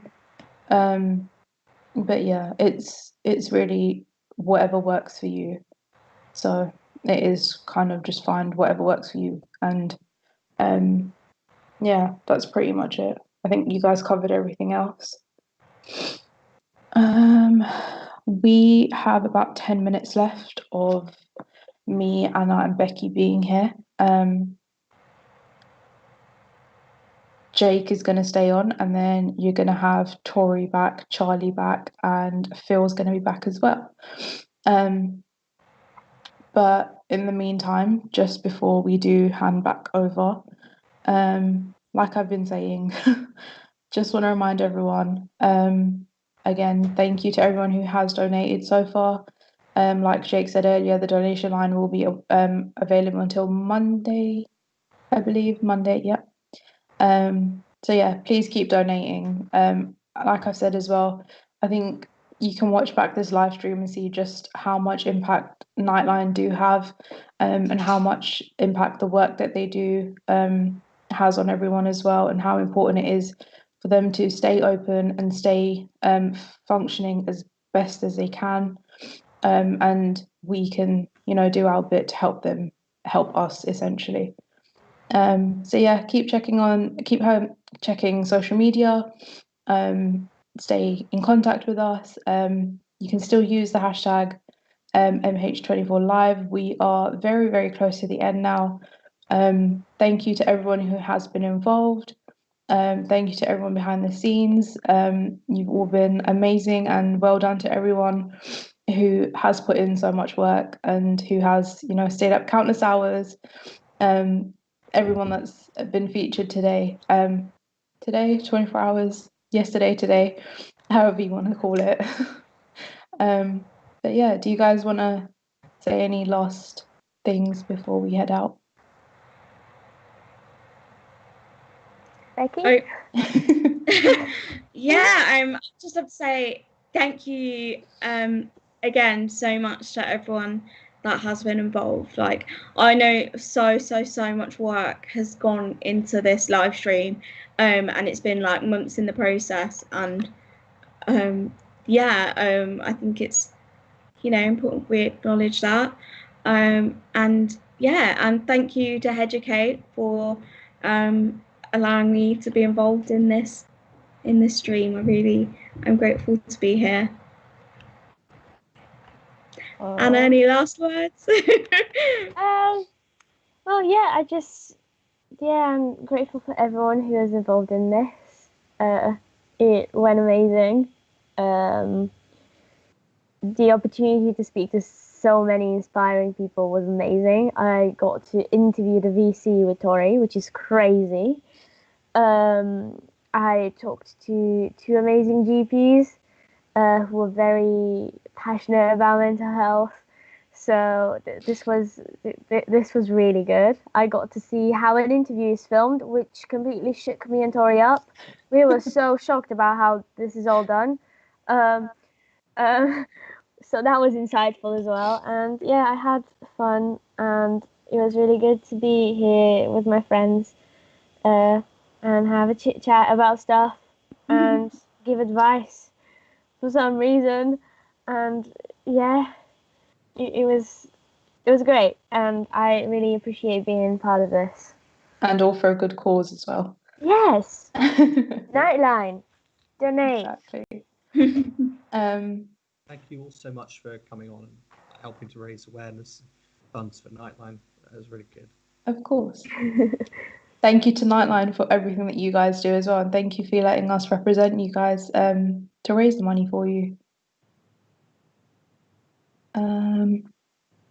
Yeah, we've got a few more minutes before we switch over, but yeah, I'm so excited to watch all of this back, Yeah, same.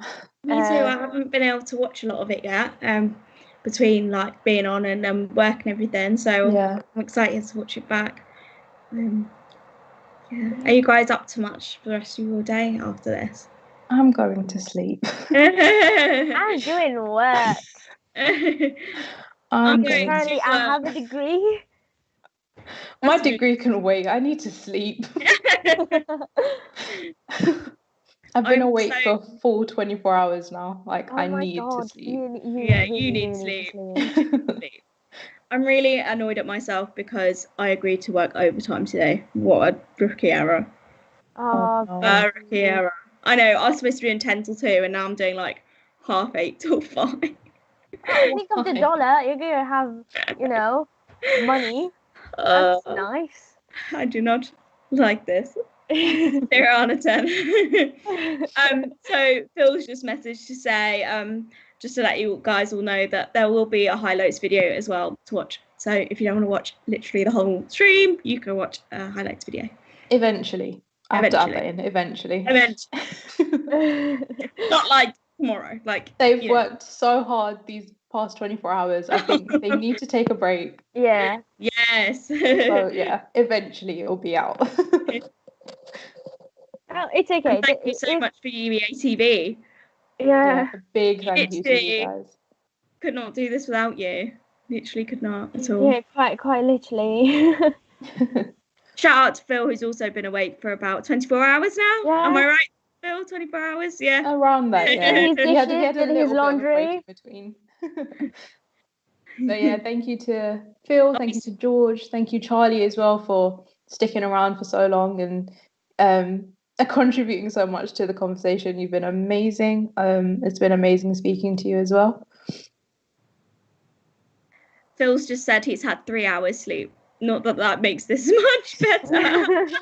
But we managed to get him to do his laundry and his dishes, so Yeah, it's a so win. It's a win. Tori said she's had about 3 too. Yeah. Jake said 4. 4. I know I haven't been on all night because I didn't feel able to go overnight as well, like with work and everything, but I still didn't sleep very well either, if that makes you feel better, because I literally was worried I wasn't going to wake up. So I kept I had my alarm set for 4 to come on here for 5, and I kept thinking I wasn't going to wake up, and literally just barely slept either. So it's fine. We'll all run on Red Bull for the day. I'm gonna have to team up And with we'll go Charlie to for that sleep. 1-0 for the win. Yeah.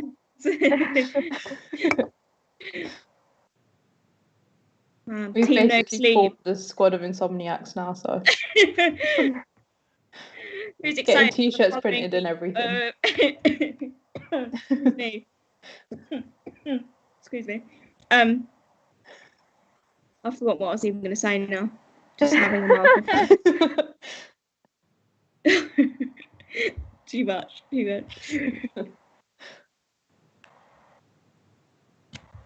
But yeah, we will be handing back to Tori, Phil, Charlie, and Jake very, very soon. So yeah, thank you guys so much for having us, and I hope you enjoy the last hour of the stream. 1 more hour to go. You guys got this. See you later. Bye.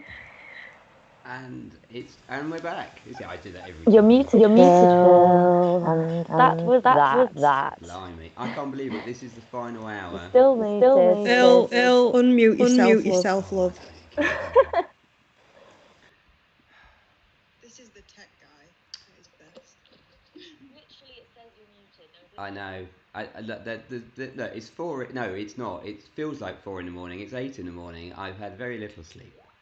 But I think... Yeah, here we go. Yeah, you're not doing tech at the same time. You're just sitting there munching on hash browns. I mean, it's... I've been looking at a screen for straight nearly 24 hours. Yeah. Anyway, right. We are here for the final hour, which is quite something. I'm dead... what's the word I'm looking for? I'm proud of everybody involved in this thing. I can't believe this is the final stretch. An hour seems so very little considering we've done 23 hours of this. I'm particularly impressed with you. I mean, the last, 8 hours? I don't know, I haven't counted. But you guys have just been talking and discussing mental health issues. But, Jake, you've been brilliant. I've only been watching since 4 o'clock. But you've managed to talk about it from so many different angles, and then having questions from viewers, and then you've been debating and discussing them amongst them. It's been really, really good. I couldn't have asked for a better team to be on screen discussing this stuff. So yeah, thank you very much. This show would not exist without you, without Anna, without everybody involved, everybody who's contributed to come on and done live chat, everybody who's submitted videos, all the sports people, everybody. There's a whole big list. I suspect we will go through. Am I right, Tori? We'll go through and do some kind of summary of everything at some point. I should imagine. Sure. That's something you want to do. Yeah, towards the end, I would have thought. I mean,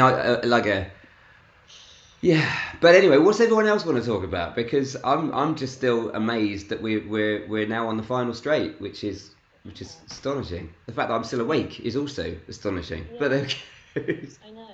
I mean, I just joined back after having about 4 hour. No, I've been away since about 2 o'clock. So I've had a good 6-hour break, although I haven't slept that much in that time. But that's okay. I'm looking forward to seeing what everyone did talk about overnight. I got most of the insomnia chat, I think. I got up until George joined. But yeah, no. I can't believe that it's finally over. It's not over yet. Let's see what tech problems I can have for the last hour. Say that. I mean, my internet's still playing up, so that's nothing new. Yes. Anyone watching, if Tori disappears, it's your dubious internet. Yeah, so don't worry, we're still going to be streaming. I mean, the fact that we can still do this in lockdown with the internet, I'm thankful we're able to do this now using the technology that's only relatively recent to be able to use. The fact that we can do Skype calls and we're all kind of used to it now means that we can put a show like this together.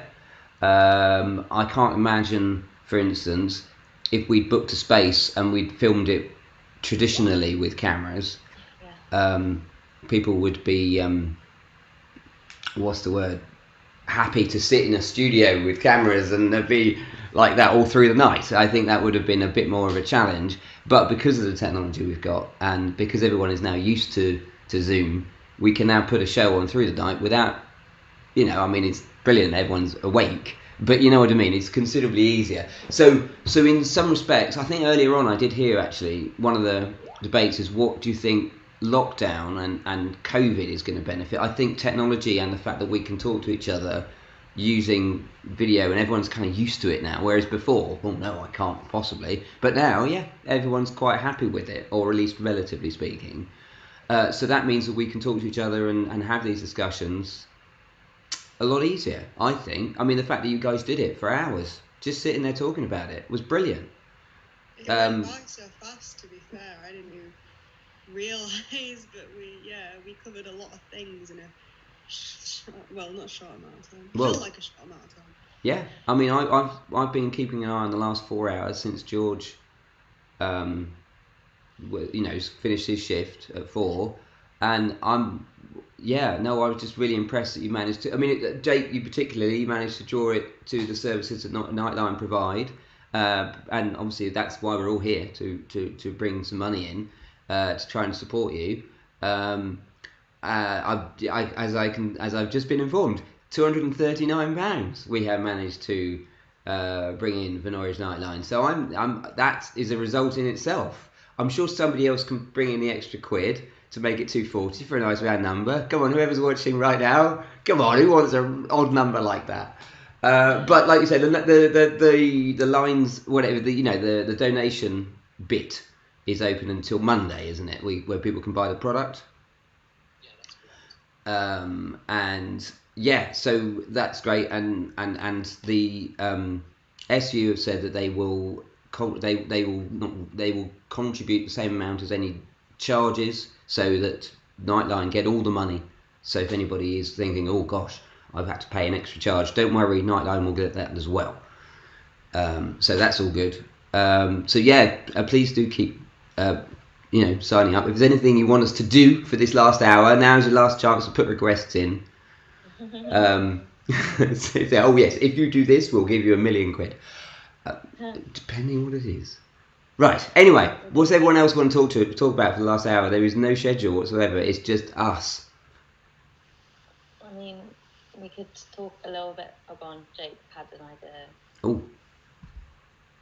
Oh, it looked like Jake had an idea.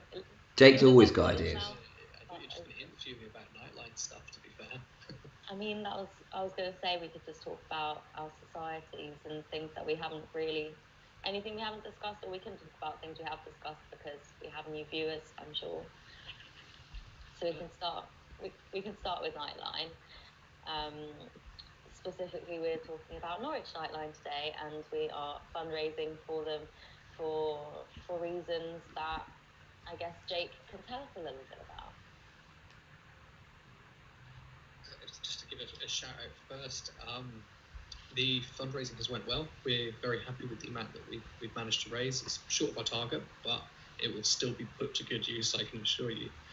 And I'd like to give a special shout out to the person who gave us £100. I'm not going to name, but someone gave us £100, and wow, impressive, So thank you to everyone who donated, and especially to that person. Again, you know who you are. So let's move on to that Nightline and why we need this money. So Nightline has not managed to open during COVID for quite a bit of time. It didn't open till the 2nd of November. and that's because we have to operate from our office space because of the confidential and anonymous service we offer. That means, of course, that we have to do everything COVID safe. And in our case, it means that we need to rotate between, luckily we have enough rooms to do so, 3 different rooms over 5 nights on a 3-week basis. It's all a very complex schedule. And we only have a phone in one of those rooms. We can't put it in another one because it has to be left in there for 72 hours after someone uses it. And we need one in the second room. And we also don't have a phone line in the front room, meaning we have to get a very nifty bit of equipment to effectively wirelessly transmit the landline to another phone. All of this we need to do while maintaining our current number.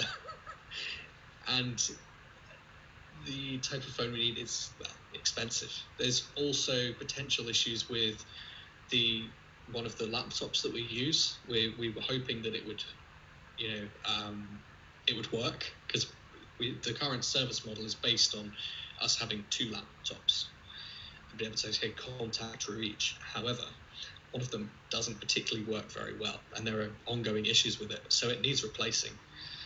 And already you can see that that's probably added up to quite a bit of cash. Those are the main reasons we need to really fundraise for Nightline, because this equipment isn't provided to us by the university. It's something we have to take out of budget ourselves, and our budget hasn't increased in 7 years. So with the additional pressures lockdown has put on us to operate us, we just need an extra injection of cash. It's quite as simple as that.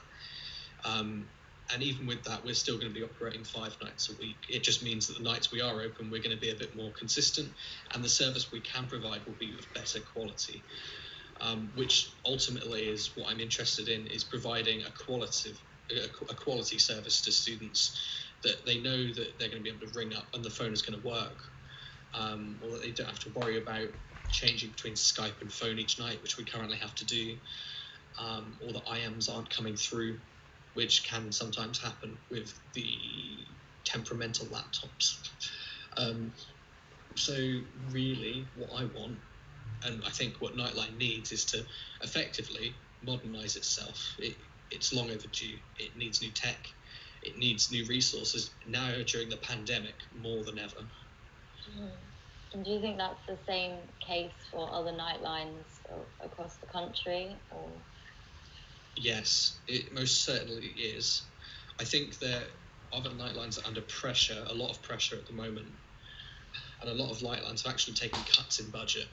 The difference with those nightlines, however, is that they are traditionally very well funded, and Norwich is traditionally very well kind of in the mid-range, but not really. For instance, the technology, if it had been replaced a while ago, it wouldn't need to be replaced now as much. If problems had been resolved years ago, they wouldn't need to be resolved now. Norwich Nightline is the typical get-by nightline. We get by on what we have, and we get through to the next year, and then we go on and on and on. And it takes all of our effort and energy just to get through that. There are nightlines last year, I won't name any, who got double the amount of funding that we got and opened, 30 days in the year. Like, wow. It's that bad. And I won't say we're in the worst position due to the pandemic, because we're not. But the combination of, it's good to have the same budget we have had. There was a question mark on whether we would actually get any budget or not. And there is actually still a question mark on whether we get the next half of our budget next semester at all. Because the SU just doesn't know if they can afford it. So there's a question mark on half our budget, basically. And yeah, it generally was a bit of a kick as well that we weren't told about this for a while. Our budget wouldn't be confirmed for a while, because that meant we couldn't make the expenditures we needed to. We also, unlike other nightlines, lost all of our remaining budget when the pandemic hit, because as we know, our SU almost collapsed. Let's not dress it up. It went into, it retracted every financial obligation, including all of its obligations to Nightline. our funding is ring-fenced, it's put aside, but they cancelled all of that. That was bad for us because usually we reserve half of our budget at the end of the year to buy publicity materials and ongoing supplies for the next year. And so we got to the point where we had half of our budget left. I went to make about 300 quid worth of expenditures, and I get an email from the SU saying, "What are you doing? You haven't got any budget." And I'm like, "What are you on about? We've got this amount of money." And they're like, "No, you haven't. It's gone." And that was just pulled. And that's how we found out that it was pulled, which was not acceptable. And I understand the SU's position, but the way we were told wasn't acceptable. And also the fact that we've lost that funding a year before we're opening during a pandemic, when really we need to publicise more than ever to reach students. It's just, I reckon our contacts are going to be far lower this semester, I presume. Well, I hope that is not necessarily the case, and that some of what we've done today and over the past couple of weeks, and like, just because Nightline Awareness Week is finished, it doesn't mean that we stop raising awareness about Nightline anyway. So we hopefully can keep spreading the word, and I know that you guys do a lot on your social medias to keep people up to date on when you are open and everything. We do try. We did try and let people know when we're going to open, but it's difficult when there's no one really telling us what's going to happen either. So I don't want to be in a position where I say that we're going to open, we open, and I put my volunteers in a position where they're breaking the law. You know, so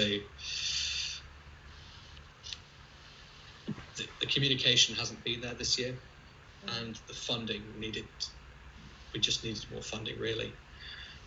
We could probably get by with what we have with the donations that we've raised today. Those will really help us. But I do question if there isn't some kind of financial injection for next academic year, what the service might look like. We'll just have to shop around a bit, I think. But yeah, there have been as you've probably touched on here, there's a lot of problems with operating service at the moment. Just to give an idea, the kind of policy changes that would be required of Nightline to move into what we've now moved in would be about 4 to 6 months of writing, formulation, committee ratification, testing it with the association to see if it complies with their policies, take it back, ratify it by committee again, then take it down, train all the volunteers on it. That is a long process. It is a very long process. And you're doing it at a time when you've got actual disengagement from students and our volunteers usually because everything's basically closed down. We're one of the few societies that can operate at the moment, probably because of the legal exception we have, but also because we've managed to just persevere and press through it. The COVID safety stuff was foolproofed against a lockdown because I knew this would happen, probably. Yeah. And I'm glad it did. I have a question that I've been sent. It says, it's about the Nightline Bear. How does he/she spread positive energy to students and staff? So, like, what's the idea behind using a bear as the Nightline? I think it's just something that was rolled out at many Nightlines a few years ago, but the idea is that it's something warm, cuddly, that can spread joy and cheer, and that can give hugs, basically. It's also there because, you know, Nightline is anonymous, and the bear, being the bear, composes that anonymity. You can't see who's in it. We never tell anyone who's in it. I think the most common pronoun we refer to the bear is probably going to be they, because that implies they could be any gender, or any combination of genders, and we just like to keep it that way because that way the bear can, I guess, in some ways represent everyone and be open to everyone. the idea is basically we use the bear to like run our things like our condom drives, things like that, and it's always nice. It's always stands out rather than two people in a shirt that looks kind of like nightliney like this standing around. Wouldn't attract many people, but a nice cuddly mascot, of course. That said, we do know that the eyes are a little bit soulless. I've been in it before and made a child cry. It was so sad, but you know, for most people it lands, or at least it makes a lasting impression, and that's what we want. We want people to go, the bear, the Nightline bear, and they remember Nightline, and they might look it up later. Well, we've got the video that obviously we had earlier, so we'll make sure that that's available for people to watch as well, as a separate thing. But yeah, our little Meet the Nightline bear video, we'll make sure that that's accessible on social media and wherever else. Yeah, the Nightline bear is quite something, quite an interesting thing, but I think it works. I mean, it's certainly memorable. You're not going to forget the massive great bear, because the bear is enormous. Yeah, I do apologise for the bear in that video. They are supposed to be in a Nightline shirt, so they look a little bit less naked. So just ignore it. It's the bear. Quite. But usually the bear will be in a t-shirt. Yeah, we did think about that when he showed. Something was not right. Phil was like, I think it was Phil. Like, is there something missing? We worked out later what it was. Yeah, it's all right. It's being a bear, but if it hasn't got the logo of Nightline on it, how are you supposed to know what it is? Just a massive bear. I mean, you're not going to forget a massive bear. But am I right? Normally the bear has a bear handler. Doesn't or does the bear roam free and just randomly attack people? It always has to have a handler. Quite. The handler is a recent development. The official position of bear handler was a less formal position until recently, when we just decided to call it bear handler. But eventually that's someone of committee who rotates and looks after it. More so because you can't see anything in that event. There's a person in the suit? Yeah. Surely not. Oh no, it's just an absent entity that compromises the Nightline spirit. That's exactly right. Absolutely, quite right. But the bear will do lots of cool things. Like last year, for instance, they went to the LCR and were just giving out sweets and things. That's nice. And sometimes it'll go to events. It's just about spreading the word of Nightline, and that we're open to all, basically. I remember when we found out that the Nightline bear couldn't really see, I was like, would you be able to like skip or run to the end of the hive? And it was like this whole long way, and the person that was in the suit was like, I might need someone to hold my hand or something. And we were like, oh, right, yeah, forgot about that. So it was like a run, but not too fast, so they would hit themselves at the wall at the end. There's quite a well-known instance, it might have been on YouTube, I can't remember, where the handler wasn't handling them properly, and they were out with a friendly runners club I think it was during a Nightline Awareness Week a few years ago, and the person was holding the bear ran, and it was like a metal post, and it went between the bear's legs. They all caught it on video. Ow. It's a horrible bang. Horrible bang, but great to get on camera. Oh yeah. That reminds me of this. Well, it's not my cat, but a cat back home. He was like walking underneath a fence to get to me, and he just like didn't think about how high the fence was, and he was like dipping his head down to get under the fence, but he just didn't dip his head low enough, and so I was videoing him walking towards me. I was like, hello, and then he gets to the fence and the gate, and it's like you hear this massive thud as he's walking through, and he gets to me and he just wants strokes. And I'm just thinking, like, are you okay? Do you have a concussion? Like, you just got such a tiny head, and it sounded like you hit it so hard. Bless. Those little cats. You do. Yeah. I love my cats. Earlier on in the stream at about 11 p.m. before Josh, George, and Izzy joined, they did try. They have a little kitty cat, tiny little black thing that they wanted to bring on to show everyone. It was going to be part of their self-care segment, but we kind of had the cat in the green room. They were feeding it and making them all happy, but maybe a little bit too early, about 15 minutes before they came on, and so by the time they came on, the cat was satisfied and had left. But we have seen some kitty cats tonight. I'm quite a fan. The cat that comes into our house, we were seeing Smelly Cat to it when we were on the stream, because she sits on the other sofa, and we were trying to get her to come on before we came live, but she wouldn't. I think she knew.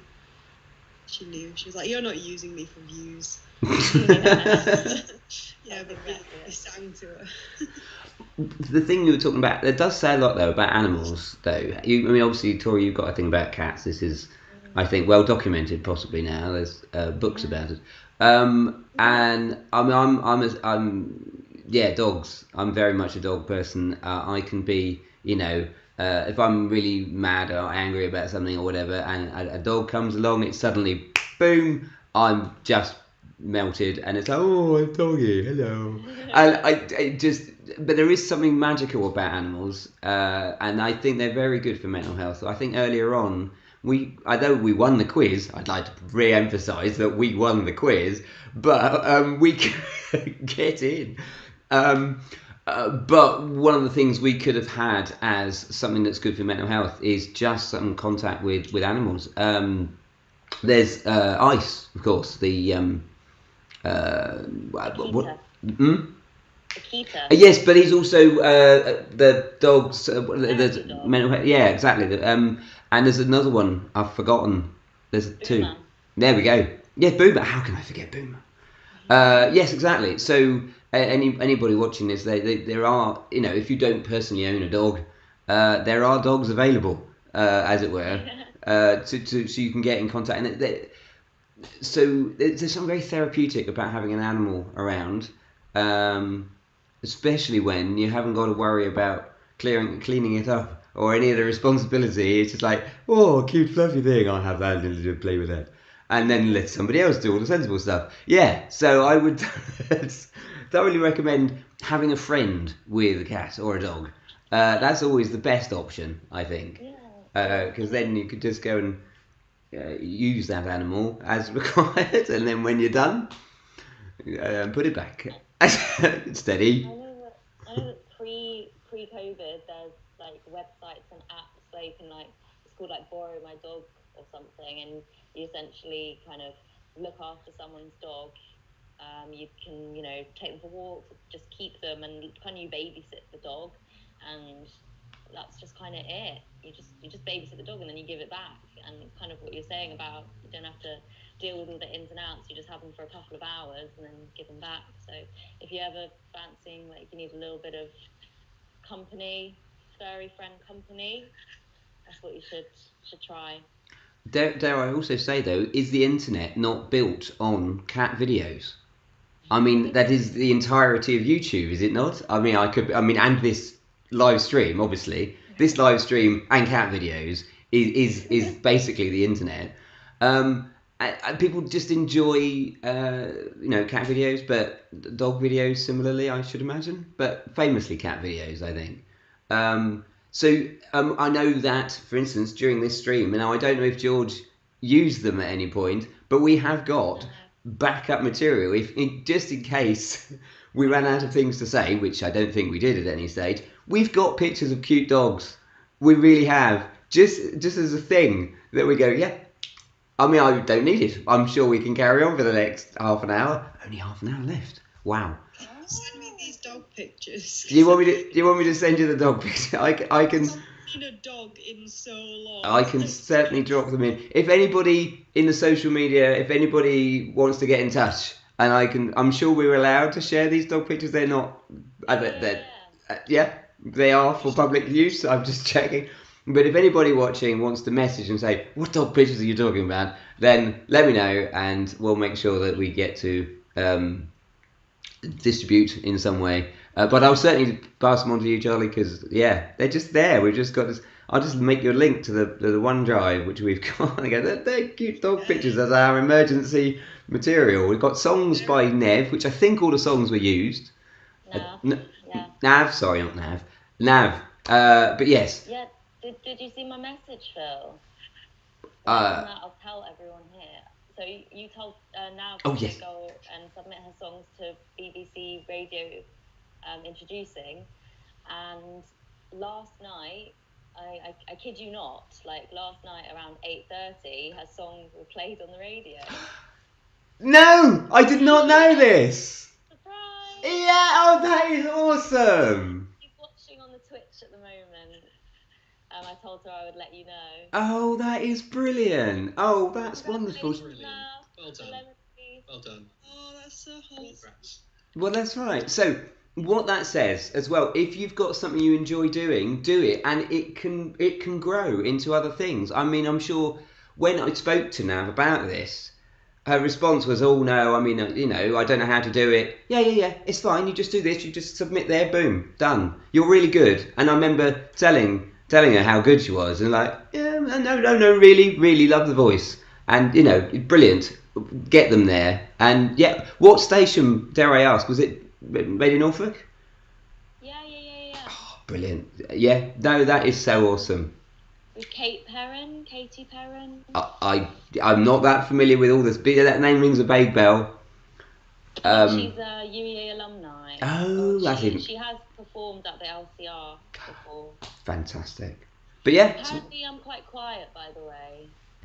That makes a change.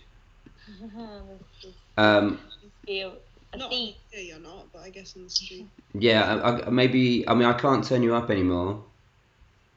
Oh, look at this. We've got. Is that an increase? Have we had some more people? Yeah. All £2. We're now at 241. This is good, but it's not an odd. It's a round number. Somebody needs to get us to the 250. Come on, 250 is £9 left. £9, really?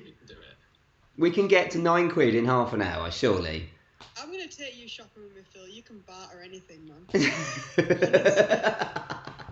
Years of selling. I mean, like, £9 is nothing. How many people are watching? Right, literally right now. How many people are watching? I've got at least there's 6 people on the Twitch, and there's 3 people on YouTube. So that's 9 people. So everybody who is watching now, go and buy £1. Just put £1 in. If you can't, let us know. Go and buy £1. You know what I mean? You buy the product that costs £1. Is there not a £1 one? Yeah, that didn't make any sense. Yeah, there's different product things. One's £1, one's £5. Is there a 10? 5, 10. Yeah, but you can combine them to make any amount. Of course you can, and buy many of them. Of course, just keep pressing the button. But I'm talking about 9 people watching right now. Yes, I'm talking to you. I'm going to get right there. You, what, right? We can get that £9. I'm sure we can. Out of the 9 people I know are watching, that my computer system says we've got, there may be more than 9. Of course, then if we go over 250, then I'm going to ask for more. But we want to get to the 250. It's a nice round number, and we can say we raised that much. So everybody, I hope you're doing it right now. No excuses. It's only £1. That's not even a pint of beer, apparently. I don't even know how much that is anymore. Half a pint? Help. It's not even half a pint, mate. It's like quarter of a pint. Quarter of a pint. That's nothing, apparently. I don't drink, if anyone's wondering why I don't understand these things. Yes, I'm not a drinker. But Charlie knows about these things. Sorry. Don't out me on a live stream. No, I was just saying you knew about the quarter of a pint pricing. I would say no more or less than that. It's entirely up to you and your... It's a lot different when you know the context. Apparently Charlie is quiet too, Phil. Okay. That's... Apparently you are a lot louder than everyone else, which we already know is true. But I think maybe... If I add you in, you might get feedback. That's all I'm worried about. Try it now. What do you mean? Yeah, is there feedback? I don't know, you have to give me a minute. It's only Phil that's clear and loud. Thank you to our viewers for your constant help with all of our tech issues. And in fact, I already didn't do a shout out. I have to do a very loud shout out because I've been turned down. No, I haven't turned you down. Apologies to Charlie and Jake because I'm going to be, No. But hello to the Selwyn family and Splodgy. Thank you for all your watching. Shout out to everyone. You have been so lovely watching and, spending your weekend sitting with us and chilling and telling us when there's feedback with the constant exclamation marks. Those are really helpful. Yes, keep on bringing those pounds in. We're going to get to 250 by 9 o'clock. Did you just say Splodgy? Yeah, it's a good name for a cat. Oh. Okay. I was well confused then. I was like, okay then. I have a friend called Splodgy. So apparently I'm very loud now. Or I'm loud enough. Thank you to Nav.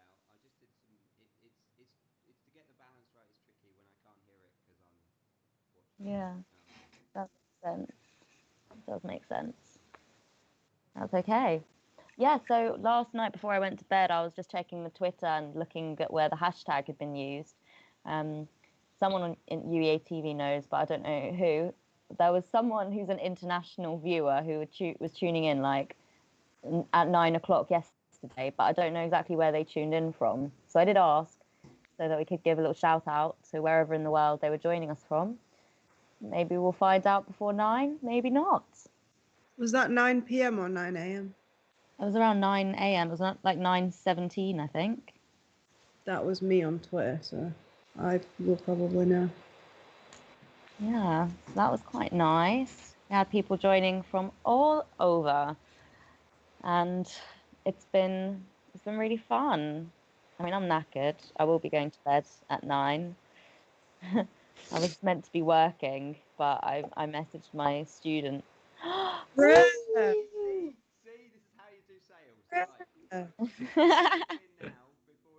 going to turn me back up again. I'm going to make myself loud and clear. Right, we're now at 247. See? 247. There's £3. Come on. Somebody who's watching now. I can't see.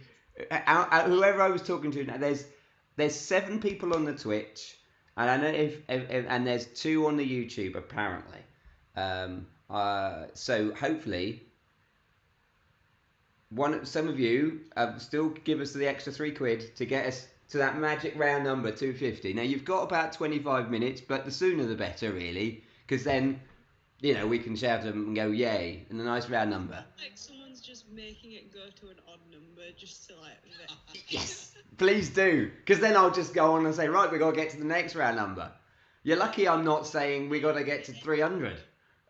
Well, we have got to get 300, but I'm just doing it inch by inch. Think where your money is going as well. It's going into a service that could help your friend through a time of crisis. It's going to a service that could even potentially save someone's life or play a part in it. So it's £1. It's only £1. It's only £3. It's not too much. Even I've donated to my own fundraiser. So it could really go a long way, really. And Nightline would really appreciate any amount that you can give whatsoever. And if you can't give, just share this post, share our fundraising link, so everyone you know. Don't have to be a student at the UEA. Maybe even your parents might be interested in this. I think most parents would be. My mum and my brothers donated. They both donated £10 each. Well done to them. Say thank you to them from us, especially. Yeah. And especially from Nightline as well. Thank you very much. Yeah, big up Northern families. Go on. UEA TV has been doing amazing with the keeping up with the social media. Like, I honestly couldn't keep track. I had one of my committee helping me throughout the day until about 10 o'clock ish, and then there was so much, he just couldn't keep up. I said to him, do you want to have a break? It was around 11 o'clock in the evening. I was like, look, I'll try and carry on from here, but I just couldn't keep up. You've really done so well with it, so well done for organising it, Charlie. Yeah, we scheduled it. We all had shifts. Everything was covered when I've been participating in the stream. Special thanks to Diana and Rosie. They are awesome, man. They stocked up on Monster and snacks. They got McDonald's as well. They were messaging me like, got a Macca's. I'm like, are you really gonna say this to me when I'm hungry on a stream? But Yeah. they're amazing, honestly. And Nicole as well. Yeah, just I'm really thankful for my team, and I think we smashed it, guys. Absolutely smashed it. Yeah, I think we did so well, and yeah, I'm looking forward to kind of afterwards having I don't know, not like a summary, but seeing kind of how many people we think kind of we reached in total, having like the final counts up of everything, and just yeah, just knowing kind of what kind of impact we've made, and I mean, it's just been having loads of fun. So yeah, Got loads of shares, like 100%. My phone hasn't stopped pinging with people sharing us onto their story and sharing the links to donate and stuff like that. So yeah, thanks to everyone on the societies, all the societies that got involved, all their pages on Instagram and stuff kept sharing the content. So yeah. I think they did absolutely amazing. I just saw Phil was about to speak, but yeah, I was just going to say for all the societies that contributed and showed up, you know, half an hour early to make sure that we had everything sorted, and to the ones where we, you know, even though we unmuted you, we still didn't get your sounds, and just thank you for bearing with us. I just wanted to add something that we haven't touched on at all, is thank you to all the people who did all the pre-recorded videos. I mean, yes, we've got all the live people who turned up and did their stuff, but there's been an awful lot of pre-recorded material that's been edited together, some of it edited by us at UEA TV. So Gabriel and Katie and Lyndon, who put together some of the videos based on, you know, and the things. Who else have been involved in the? I definitely want to mention them because they did so much work. Right at the last week or so, we've been putting together those videos. So I absolutely amazing work from them. I want to definitely thank George before I forget, because George has been awesome. He turned up literally in the last few days. I said like about 12 hours ago, I was giving this speech. I was telling George while he was sitting there. He wasn't on like, everyone didn't see him, but I was like, we've got this amazing guy, and I was like, you just crawled out of the woodwork like a few days ago, like right when we needed you, but it would have been nice for us to have known you existed before then. But yeah, no, he's been brilliant. I'm going to say it again because I mean, he's turned up, and it would have, without him, it would have meant I would have done the vision mixing for all 24 hours. And I mean, I'm tired enough as it is, and I mean, as I'm sure everyone watching will know, some of the sound issues have been mostly because, I mean, at the beginning it was because I was going, oh right, yes, I've got to fix that, and I'm learning. But as I've been going on, I've just been getting tired. And imagine how bad it would have been. I can't work out what buttons to do that. So, because none of this is automatic. All of the stuff you can see on the screen is all been manually done. All the, you know, every time there's people who join, we have to manually add them in the scene and then create their little names and everything like that. All the graphics, all that stuff, that's all been created by me and George in the last, well, I would say 24 hours, but no, 24 hours before this. We did it all on sort of Thursday, Friday. And most of it though was on Friday. Just making sure we got everything, all the videos come together. So George has been absolutely awesome, and yeah, I very much look forward to doing more stuff, more live stuff for UEA TV. But particularly, yeah, George, you've been an absolute legend. We wouldn't have had this show without him. There's absolutely no doubt about that. Although arguably, every single person who has contributed in any way, this show would not exist. There's been so many really, really good stuff. Earlier on, there were people about saying what their favourite bit was, and I think everybody said different parts. And that shows just that everybody's contributed different bits. I mean, my personal favourite, I really like the quiz. And I think Shay did a great job. And it was a really good idea. It combined sort of fun quiz stuff with, you know, trying to work out stuff, and you know, not exactly university challenge, but there was, you know, and Charlie's maths, but it was really fun, and I really liked it, but it also had all the mental health discussion stuff combined, so it was a really good job. Yes, you want to end say up like a something? little child at school. With regards to the quiz with 1 in 4, like that could definitely be like, why does that have to be a one-off thing? Like we only ran it for half an hour, and we barely even got through 3 of the rounds, and I think that could be, we could definitely do that again. I'm sure Shay would do it. I would like to point out there is a message on my phone that I typed to Shay earlier on saying, yes, I think it's great and I would love to make this a regular thing, or at least we go again. If he enjoyed it, and I'm like, yeah, definitely, I would very much like to do it again. Whether it's, I mean, mental health themed again, or we can vary, I don't know. I mean, it would be good to do mental health because obviously it's a subject that comes around. Because obviously the name 1 in 4 is all about mental health, so it makes sense. I mean, And there's so many. Yeah. There's just so many that are related and cross over with mental health, and the statistic 1 in 4. I mean, I have an issue with that statistic anyway. I think I don't know who it was I was discussing it with, but 1 in 4 people like have a mental health condition or suffer with mental ill health. I don't truly like believe that. I feel like it has to be it's more common than that. We don't necessarily recognize it because people don't necessarily seek treatment, or people don't recognize it in themselves, or people are in denial, don't want to believe it, or it's really for people that are a little bit older, it's still very much taboo, and it's not really something you would like tell people about. So yeah, 1 in 4 is the statistic, but I don't know why I just said that, because I ruined the whole title of the show, of the quiz show. Can I just say as well, before in the stream, when Maribel did her bit about history and mental health, there was another contributor, Lucy, who helped her write that, and I think it just slipped her mind because she was really nervous.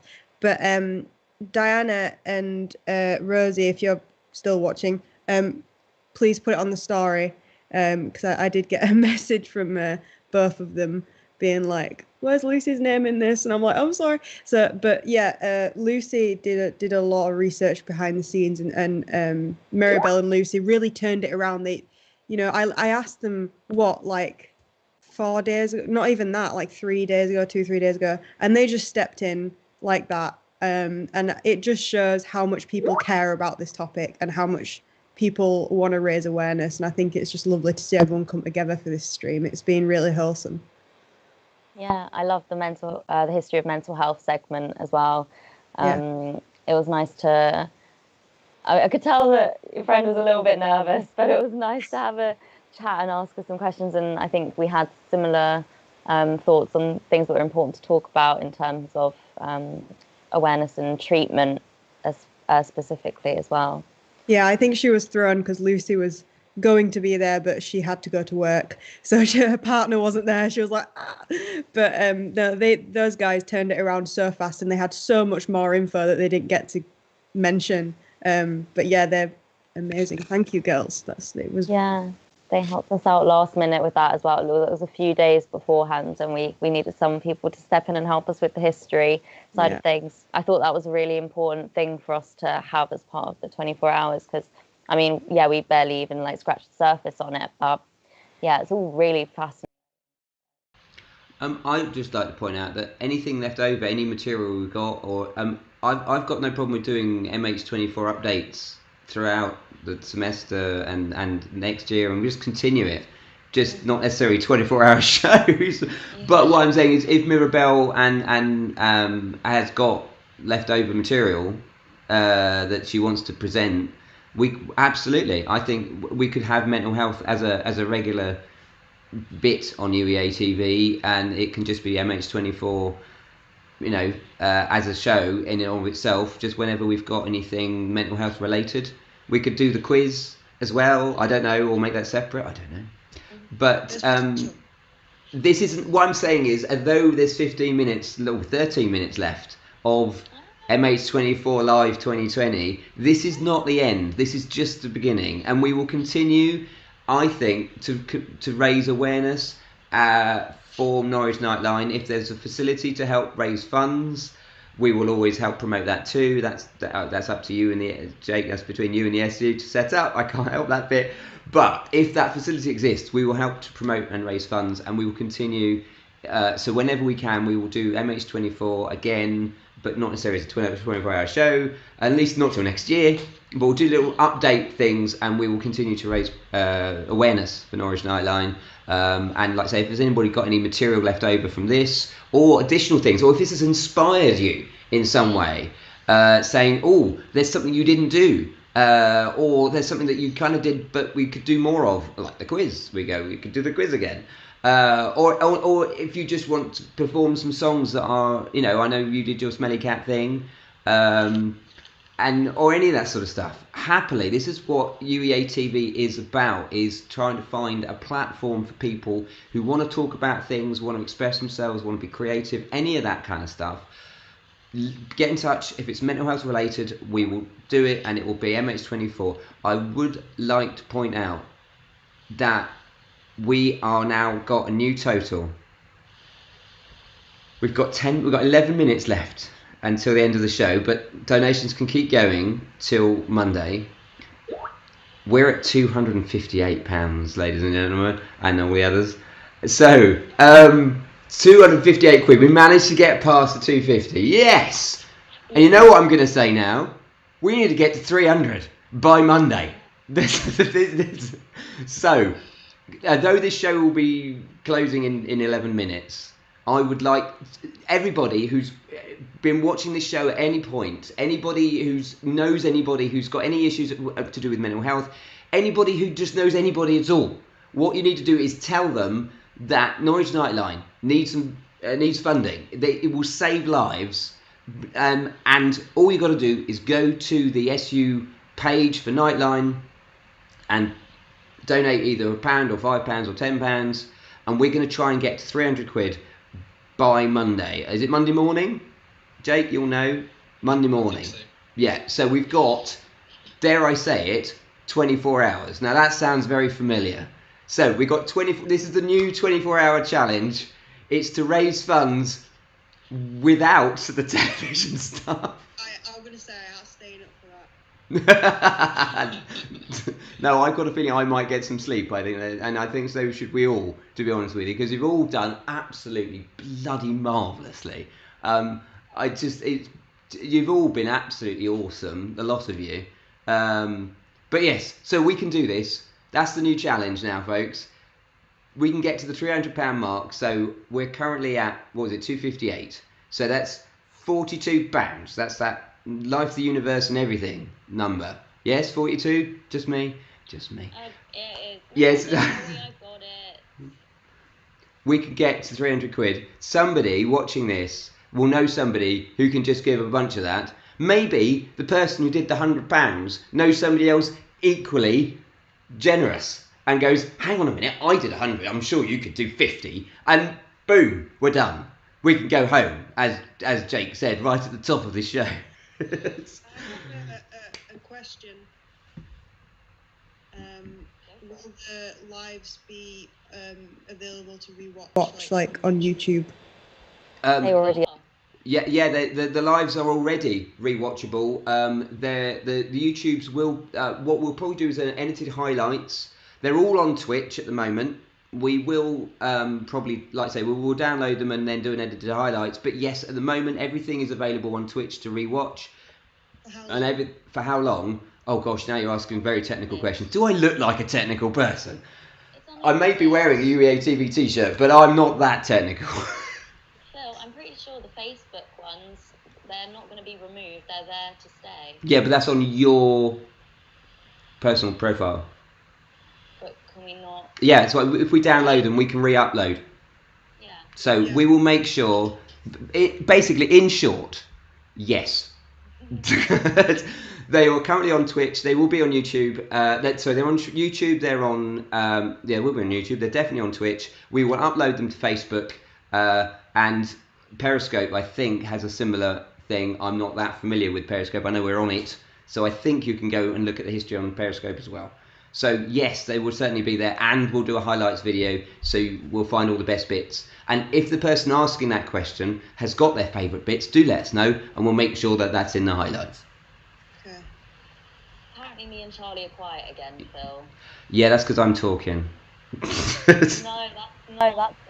How dare you? I will not be silenced. Not after too long. I give up. Such a vibe. 7 minutes to go and you've given up. Love it.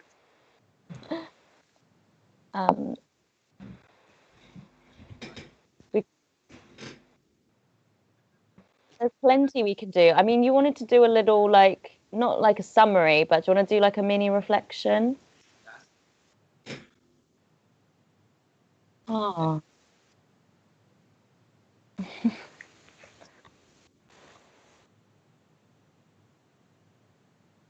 I've been told that that's better, so. It feels quiet or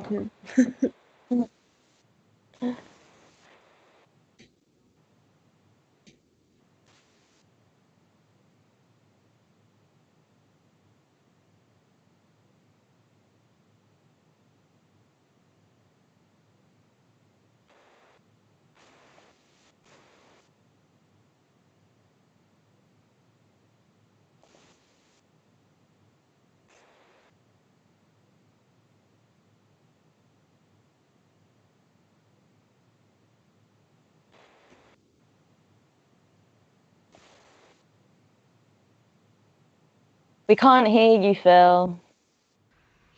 This is what happens when I start fiddling with the sound levels at the last minute. Can't hear Phil on YouTube at all now. Yeah. Yeah. Thank you, everyone. If I start talking, then I seem to block out everybody else, which is a bit annoying. But if Tori, do you want to go through everything, or do you want me to? Because we've got to pick one, I think.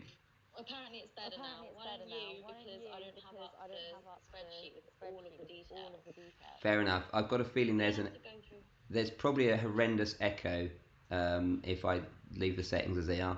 So hopefully we can go through it. So yes, if anyone makes any comments, I'll try to repeat them back. So yes, thank you so much to the celebrities. That was awesome. Then we had, and also then we had obviously Jake, who's been awesome. But this is a fact. Everybody knows Jake's awesome. If anybody didn't know Jake was awesome, they now definitely know this is a thing.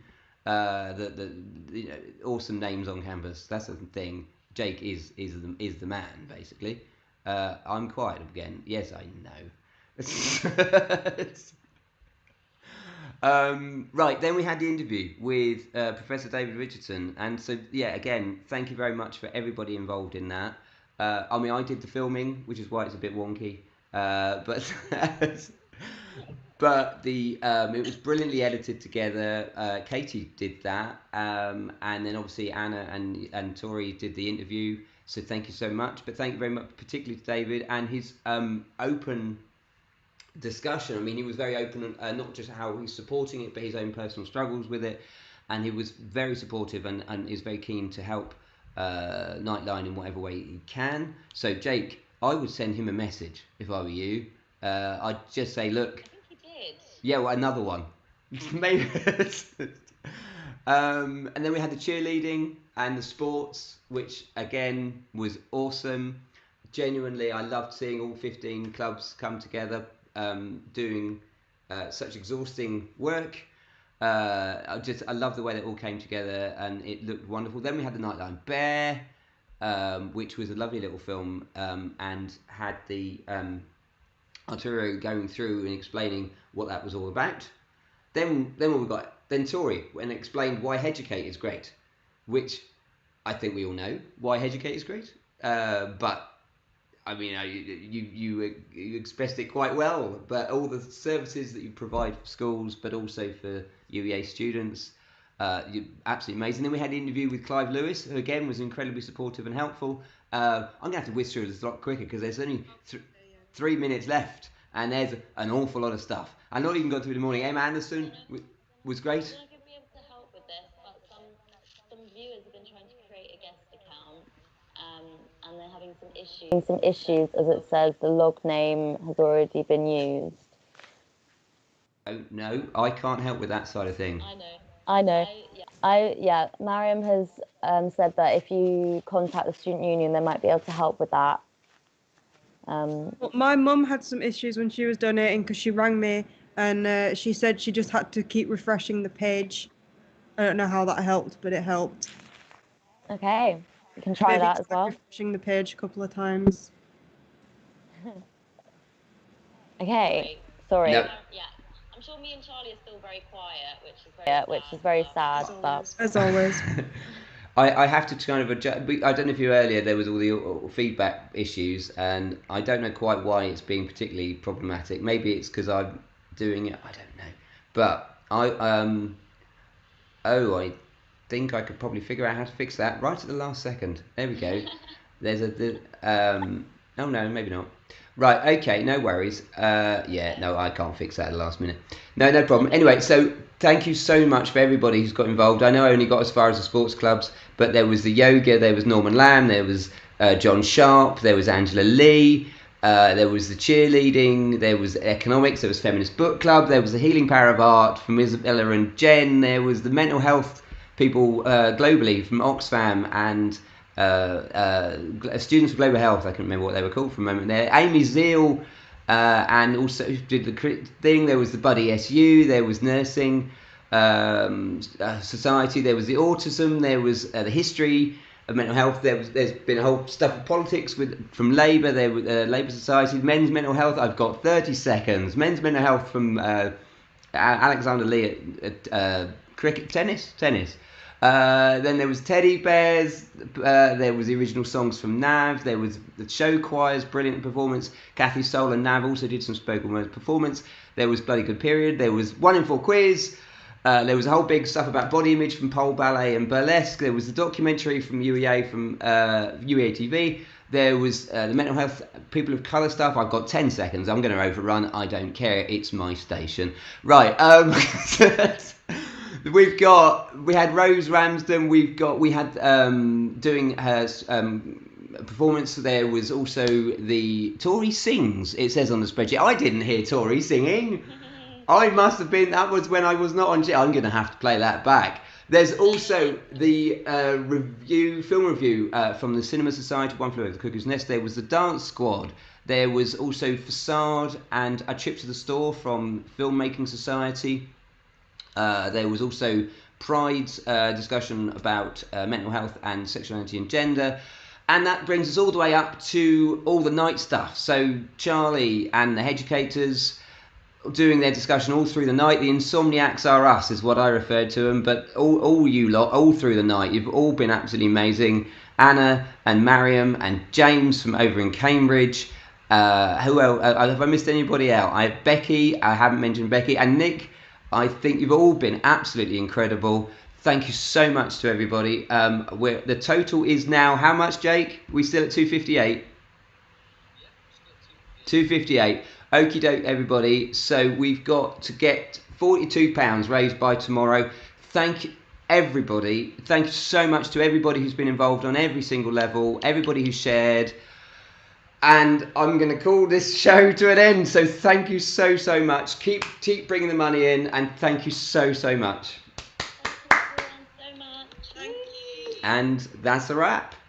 Bye.